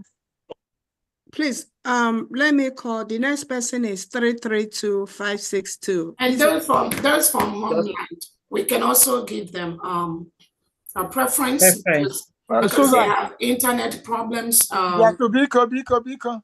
DPM, even if you have to give them, they are from Homeland, they have to, No, you don't understand. What I'm saying is that those from Homeland, sometimes their hands are not up, but like the last person that spoke, he said he's been wanting to ask questions for 1 hour. We never just one question. So if they are from home, please can you give them we don't know they are from home. So, but it's so noisy. No matter where you're coming from, it still has to be organized. I'm from home. Okay, but what I'm saying now is this. If you are from home, if you are not from Homeland, please put your hands down, please. No, Dr. Agi, let them stay. What I'm saying is, I want to give you a cup of tea. Oh, please. What I'm saying, Dr. Agi, is those that are from Homeland, and I just want us to. You want to correct your head. That's how do we know they are from Homeland? That's why I want to ask. Because you may not see their hands up. I'm from home. Because they do not have access to do that, because they don't have internet in Nigeria. Their phone don't work in Nigeria. So that is why. When you see me, I lower your head again, okay? Yes. I just want only one question I have. Hold on. The last person that asked the question, I hope we answered your question. Then we go to Jasmine Tag, please. Go ahead, Dr. Adi. Jasmine Tag, I think is from, I don't know if Reverend Ebenezer, if you are from Homeland, please, after Jasmine Tag. My question is this. My DPM. Go ahead. Okay, thank you for all you do for we Biafrans. We really appreciate. You understand? We really appreciate you and your cabinet members. We appreciate our leader Mazim Nandekano and our Prime Minister Mazim. We appreciate we go to for true survivor. May God bless you all. My question is, we give the zoo 60 days. I don't know if that is still effect or. So how you doing, man? So I hope it's still. Yes, I'm picking up over there in the morning. Can you hear me? I heard you. Again, I've answered that question before. Maybe you were not here. At the expiration of that 60 days, we're going to revisit it again. We are building our nation. Go home empty? Yeah. Okay. Yeah, that's what I said. Okay, thank you, my DPM. God bless you. Thank you. Next question. I think if you are from home now, please speak. Which they're going to do in the morning.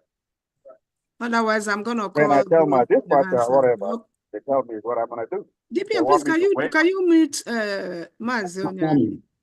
Next question, please. Okay. Next person is Ijoma. Good evening.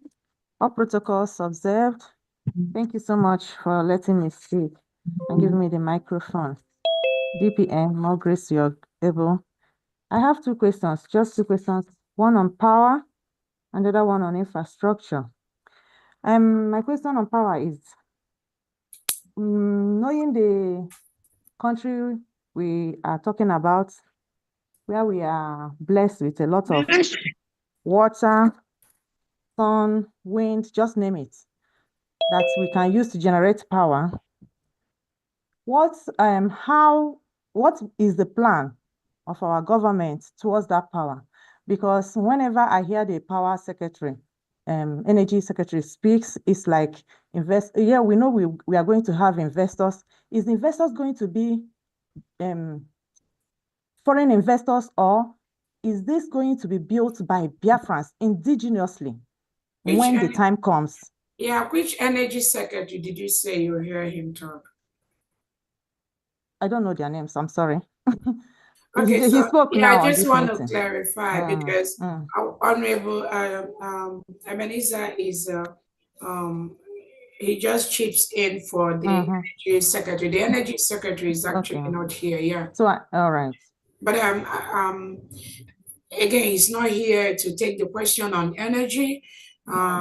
Hopefully, we will write that question and send it to him, and he can reach out to you in the area of clarifying your concerns, or you can also reach out to the information department later on so that they can get that question across to the Secretary of Energy to give you an answer. So I don't know what your second question was about. Okay, thank you. About infrastructure. Somebody mentioned skyscraper, 80-story building, 1 million story building. And thank God you are a doctor, so you will know what I'm about to say.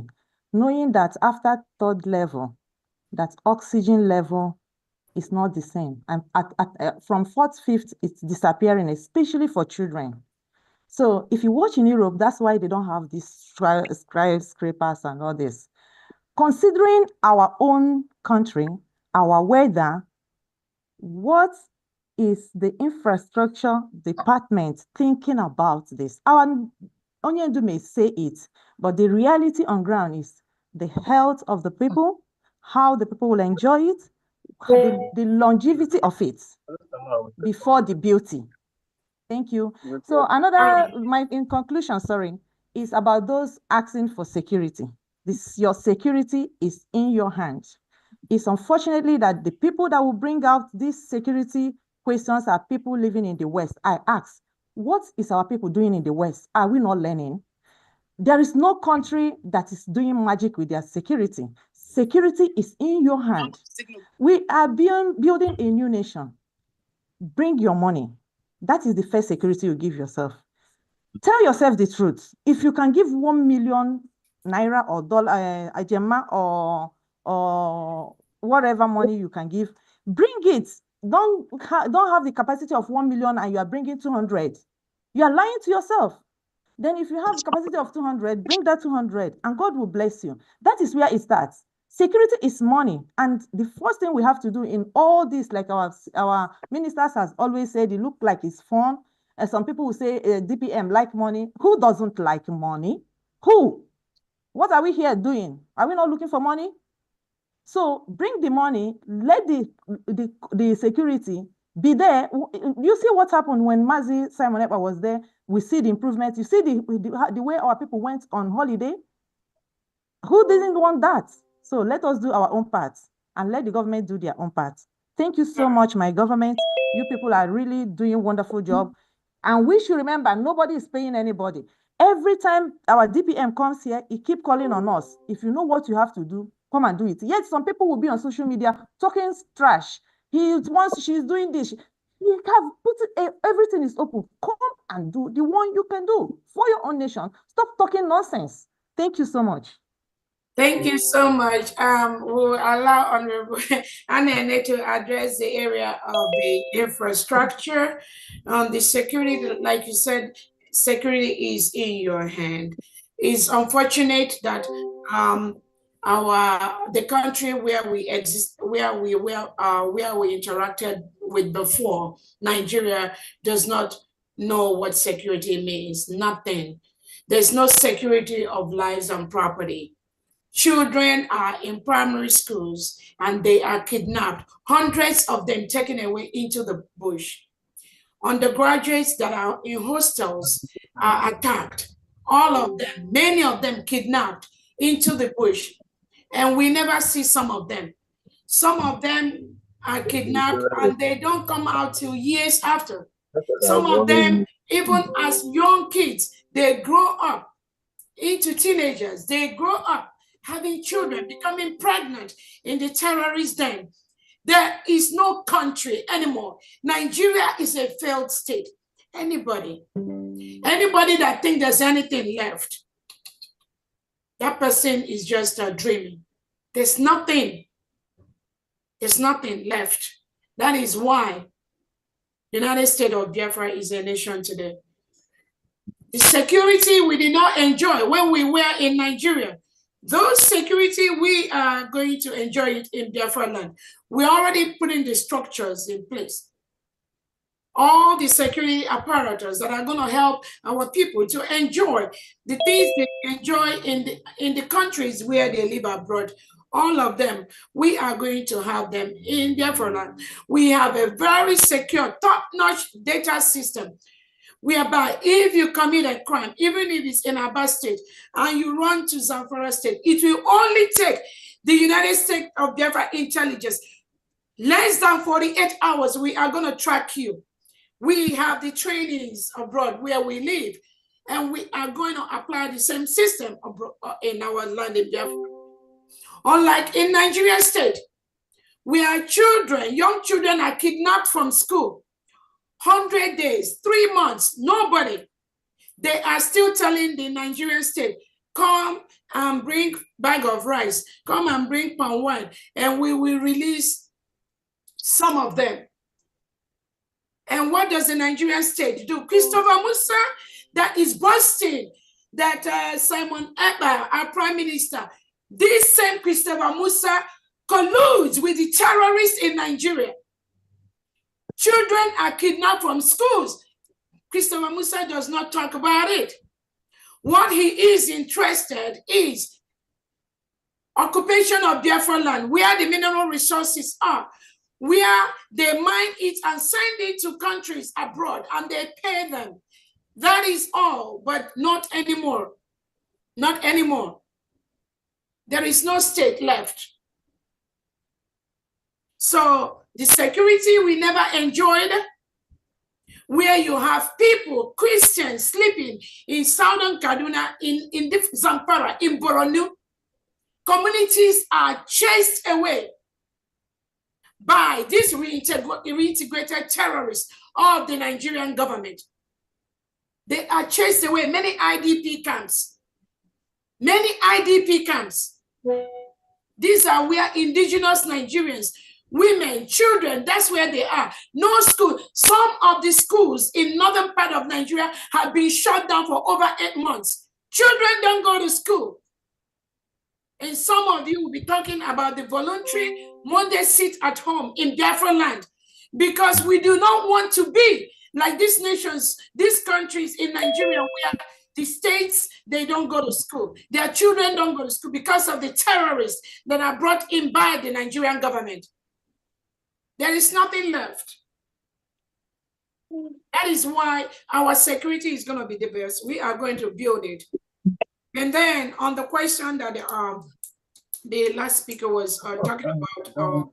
Rise. Let me talk about the hard rise. Yes, building. go ahead, Honorable. Let me tell you, we could do 50 stories, we could do 60 stories, we could do 70 stories, could even 100 stories. Let me tell you how we condition the space. From the ground, we shoot air conditioning all the way to all the floors.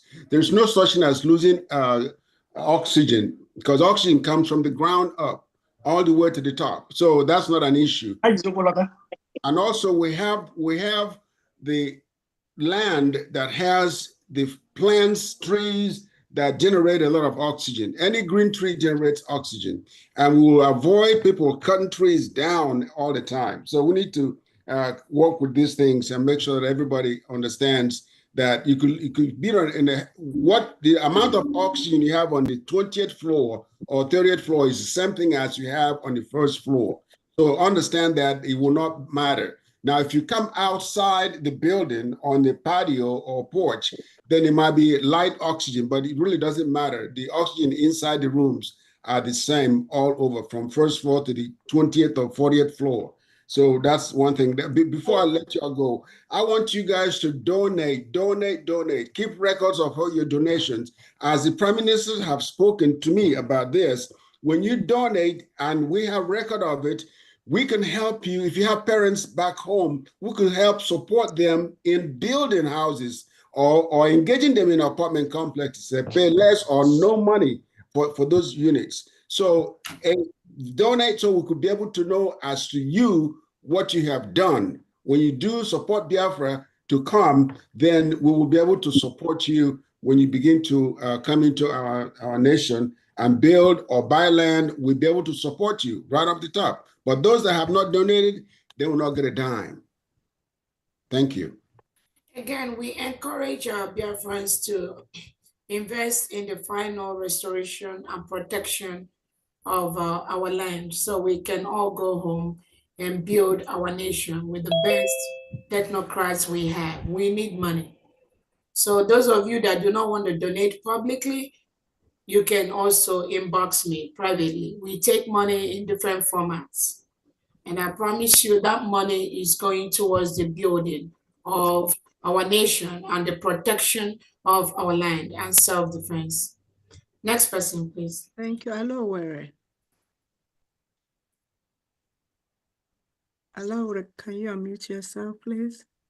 Yes, so are you hearing me? Yeah. Dr. Orabueze, Ekanodia. Yeah. Chukwu gozie gị biko, agoziela m gị. Ị hụrụ ụgwọ ahụ iji agba ndị ara, agwara m ya taa, agwa m Claudine. Ọsọ 522 ka 521. Dr. Orabueze, biko, ọgwụ a biko goye m quantum ka anyị dọwa ya.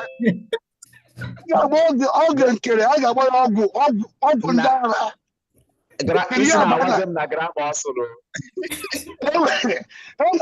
Enwere anya lụsa ebu ya na-akpọ afinye ogbugbo.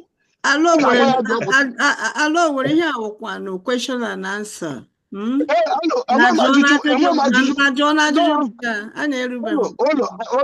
don't have question. I want to tell her that medicine 522 or 521 kit with container.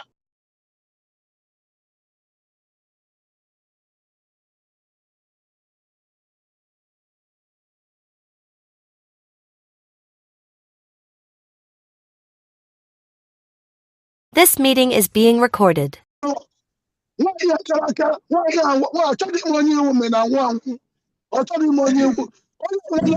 with Indishinarema. She knows that to treat Biafrans. Dr. Orabueze, because the sick in Kabulagi, get tired, God is your strength. The God of Biafra will continue to be your strength. You shall never fail. Success belongs to you and Biafrans. We shall not continue to cry in the land of Egypt. We must go back to our home.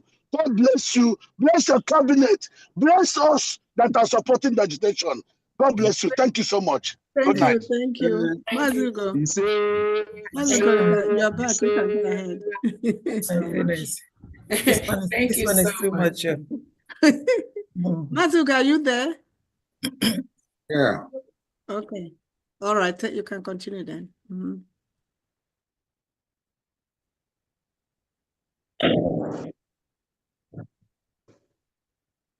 Yeah, lakwa na alai. I can't do too much. Hey.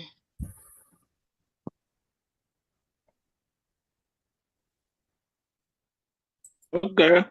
Good evening from here. Are you hearing me? Yes. No. I want to ask one question. Then I'll make one observation. The question is this: when are we going to officially write a letter of expulsion to Adando Ocho, Adandiara, Adandakwara, so that this letter will be official, written in Igbo language, because his followers cannot decode, they cannot read, they cannot comprehend. They are so blind, they are so moronic, they are so idiotic that their brain cannot stand writing anything in English. Let us write it in Igbo language, and another one in English for other people, so that when our PM comes out, he will see this official letter, as we have been doing to others. I am aware that she's not qualified to be given that accolades, but let us do it, let it be on record. That is the question I want to ask. Then my observation. Ladies and gentlemen, and please listen and listen attentively. Dr. Ngozi Orabueze, the DPM is not the problem of Biafra. Let nobody make that mistake. Go and listen. Buhari and this drug lord, they have sold Nigerian Biafra oil up front for 40 to 50 and 100 years. Our generation now, those yet unborn, have no future in terms of the oil, or except we get this freedom. This oil has been sold. Let people tell those who are on air. We have men on ground who are our military. We have men on air who are hungry, like Remedios and Adando Ocho. These people, let them get it clear. Dr. Ngozi Orabueze have nothing to do with the problem we have in Biafra. Our problem is that our resources have been sold ahead. Let us get it there. So when they declare the state of emergency in a particular part of Biafra land, they have a purpose. They want to protect the interests of the globalists who are now the beneficiaries. When they are sharing them $10,000 dollars to come and say, yay, hi, over a section, over everything. Okay, I made my point. Thank you very much. Thank you so much. And we already said it here. Those that are thinking that it is about Dr. Orabueze. And again, that letter you talked about, I think the Education Secretary, that is something, please, let's do that and submit it in the language that they do understand it. We have an Education Secretary that will do that. Again, this, like he rightly said, it's not about me. It's not about me.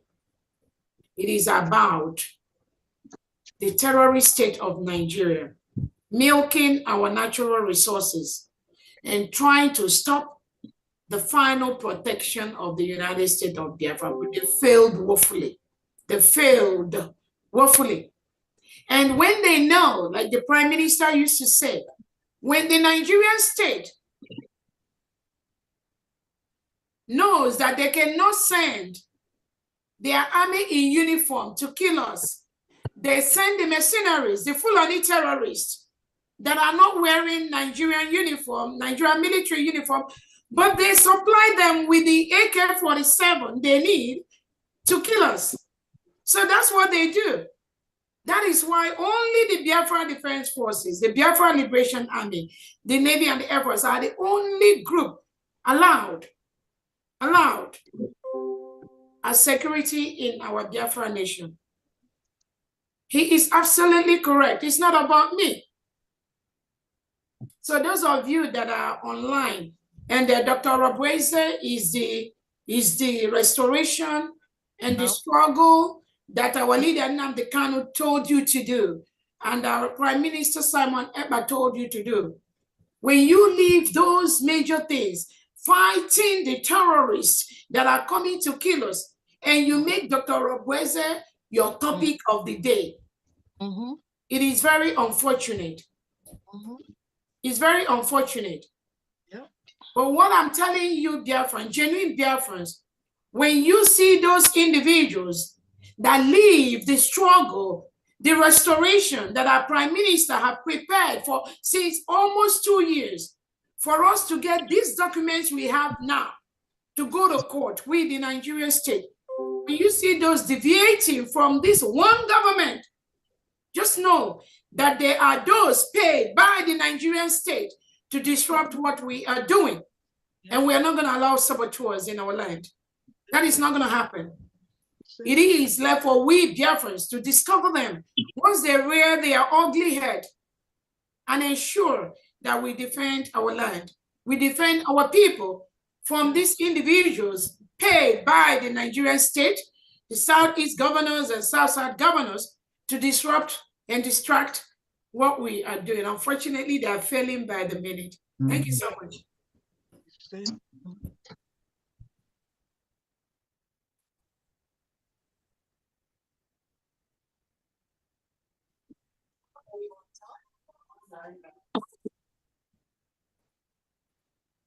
Yeah, thank you so much. I greet everybody. 247, my DPM. Greetings to you. I can see my fellow comrade, Dr. Dorothy. I greet everybody. I am not the type of a praise singers. I don't, all I do is, we all have eyes. We know who is who, and we know what we're doing. But today, I just wanted to ask you 2 questions, please. One is in regards to 30th May. I want somebody like me, I want to know, I don't know the address. Is it the space? Is it big enough for whatever we're going to do that day? Or is it open and then, for example, to a different place like the way you do wedding in the church, you go to reception? I just personally, I want to know so that, maybe, you never know, maybe so that I can plan whether I'm going to sleep over, get a place to sleep, or I can fly in and fly out the same day. That is my question on that, please. If I can get that, then I will ask the next question. Or should I go ahead and ask the second question at the same time? Yes, go ahead, please. Okay, and the second question is not really more of like a question, but I am more particular about this when it comes to education in a Biafra land. Very, very, very particular about that. Growing up, I have the option. I went to India. I went to India, Kaduna, just for some time. I dropped out. And that time I have an opportunity to go to technical schools. There are a whole lot of technical schools that time that teaches different things. My little sister went to commercial school. Is it a question or is it a suggestion? Because I don't want to ask a question. All of you guys are doing a lot. So asking that looks as if I employed you, is like you are interrogating you. But if it is a question, that's fine. If it is a suggestion. These 3 things, technical school, and commercial school, and special schools, I hope it is in our school curriculum. Thank you so much. Thank you. The Education Secretary, Dr. Ngozi, are you here to answer that question, or? Dr. Ngozi is not here. I'll take that information to her. Henry is the Deputy Secretary here. We go ahead and answer that question. Once again, I thank you, DPM, and fellow Biafrans. So our education, the plan we have is that creativity is going to be emphasized. So after when our students graduate from the high school, so we have a 1-year program where before they proceed to the colleges, they can go for the train. They have where they develop skills. So that is so it is the plan is they are going to also have every student will be expected to have skills that they can use to contribute to the growth of the nation, and also our teachers, because they are the ones to inculcate these skills. So we want to have a system where every teacher will have a skill to hold on to, so that they can also help in creation of this in the students. So yeah, that's technical. Every aspect of education will be emphasized. So we are not leaving anything, taking anything for granted. So what that means is that our children will have an option to go to technical school, or to go to college, or to go to any other special school. Is that correct? Commercial, yes, definitely. Yes. So very important, because those days we have a lot of skills developed. It was a choice. Very, very, very important. Thank you so much for that. And the next question, I believe you still remember my DPM. Yeah, thank you so much. The first one you talked about was what? First one was our DC on the 30th. Oh, yeah. I want to make my own plan. Yeah, I got it. In terms of space. Okay, I got it. Is Honorable Adai here, the Foreign Affairs Director? Is he or Uche here to speak on that?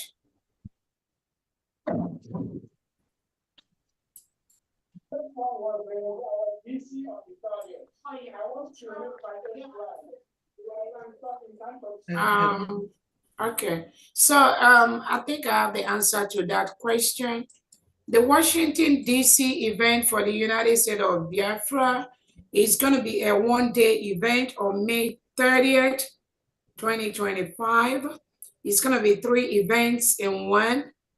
The first one is the opening up of our Washington, D.C. headquarters, embassy. Second one is going to be the Memorial Day, the remembrance of the heroes and heroines of Biafra that have lost their lives in the process of this restoration of the sovereignty of the United States of Biafra. Remember, during the Biafra War between 1967 and 1970, the war between Biafra and Nigeria, we lost over 3 million innocent children, women, and men from starvation. Starvation that was instigated by the Nigerian state against Biafra.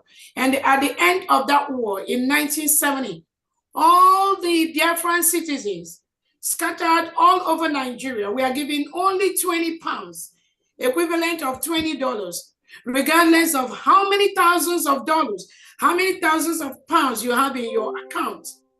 That is the destruction that Nigerian state have done to Biafrans. Imagine when you have $100,000 in your account.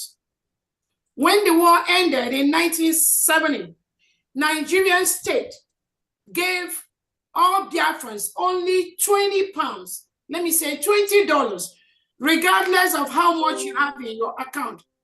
But today, Biafrans have grown. With that 20 pounds that we are giving to our grandfathers, our fathers, what are we today? All over the world. And you think we will just forget? And you think we will just let it slide? And you think we will be part of this system that dealt with our fathers and grandfathers like this? So that is the second portion of that program. The third one is going to be the Peace Summit. It's a one-day event. The code for blocking the hotel just came out today. The Foreign Affairs Department is going to send it out. So we had a discount from the hotel for $199 per night. Some people are going to come in a day before or after. Some are going to come in more. So that discount will be out. So, but it's going to be a whole day event. Just like we went for Donald Trump's inauguration. It was just one day event, but it was a whole day event. So we are trying to do things the way that we will save our money, save our resources, and also do things in a way that it will be more beneficial to us Biafrans. So it's going to be from Monday till the whole day. So it's left for you if you want to block the hotel. The code is already out today, and we're going to send it out, hopefully. So click on that code to get the discounted rate of the hotel price.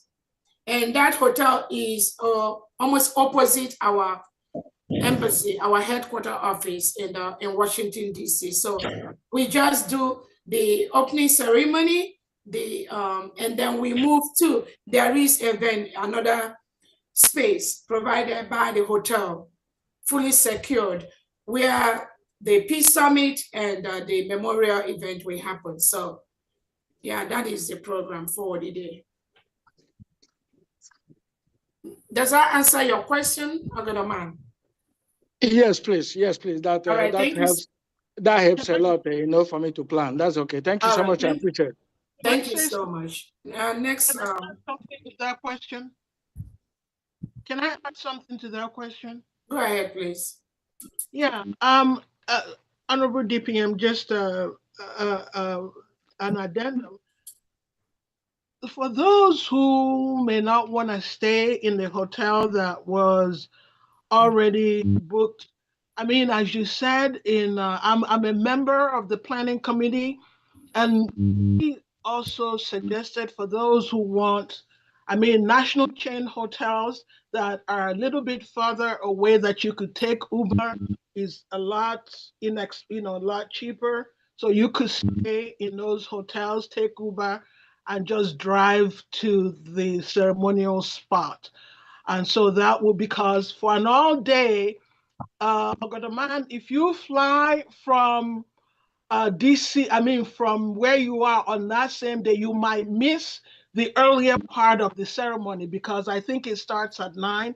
So you might want to arrive and be settled and be at the venue by 9. So, but if you want to come the day before, you could just get some, neighboring hotels and come in the day before. So you just take Uber in the morning and be at the spot by 9. And then if you want to leave after, because I think it ends by 9 p.m. So if you want to extend it to the 31st, you could as well do that, but it will be less expensive for those who want to plan it that way. That's an option. I appreciate that. It's not all about the cost. I just wanted to make sure, No, please, that's not the point. I'm just saying, as the planning committee, that's part of what we had planned. I mean, it's not about the cost. This is not about money. It's just what the planning committee had deliberated on. I just want to throw it out. Can I speak in this honorable chamber? Yeah, please, thank you. Go ahead, please. Hello? Yeah, go ahead, please. I mean, I think his question was answered. Thank you so much, Honorable. Go ahead, please.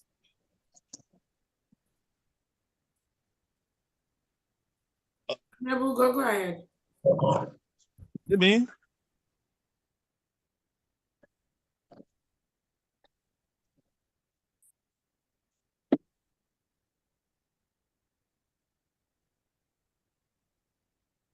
Yes, sir. Honorable Ugo. Thank you very much. Thank you, Dr. Ngozi Orabueze. I'm a retiree. I'm 76 years old. And when Adadi Orama did what she did, I had to cut off my donations every month, $50 a month. So what can I do to reinstate it?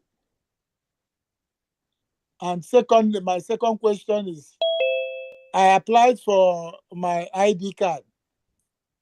I paid for the first time. I didn't hear anything from them.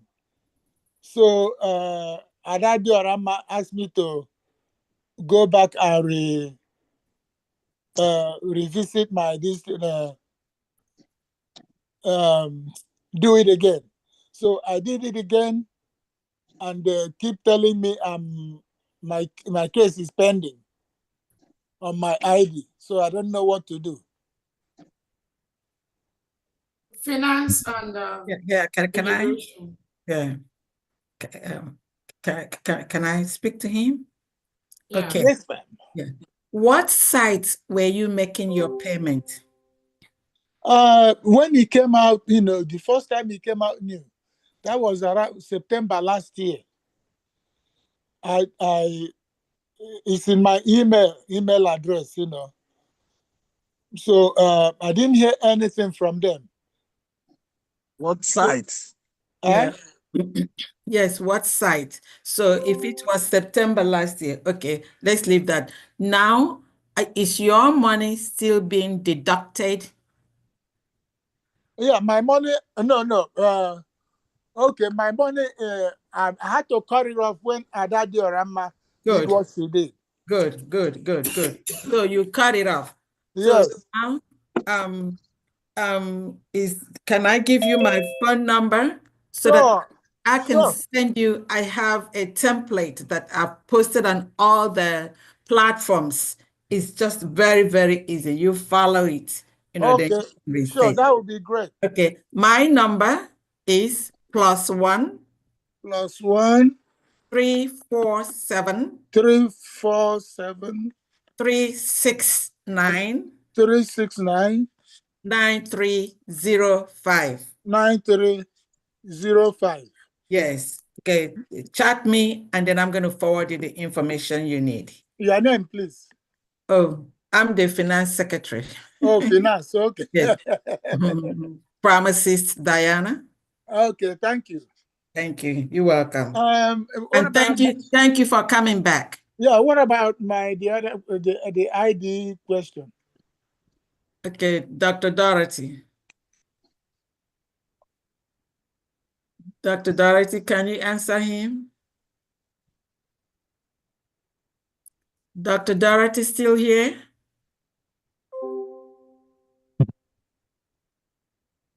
Is Dr. Dorothy still here? Yes, please. Yes, please. Please, can I take the question again? Okay, first of all, I did my ID. I paid $100 for the ID. Okay. I didn't hear from them. So I called Adadi Orama. She asked me to redo it. So when I did it again, it went through. But they are telling me they mark check mark on everything that is okay. But I keep getting pending. Pending. What's your name? My name is Ezra Nwoke. 1 second. From Aludo. Ezra, just Ezra Nwoko. Nwoko, K-O or K-E? K-E. Please, can you remember the type of the form? It was the second one you guys said is more simpler than the first one. Okay, I went to check it out there. Then you have to come for verification. Then maybe we can do your verification right away. Oh, okay. What do you think? Where are you right here? I'm in Maryland, New Carrollton, Maryland. No. Are you on the Zoom right now? Yes, my name is there, Ezra Nwoke. No, your picture. I'm the third hands up. Ezra Nwoke. Nwoke. NWOKE. Yeah, I've asked the question, so it's for her to answer me about all the answers. You know, I check. Yeah, if it's pending, you need anyway, 1 minute. Let me just go right away and get it right now. Sorry about that. 1 minute. Yeah. You need the Esperanto form.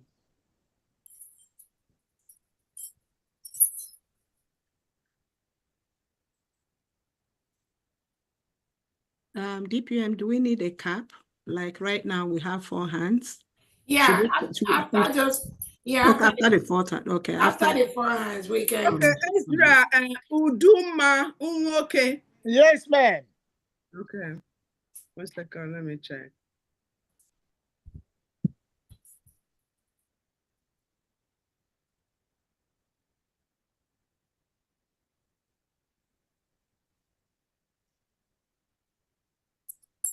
Ezra, you don't have your signature. I mean, you don't have your passport picture here. He checked everything. The check mark on everything. I'm looking at your form here. You see, I'm just looking at it here. There is no passport uploaded here. Or you want me to show you? Yeah, you don't have to. Is it the? I'm just asking. You know, that is the sorry, Biafrans. You see, that is the issue we face when you even call most of them on the phone to quicken the process and get rid of that particular name applicant. You know, they make the problem so cumbersome for you to get kind of frustrated. I'm telling him now his passport picture is not here, and he's still arguing with me. Meanwhile, no, ma'am, I'm not arguing, please. With all pleasure, I'm not arguing. So can you please upload your passport, because it's the simplest passport you can think of. All right, I'll do that. I have his number too. I'll give it to you, Dr. Dorothy. And Mr. Zara, I'll give Dr. Dorothy's number you call as well. So if you can send it to me, are we seeing his face right there? I think they blocked my video. Go ahead and open your video, please, Mr. Ezra. Go ahead and open it now. Okay. If I open it, goes, okay, it's open. So in essence, you said you made the application twice? Yes. I paid the first $100. So now they asked me to redo it. So I redid it. Then there's no way you will tell me not to pay again, you know. So I had to pay twice. But I don't care about the first $100. Okay, just help me send the I'll give you the connection so that you give me your passport and I'll upload it. Okay. Okay. Thank you. Where do I send it to you?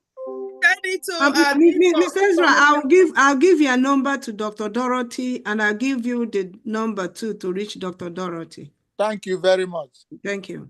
Bye-bye. While you're dealing with his own ID, mine is already been, you know, I think I posted something right here, you know, telling you people it has been successfully done even before we came into Laiti. You know, it's supposed to pick it up there, okay? And I still haven't received it. Some people received it, like, you know, when we were there. Mine didn't come up. They checked within the list. And I have everything that particular. They're showing me everything has been done. I think What's your name? For a quick one. My name 247 know me very well. My name is Donatus Ezeku. Donatus Emeka Ezeku. Donatus is not here. Okay. So I even posted something when you started, you know, to tell you, show exactly what Prince is that Prince, you know, when I was told. And I know people together with me, they all received, you know, there's that particular day. There must be an issue on that. Can you please give your number to the information minister, secretary, so that I'll check it alongside. And did you put that Ezeku correctly? My surname is Ezeku, E-Z-E.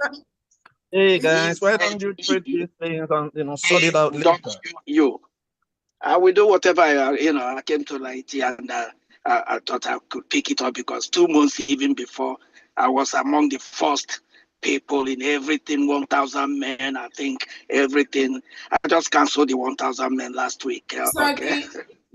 so can you, Dr. Dorothy, do you want him to reach out to you after, or I'm giving him my number. Dr. Ezeku, can you write my number down, sir? This is the information secretary. Hold on. Dr. Dorothy, check here. I'll send you Mr. Ezera's phone number to you, Dr. Dorothy. Can make the connection with him. Okay, go. Are you ready, sir? Dr. Yeah, I'm ready. Okay, 404. That is in UK. No, that's US. US. Okay. 404 933 933 7466. 7466. I repeat that number. 401 933. No, 404, sir. 404. Hold on, I have to, because I'm putting it in my other number. 404. And go ahead. 933 933 7466. 7466. And that's your US number. Okay, that's how I could see. And please kindly indicate ID card. I will, because I've been with Dr. Probably I know her very well, but I wouldn't come into that right now. Okay, God bless all of you. I thank you. And there's something I want to make a correction. I want to make. You say you canceled their 1,000 men. 1,000 men. Because so just 1 second. 1 second, sir. Let me finish. The 1,000 men donation, that portal does not belong to United States of Biafra. It's not associated with United States of Biafra. I just want to make that clear to you. All right. I know very well. Okay. Thank you. Thank you. Thank you. I know very well. 1,000 men is what we started with. So I'm on the first people, I should say, 100 people. I was among them. So I know everything. I just wanted to make sure so that you don't think you were donating the money. No. When I just left it until last week. Okay, I just left it because I'm the type of, I have a spirit of discernment. I was monitoring everything going on, and I left it in cool mind. It's $100. I said, okay, last week was when my spirit said, take it off. I did. Okay. Thank you, sir. So just get in touch with my, so that I will connect you with the ID card department. Okay. I will do that. Thank you so much. Okay. Cheers. Can you transfer the donation to us now? Say it again. So do you have the link to donate to the United States of Biafra? I will send it. DPM, I will send it to him when he contacts. I'll send it to him. I have every information, all the links for donation. I mean, when you said when you contact, what if he doesn't contact you? Oh, okay. All right, then let me type it in the chat. Is he still on the platform? Mr. Don, if you are still on the platform, can you check the chat? I think then I'm on the platform. I've been on the platform since you guys started. So I'm just that type of person. I will keep listening and picking it up. And no. I'm saying, which state do you live in? That's what we're saying. Are you in the platform? I live in London, UK. So Ben Chooks is the admin. Are you aware of that? Okay. Yeah. Okay, so when you send me information, I'll connect you with admin in UK. Thank you. Dr. Agi, I'm typing the website now, www.newdimensionmandate.org. I'm typing it right now. Everyone here, please go here and donate to what we are doing, because we need that money to protect our land. Remember, we need that for self-defense, right? Yeah, so of course. Yeah, so either you do in your country or you go to newdimensionmandate.org, and then I'm typing it in right now. Just click on that link, please, and donate your money. I've just put it on the chat section. You can click on that. We need all the money in the world. If you want to give us $1 million, 1 million pounds, 5 million pounds, we need all the money. Biafra is a country you will always enjoy. And we're also open to negotiations. In addition, be sure that you donate to the account for this Biafran nation. If you do differently, my department will not help you. Okay, let me. Next person, please. Okay, next person is Anthony. Anthony. Anthony. Okay, can you hear me? Yes. Go ahead, Anthony. Can you hear me now? Yes, we can hear you. Okay, thank you. I don't. You have.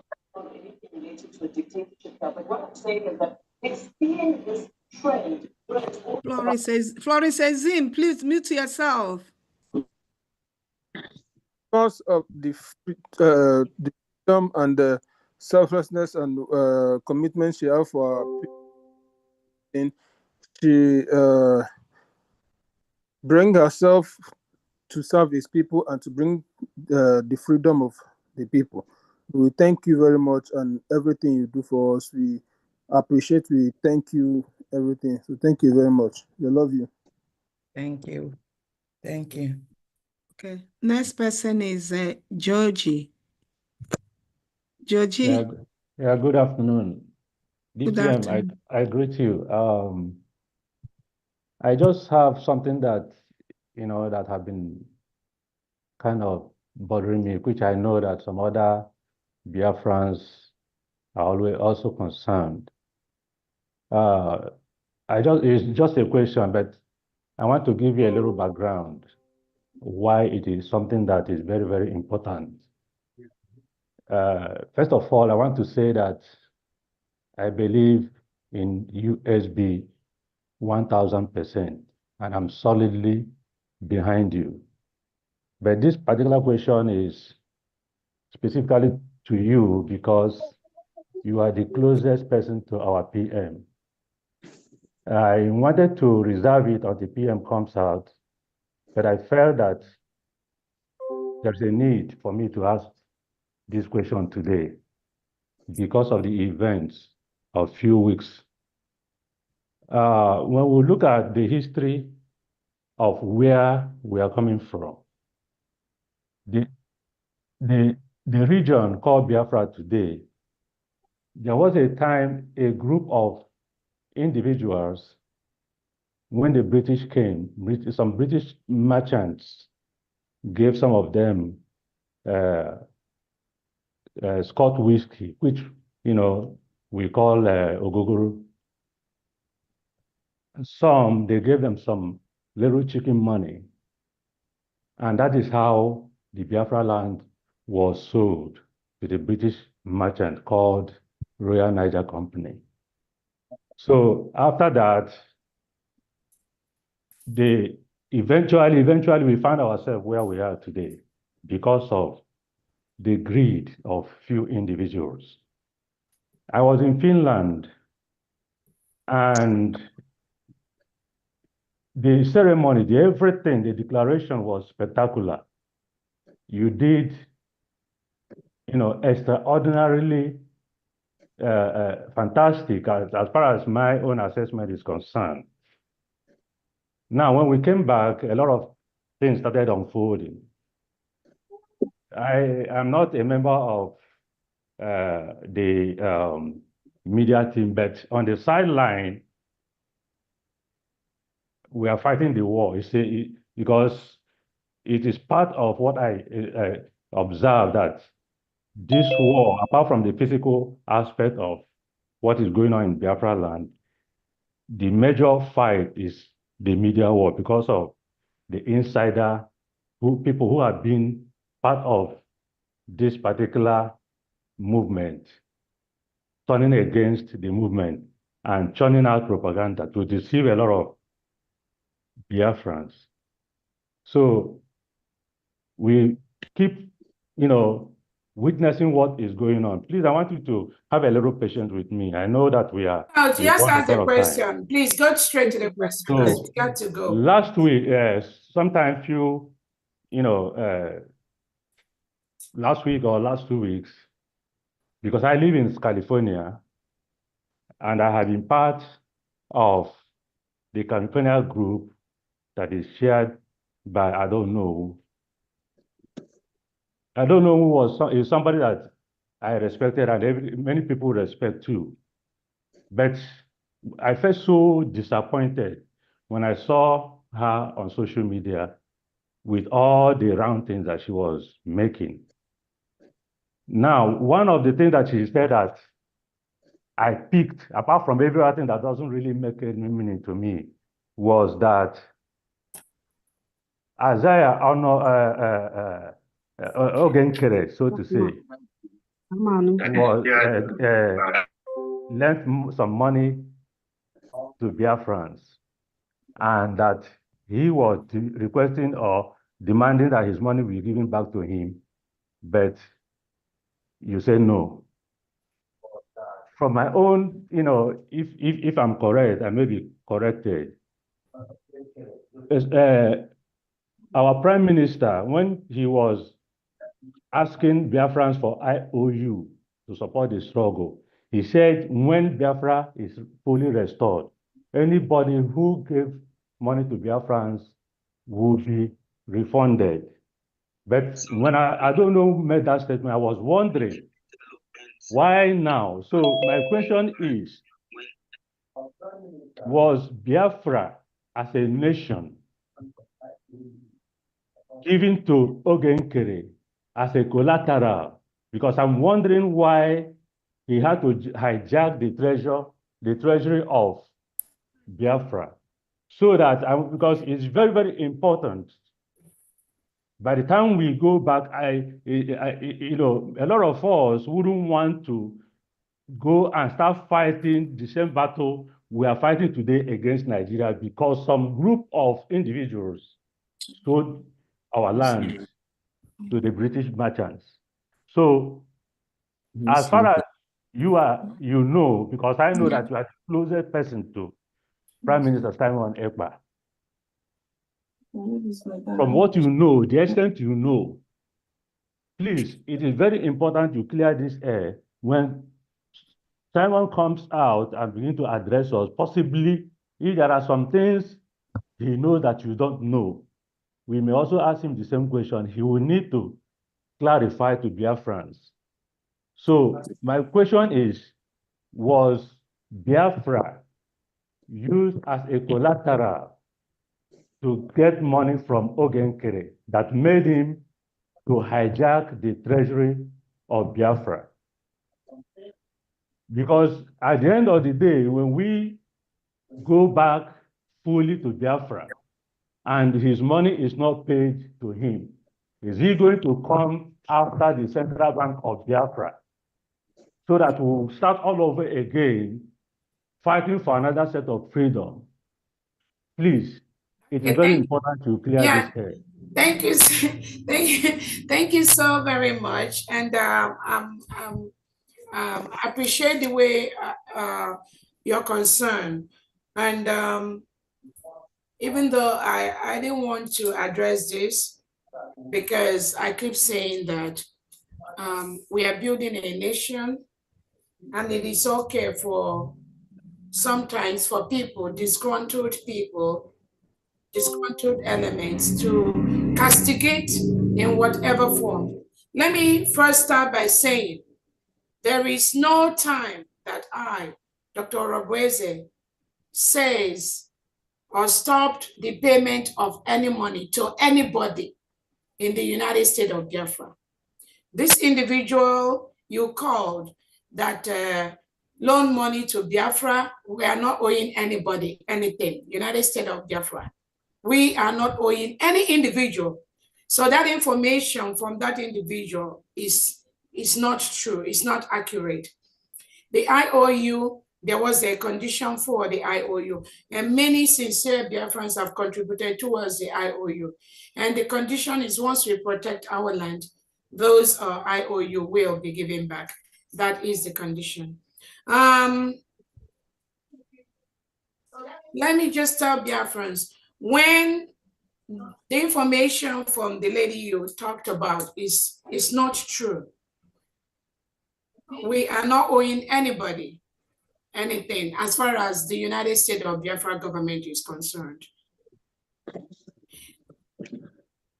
When we were operating the New Dimension mandate, and this is the first time I'm going to clear this air, so that when people come out to misinform Biafrans, they're fully aware of what they are doing, the damage they are doing when they misinform the public. Not that we don't expect this, but also once the Prime Minister is out, there will be able, if at all there'll be any room for that communication at all, which I believe there won't be. When we have New Dimension mandate, I made it in such a way that if there is any money that is going to be taken out from the account of that group, it will be well documented, and I will be aware of that. It happens that at a point, we have this individual that was then the treasurer of New Dimension. That was the other side of the plant. Yeah, okay. Right. Please. That was what this individual do is, when we do fundraising, after every fundraising, she will go and sign out money from the account without informing myself or informing the organization. That is the only thing that I stated, nothing more, nothing else. I told this individual who was then acting as the treasurer of mandate that any money that has to go out from the mandate account, I should be aware of that so that I can inform the executives of the organization that such money goes out. This individual said no, that she has the right after every fundraising, before we even wake up in the morning, she will sign out some money, transfer the money to this other individual's account. That was exactly what happened. There was nothing, all that information from the lady you talked about, there was nothing like money was paid. Nobody is owing him anything as far as this information is concerned. So that is the only thing. That is the fact. And that was why eventually, when the Prime Minister observed that this treasurer we had, after fundraising, we sign out money to these other individuals, the Prime Minister now said that they cannot continue to be in New Dimension mandate. Because I put those information out. It is not just for, again, I'm not accusing anybody of anything, but it is the normal process of the kind of country we are trying to build, where there's transparency, where there's accountability, especially from people that we entrust our money in. You cannot just go out and just sign out money and give to somebody without either the director of the organization being aware of what you are doing. We do not want to build a state like Nigeria, where we are coming out from. That was the only thing that I said that made these individuals to become upset. They started saying, oh, that they give money and that I'm blocking the repayment of that money. That is not true. All I requested for is, before the treasurer of the organization move any money to this individual, you must let me know so that I can let the organization know. And that was the only thing. For anybody telling you somebody gave gave the government 60-something thousand and the DPM said the money will not be paid, please, that is false. The second thing I want to let dear friends know, when these individuals continued to act without transparency, exactly, maybe the same thing we are witnessing, without the normal process of running a successful organization. Some of us find it difficult to operate in that particular organization. And I believe that was brought to the notice of our Prime Minister. And eventually, when the Prime Minister analyzed the whole situation, he told those two individuals they must leave mandate. And that was why they are no longer executive or holding any position in mandate. The Prime Minister now told them, let them go and handle the government account, the Biafra government in exile account. So that is exactly what happened. We need accountability in running any, not just the organization, in running our nation. In anything we do, we need accountability. Anywhere I am, I need that accountability. Because the people that are contributing money to us, they trust us to report what is going on in any account. But these individuals, they believe there's no need for that. And the Prime Minister saw the need for accountability. And he told them they must leave mandate. That is why they are not in mandate today. So that's exactly what happened. And that is a fact. Yeah. Thank you so much.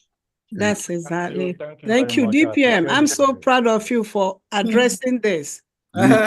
Yes, it's about time. Thank you. And some people here that are part of that can also chip in one or two things. From D, you can go in and chip in one or two things. I know Dr. Agi, you will start with. And some of the mandate members, you can also chip in one or two things if there is anything that falls. So this individual that's saying I blocked payment, all that story, these are just people that are paid by the Nigerian state to use different excuses to stop the final push to restore and protect the United States of Biafra. Nothing more, nothing less. They now go and start misinforming people. Those some believe in them, some are just carried away with that. I don't know if if you want to add anything or there's nothing to add to exactly. Straightforward.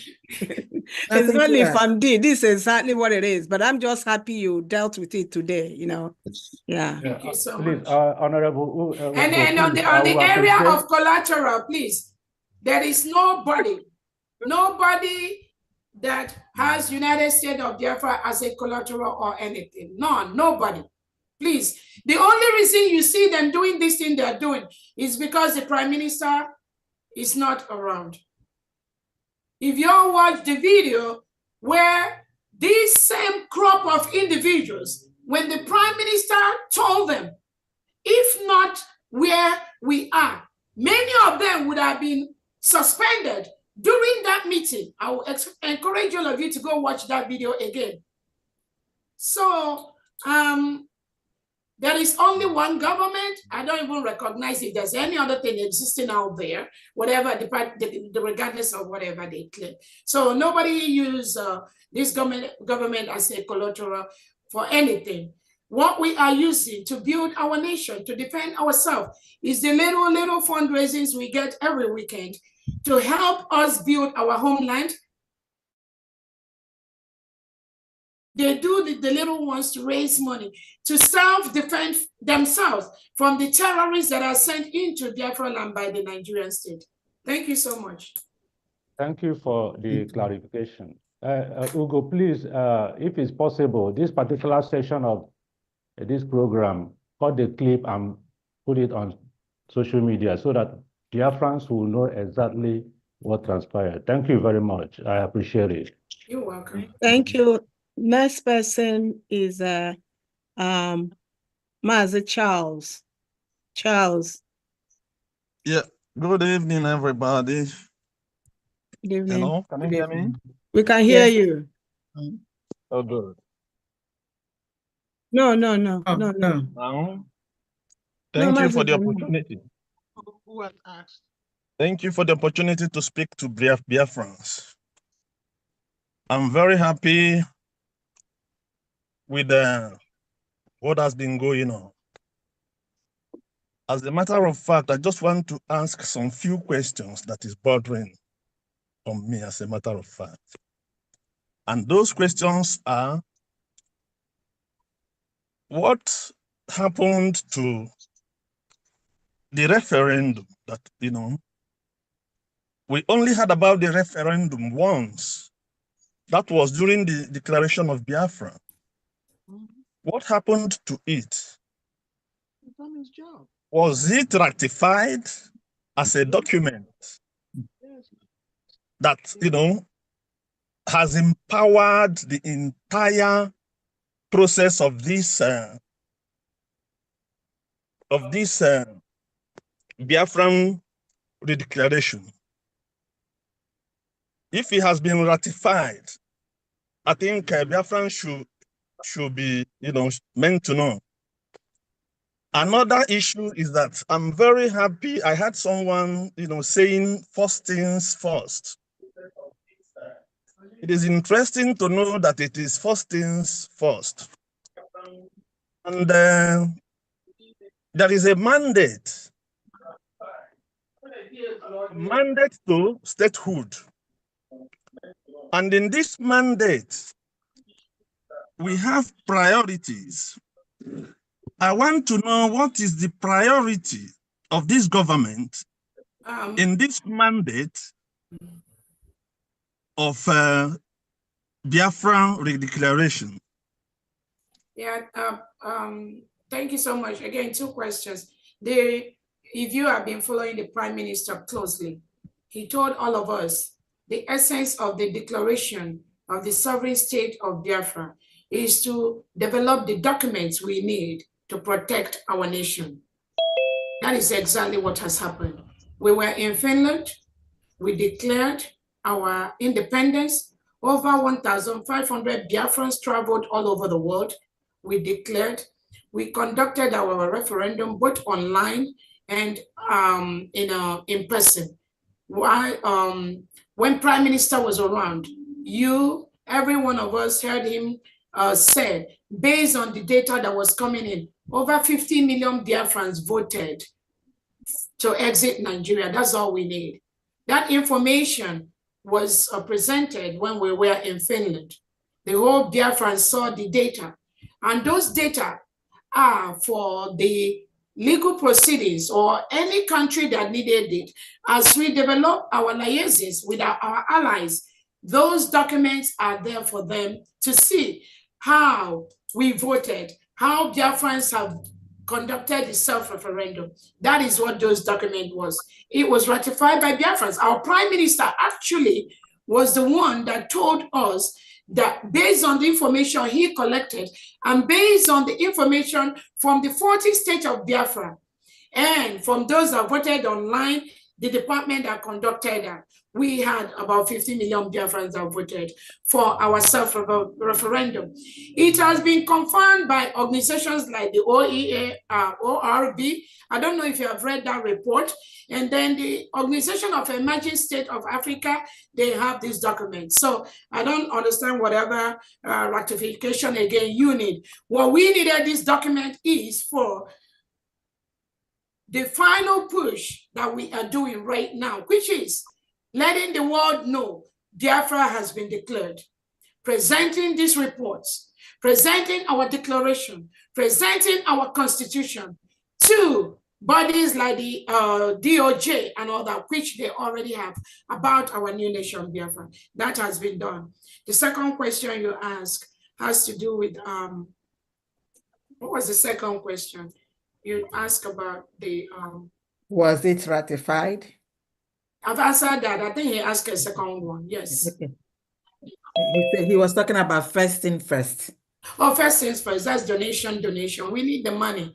That's exactly what Dr. Dorothy was saying. So we need all the funds. I posted the New Dimension mandate. We need Biafrans to continue to contribute to help us build our nation, to help us defend ourselves from the terrorists, the reintegrated terrorists carrying AK-47 sent in by Nigerian state to come and kill our people, destroy our farms, destroy our businesses, burn down our homes, the Ebubago and Coke that the Southeastern governors are using to destroy our people.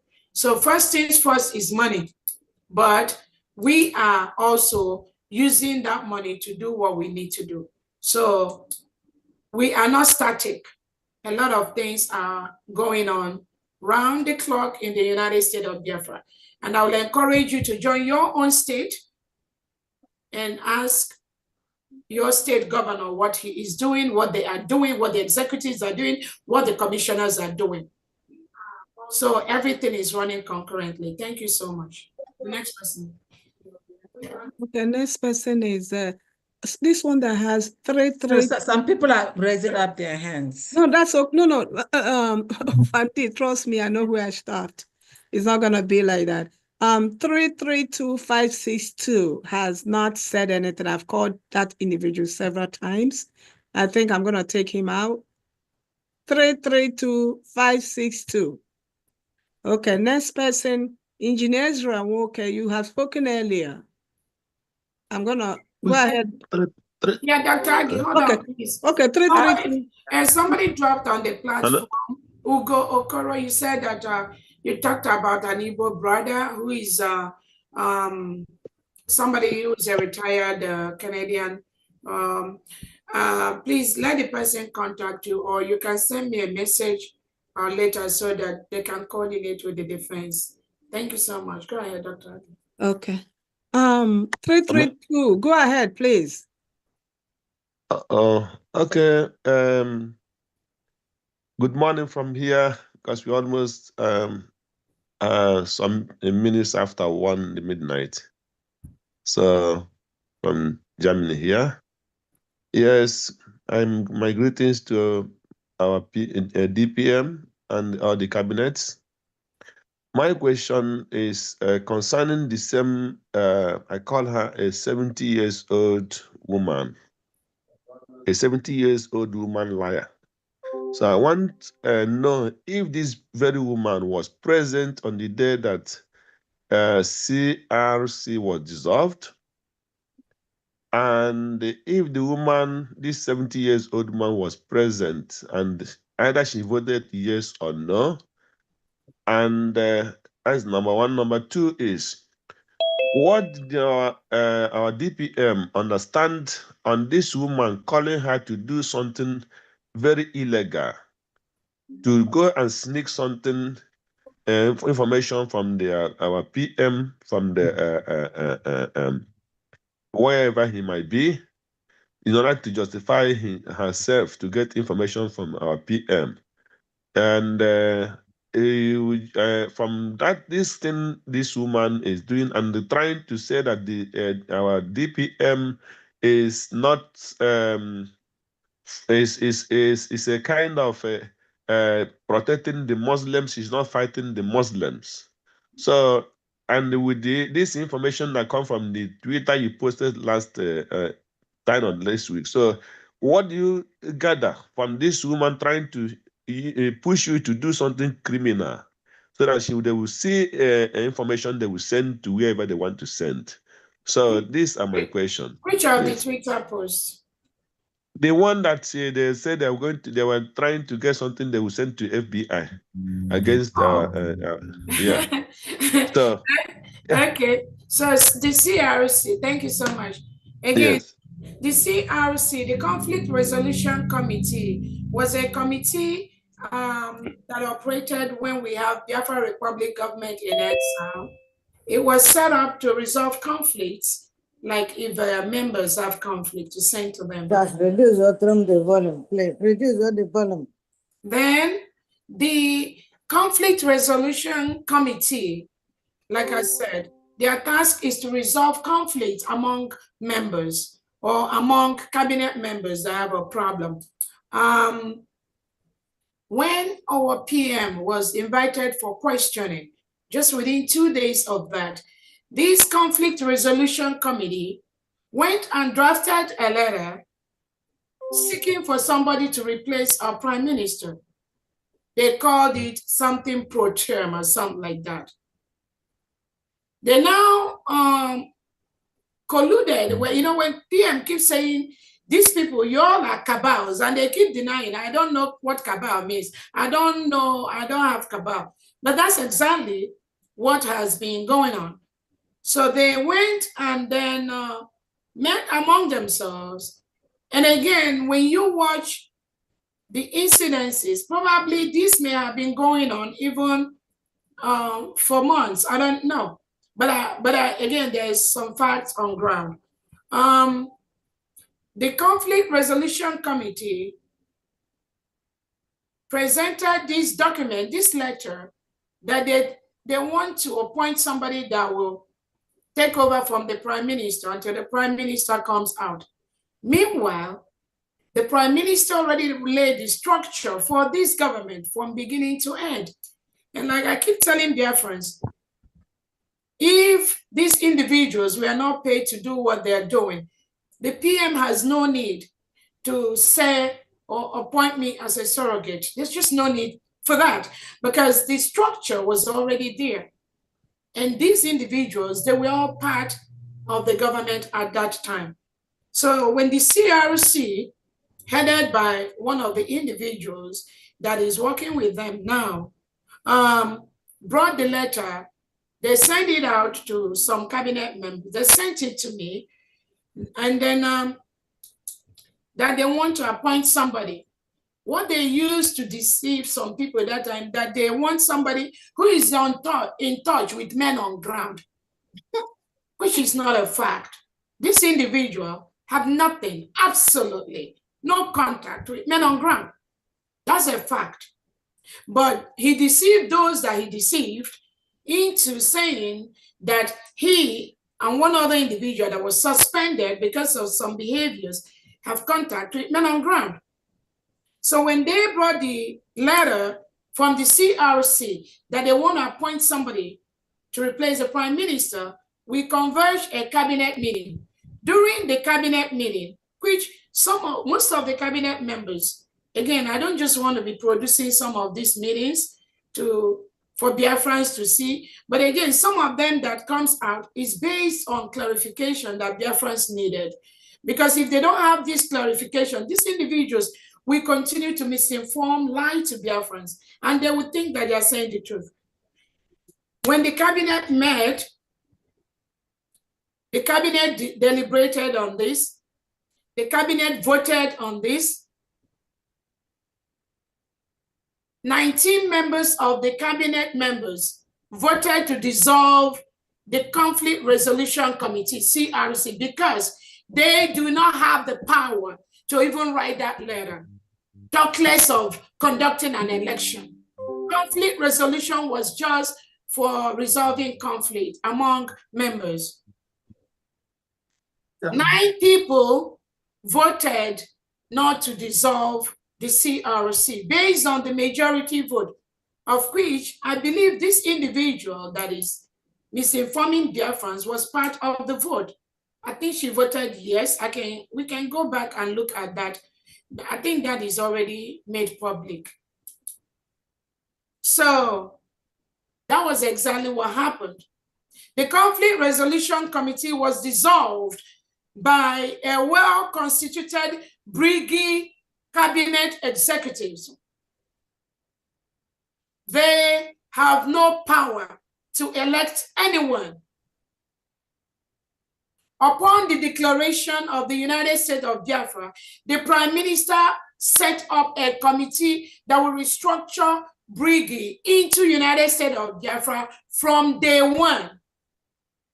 So what these individuals did is, after the declaration of the United States of Biafra, they were not happy because their paymaster did not achieve what they sent them to do, which was to disrupt the restoration of the United States of Biafra in Finland. They were waiting for 2nd December to disrupt that. but it happened in 29th November. So they were not happy. You can go and watch the videos where they were sitting in front of the seat that day. Their paymaster, which is the Nigerian terrorist state, is not happy. So the next thing is to tell them, do whatever you can do to make it look as if there's a parallel government, to make sure you disrupt and distort the full push to the United States of Biafra. And that's exactly what you see them doing now. When we came back from Finland, after the declaration, this individual, this CRC that was dissolved by a well-constituted brigade cabinet members meeting, they now went back with a vote of about, which was dissolved with about a vote of 20-9. This individual now went back after we came back from Finland, after we dissolved the CRC, to now go and now, according to them, just have another fake CRC, and they went to vote this individual as their current, they named them whatever. So that is what happened with the CRC, to answer your question. So after the dissolution of the CRC by brigade cabinet, anybody, any individual that was voted or formed part of that is fraudulent and is null and void. On the Muslims thing, I don't know the question you talked about the Muslims that was. No, my question, the question I asked there is, they are using, they are trying to push you to criminalize you. Number one, she said she advised you to go and use somebody in Finland to go and get information from our PM, which is in a criminal way, and then that you refused. And now they come again, they said you refused to be killing the Fulanese. You said the army is not to be killing the Fulanese. So my question comes that all these things, they're trying to get information they want to push to FBI, that they want to say these are the things that you committed. That's what I'm trying to say. Did you not gather it as they are trying to criminalize you to get information? Yeah, it's okay. Don't worry about their criminalization. They criminalized our leader Nnamdi Kanu. They criminalized our Prime Minister Simon Ekpa, and it is the same people that are doing this. Again, I said that the Nigerian state operates on divide and conquer basis, divide and rule. What they do, and PM used to tell you, what they do is what they project on others. When they come to tell you, oh, we don't know anything about cabal, we are not cabals. What they do, just like the DOS, is what they project on other people. So about criminalization, don't worry about that. I think the appropriate authorities are doing what they need to do because they already know our history. They already know that Nigeria is a terrorist state that kills and murders innocent indigenous and innocent Christians. So, again, I'm not a Muslim. Those of you that know me, I'm a Christian. And so then when they say that my face looks like a Muslim face, and I'm a Fulani face, again, we will continue to defend our land. And we are a nation. We are building a nation. We are not going to reduce ourselves to this level of mediocres that do not know what building a nation is. And I encourage all Biafrans to be very resolute. We don't know their problems. I cannot solve I can only solve so much problems, which is the major one is building the United States of Biafra. But I cannot solve everybody's problem. But all I know is that we are very, very straightforward in what we do in building the United States of Biafra. I will always give you the facts. And the Muslims or the Fulanese, whoever is telling you anything that I'm protecting people that come to kill us, the person, again, the level of some of these people's understanding, we can never go there. I can't come down to their level and I cannot help them. Sometimes lack of understanding of basic English language is a problem to some people.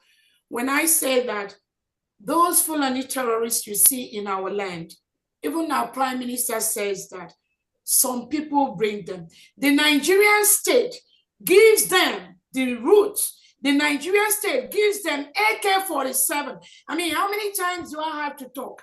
The Nigerian state uses them to come and destroy our farms, destroy our land, destroy our people, kill our people, give them AK-47 because they cannot, Nigerian state cannot come in military uniform to continue the killings they used to do before, because now the world knows that they are killing us. What do? They now hire these mercenaries. They now hire these Fulani terrorists. They now reintegrate Boko Haram, ISIS, and send them to our land as herdsmen, giving them AK-47 to come and kill us. We will continue to defend our land, regardless of who you are, whether you are among the terrorists that we've listed, whether you are among those that they send not wearing uniform or wearing uniform or acting as a politician that we've delegitimized. The word is we will continue to defend our land. If they do not understand what that means, we cannot help them. But if they want us to come to those levels of Basa Bosa, that's why I say we cannot help them. My DPM, just for information's sake, I was part of the CRC, and I rejected everything that they came up with, and I was kicked out before we even went to Finland. Wow. Just for that information. My name is on the list.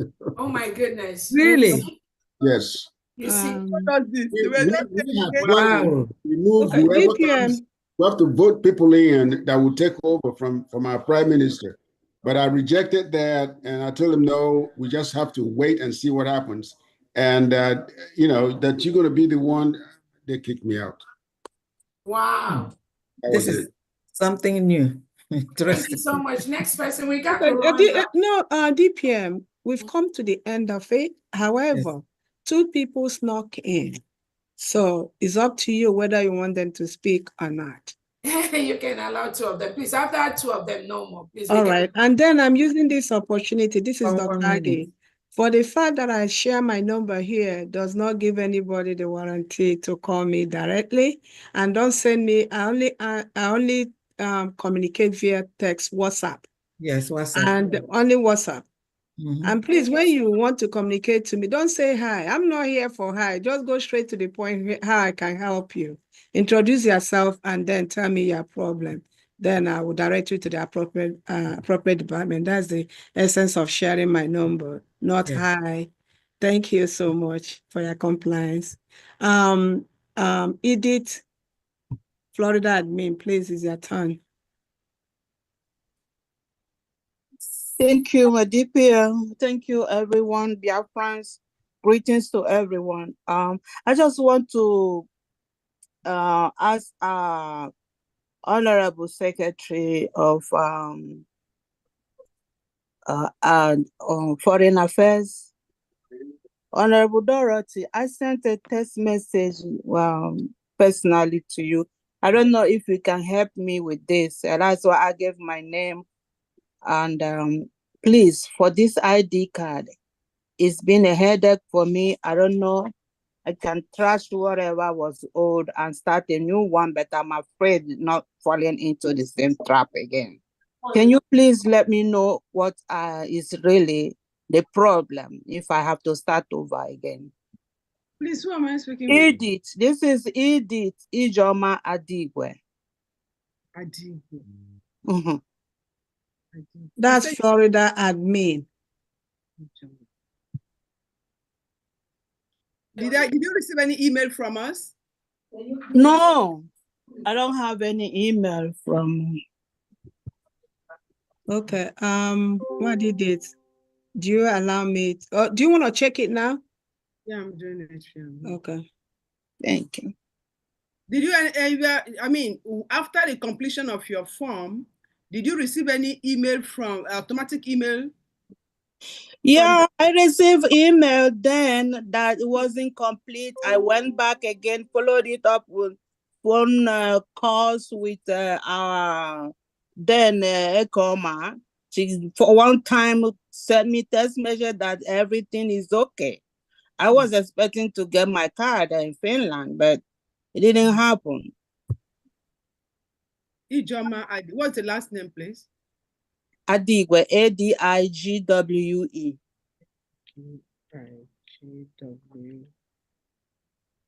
Edith Adigwe. Okay. Edith.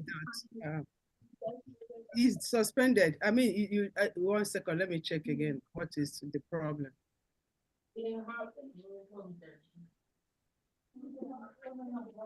Can you, instead of waiting for others, can you contact Dr. Agi? I'll just tell you what it is immediately. Okay. Edith, do you want me to share your number? I will send you Dr. Dorothy's number and the email. Okay. I already sent you a text message. I don't know if you can get text message where? Here on this platform. Okay, on I this didn't, room. I didn't read the text. Personally. Okay. You sent her a private message. Text. Yeah. Okay, Dr. Dorothy. So I'm out of it then. Okay, right now I can see there's a mail ID on your application. Were you the one that completed the application? Yeah. A mail ID bearing okay Baram is on your application. Oh my God, they mixed me up with somebody then. So you were not the one that applied for it? I only applied for myself, my very self. But I'm reading your application here, but that was the ID that was there. 1 second, let me check this. Okay, Dr. Dora, can you call her later and figure that out, please? So we can go. Miracle, go to the last question. Let's go, please.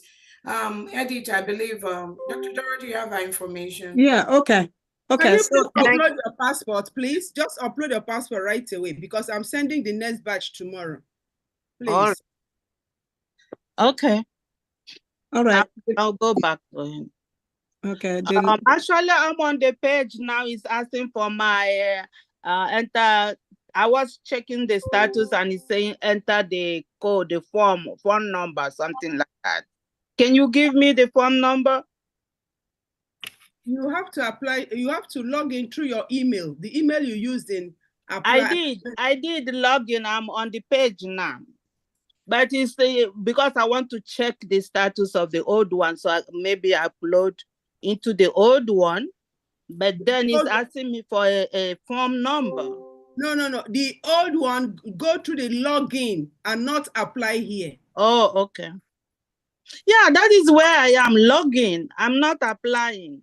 Login. Anyway, but you say enter your form number to check status. What is the form number? You should know the number. The number you had. You didn't write it down. Okay, can you contact Dorothy after this so we can close? No. Organi already. Dr. Andy. Okay. That will come to the end of it. I think it's only. Dr. Dorothy, do you have Dr. EJ's number? I mean, EJ's number? No, I don't. I think I got it. I will. That's exactly why I said let's save time. I will share the number with two of them. I have Honorable IJ's number. I will give her Dr. Dorothy's number both ways and give her. So after this, Honorable EJ, reach out to Dorothy. I'll send you Dorothy's number. So y'all fix this as quickly as possible. Thank you so much. Thank you. I'll call you Dorothy immediately so we don't miss it, please. Thank you. Okay. Thank you. Dr. Miracle, the last question, so we go. Miracle, please. Okay, thank you. Thank you, my DPM. Actually, I don't have questions. I just want to say something. I'm very grateful for what you guys are doing. Just keep it up. Don't mind those that say that they want our PM to come out and meet them in a place where he left them. Someone was boldly saying that they don't want to touch anything that the PM left before he was called for questioning. That they want PM to come out and meet them where he left them. It's just like a child. It's just like a child that the mother left a pot of soup for him before traveling. And he ceased to warm the soup. because he was thinking that maybe he's doing the right thing. He said that I don't want to touch the pot of the soup so that when my mom comes back, she will be thinking that I'm a good child, not knowing that she is the most foolish person. He even go to extra mile to persecute the one to persecute the person that was trying to save the mother's pot of soup. Well, it's also, you can also see it in the Bible. Yeah, it is recorded in the Bible. If you remember, if you can remember the master that gave his servants some talents before traveling. Even one of them went and hid his own under a earth, thinking that maybe when the master returned, he would just give him the talents as like the way he left the talent before traveling, thinking that he was doing the right thing. Why those ones that have some sense, those ones that have minds, they went out and invest their own, make a lot of profits, so that when their master came back and meet them, he was very happy. He was very happy. Yeah. And also he gave them a great reward. So you guys should just keep it on, don't mind them. They will just be going out around social media, blabbling, doing all sorts of nonsense. Yeah. Carrying out propaganda and lies. Guy, if you see the kind of lies all these people that they are sharing in social media, is very terrible. But I'm really thanking God for your courage, for your perseverance, and all your hard work. Just keep it on. Don't mind them. Don't mind them. We are seeing everything. We are seeing everything. I'm calling from homeland. Thank you so much. Thank you so much, Miracle. And again, that's why the other time when I said, when you see the manipulation and the lies from some of these individuals, I tell you that DOS becomes an angel. I'm telling you. Yeah, it's true. Just you all know how bad the DOS is. So compare it with what is in. When I said that when you see the lies, the manipulations, the misinformation that these individuals, so-called people following Obatobie, churns out to the public, the DOS becomes an angel. Not that they are really, that's metaphorical. But let me tell you, is the worst. Let me tell you one thing again. We cannot bring ourselves to certain levels. That's why we are a government. And yeah, yes. When I tell people that the Prime Minister already laid the structure for the United States of Biafra, from Brigi to USB, all that has been laid out. And that instruction was given out by the Prime Minister. Upon declaration, Brigi will be dissolved.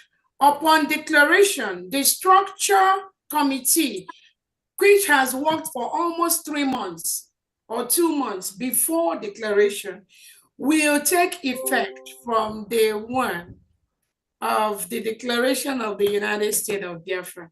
That was an instruction from the Prime Minister. They don't respect him, not even just for this incident. They have no respect for our Prime Minister. They have no respect for our leader, Nnamdi Kanu. This thing you see them doing, it is just what they are cut out to do. It is just that if they obey our Prime Minister, that instruction the PM gave about the restructuring of Brigi from day one, all of them must follow that instruction, but they don't respect him. They don't like him. They hate him.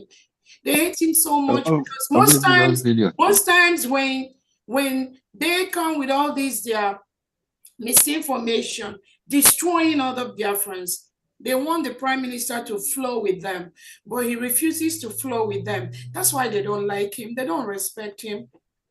And upon the declaration of the United States of Biafra, we cannot have a cabinet that have 50 people or 70 people.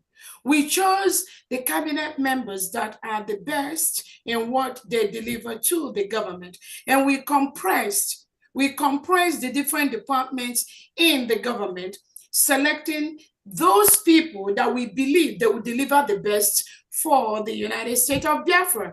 That's why we have 23 cabinet members, 23 secretaries. We cannot have 70 secretaries just because we want to accommodate people. It's not possible. It is not possible. They have other roles they can play in the government. Somebody has to be, there are some of the department that requires like 10 different directors. Somebody can still do that. But rather than them to do that, they go on the destruct mode. What they are doing right now is the destruct mode, because they believe that once they are not part of that 23 secretaries, then they will go on the destruct. With the people they are confusing and misinforming.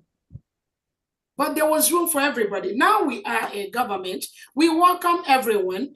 But when you want to come into the United States of Biafra, you have to make a formal request to the government. We're going to analyze you, analyze your behavior, and see if what you are is in line with the kind of nation that we are trying to build. That is the thing. Everything from day one has been laid down by Orabueze. But some people decide to do whatever they want. We cannot help them. You see, this thing, we have only one government. No movement. We are not moving an inch from the structure laid down by our Prime Minister. They can say I'm a Fulani woman. They can say I'm an Igbo woman. They can say that I'm a Nigerian politician. They can say that I don't want to kill Fulani. They can say anything. It does not move an inch on the plan and the template laid by our Prime Minister. Nothing. There is no. The only thing is when any lie you are here, bring it to me and I'll give you the facts. Just like the one that the woman that was saying somebody's owing somebody $68,000. Please, that's not true. That's a lie. That's a lie. Orabueze is not owing anyone. There are conditions for any contribution to the United States of Biafra, of which I believe most of you are aware. The IOU, we said when we fully protect Biafra, those money will pay back. And the money is being used to build our nation. The money is being used for our self-defense, because we cannot fold our hands while the Fulani terrorists come to kill us.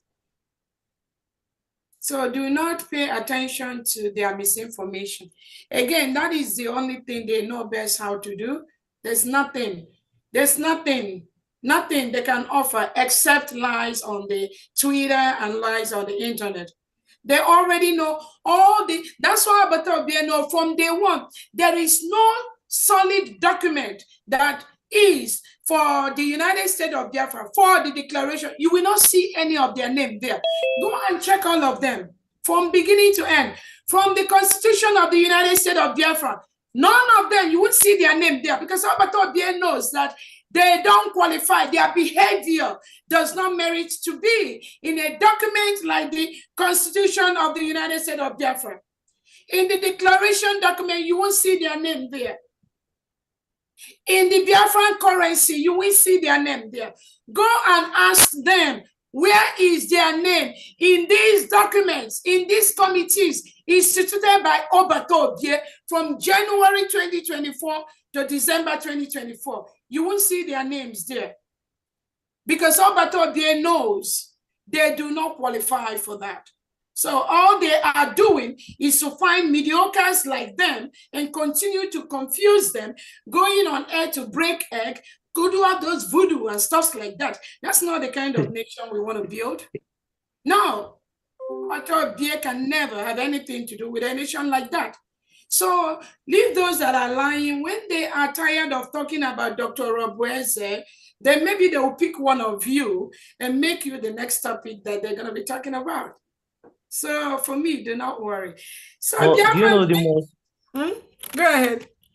I said the worst thing that they did is using this name, Orabueze, and tagging it with Fulani, using their father's language, their father's word, and adding Fulani, Orabu Fulani. What is the meaning of Orabu Fulani? Again, you know, if you use my name, and tag any other words that is not an Igbo words, on it, I'll be very angry with you because you cannot insult my father's language. My father's language is Ezechukwu,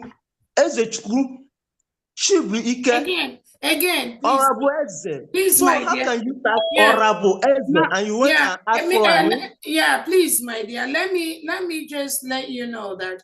Remember, they said our prime minister. There's no lie they didn't hip on him. Nnamdi Kanu the same thing. So again, do not be worried by those things. I've told you I'm an Igbo woman, right? They say I don't speak Igbo well. That my Igbo sounds somehow. No way, that's again. The reason why I'm saying this, because they even is it because of propaganda that they went even an extra mile to insult their father's language, tagging DPM. Again, yeah. Okay, it's almost 8:45. Yeah. Again, thank you thank so much, Dr. Agi. Again, like I said, what you don't know is bigger than you.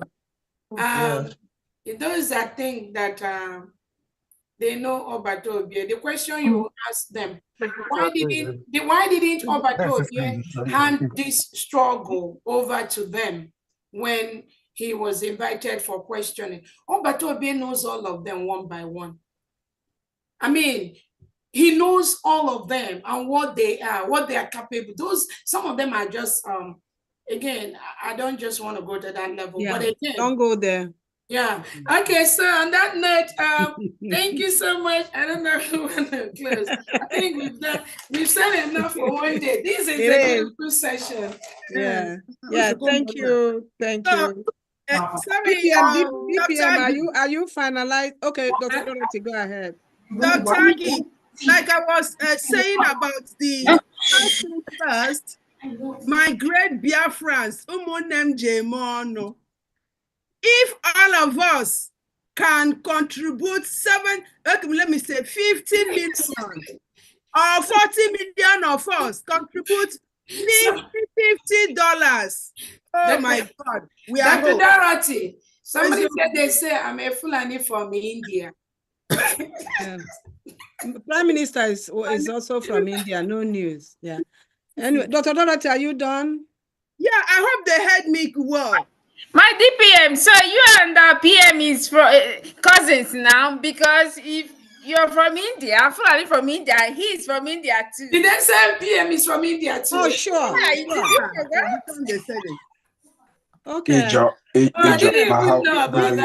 DPM, my question is this. Do you want to say good night to them so I can just close the... Yes, thank you so much, Biafrans. And again, if they say Indians, are they not beautiful people? If they say I'm from India, okay, I'm from India now. If they say I'm Fulani now. Fulani women, some of them are among the most beautiful women we even have. It's just that they have very bad leaders that use them to kill our people. Those that are terrorists, we will continue to defend our land. But again, please do not be distracted by these individuals. That's all they know. Their life is so low. They are low-level individuals. Low life, what we call low life. I don't even know any sensible Biafran. We are warriors. That will even want to be associated with individuals like this. It is okay that you don't know where to belong to. It is okay to you're just looking and all that. But associating yourself with these low levels, these low life people, honestly, I don't know. I don't know how I can help you. But again, I will continue to every now and then as needed, based on facts, not based on propaganda. Anybody can call me anything they want. It does not bug me. It doesn't remove. Sometimes I don't even read all these things. It's some people who come and tell me, look at what they write. This is what they are posting about me. And that's why I keep telling them, I don't read Twitter and news, all this shit. No, I'm too busy. Most of the secretaries are too busy for that. So on that note, I thank you, Biafrans. Let us continue to donate. Let us continue to defend our land. Our men on ground are competent. Thank you so much for what you are doing to protect our land. We will continue to do that. Our Prime Minister said they will sleep in Nigeria and wake up in Biafra, they won't even know they're already in Biafra already because they're still thinking, when is this Biafra going to come? Just like they were in Finland, waiting to disrupt the declaration, and it happened from day one. Many Biafrans were still on air when we told them Biafra has been declared. And they just came to Finland, they had fun, and they went back. So that is the same way it's gonna happen. Like myself. Like magic. Okay, Mahananya. So please, Biafran, donate. Thank you so much. I was a Catholic. And may God bless all of you. Dr. Agi. Amen. Thank you. Okay, Mazigo, could you please make your closing remarks? Thank you. Okay, Biafrans. Thank you. Biafrans, we've come to the end of the program. Thank you all, Biafrans, for your questions. I hope by tomorrow nobody will be disturbing me with some questions that have been already answered today. And thanks to the honorable members of the cabinet. Thank you so much, our DPM. And Biafrans, we say good night from here. Good night.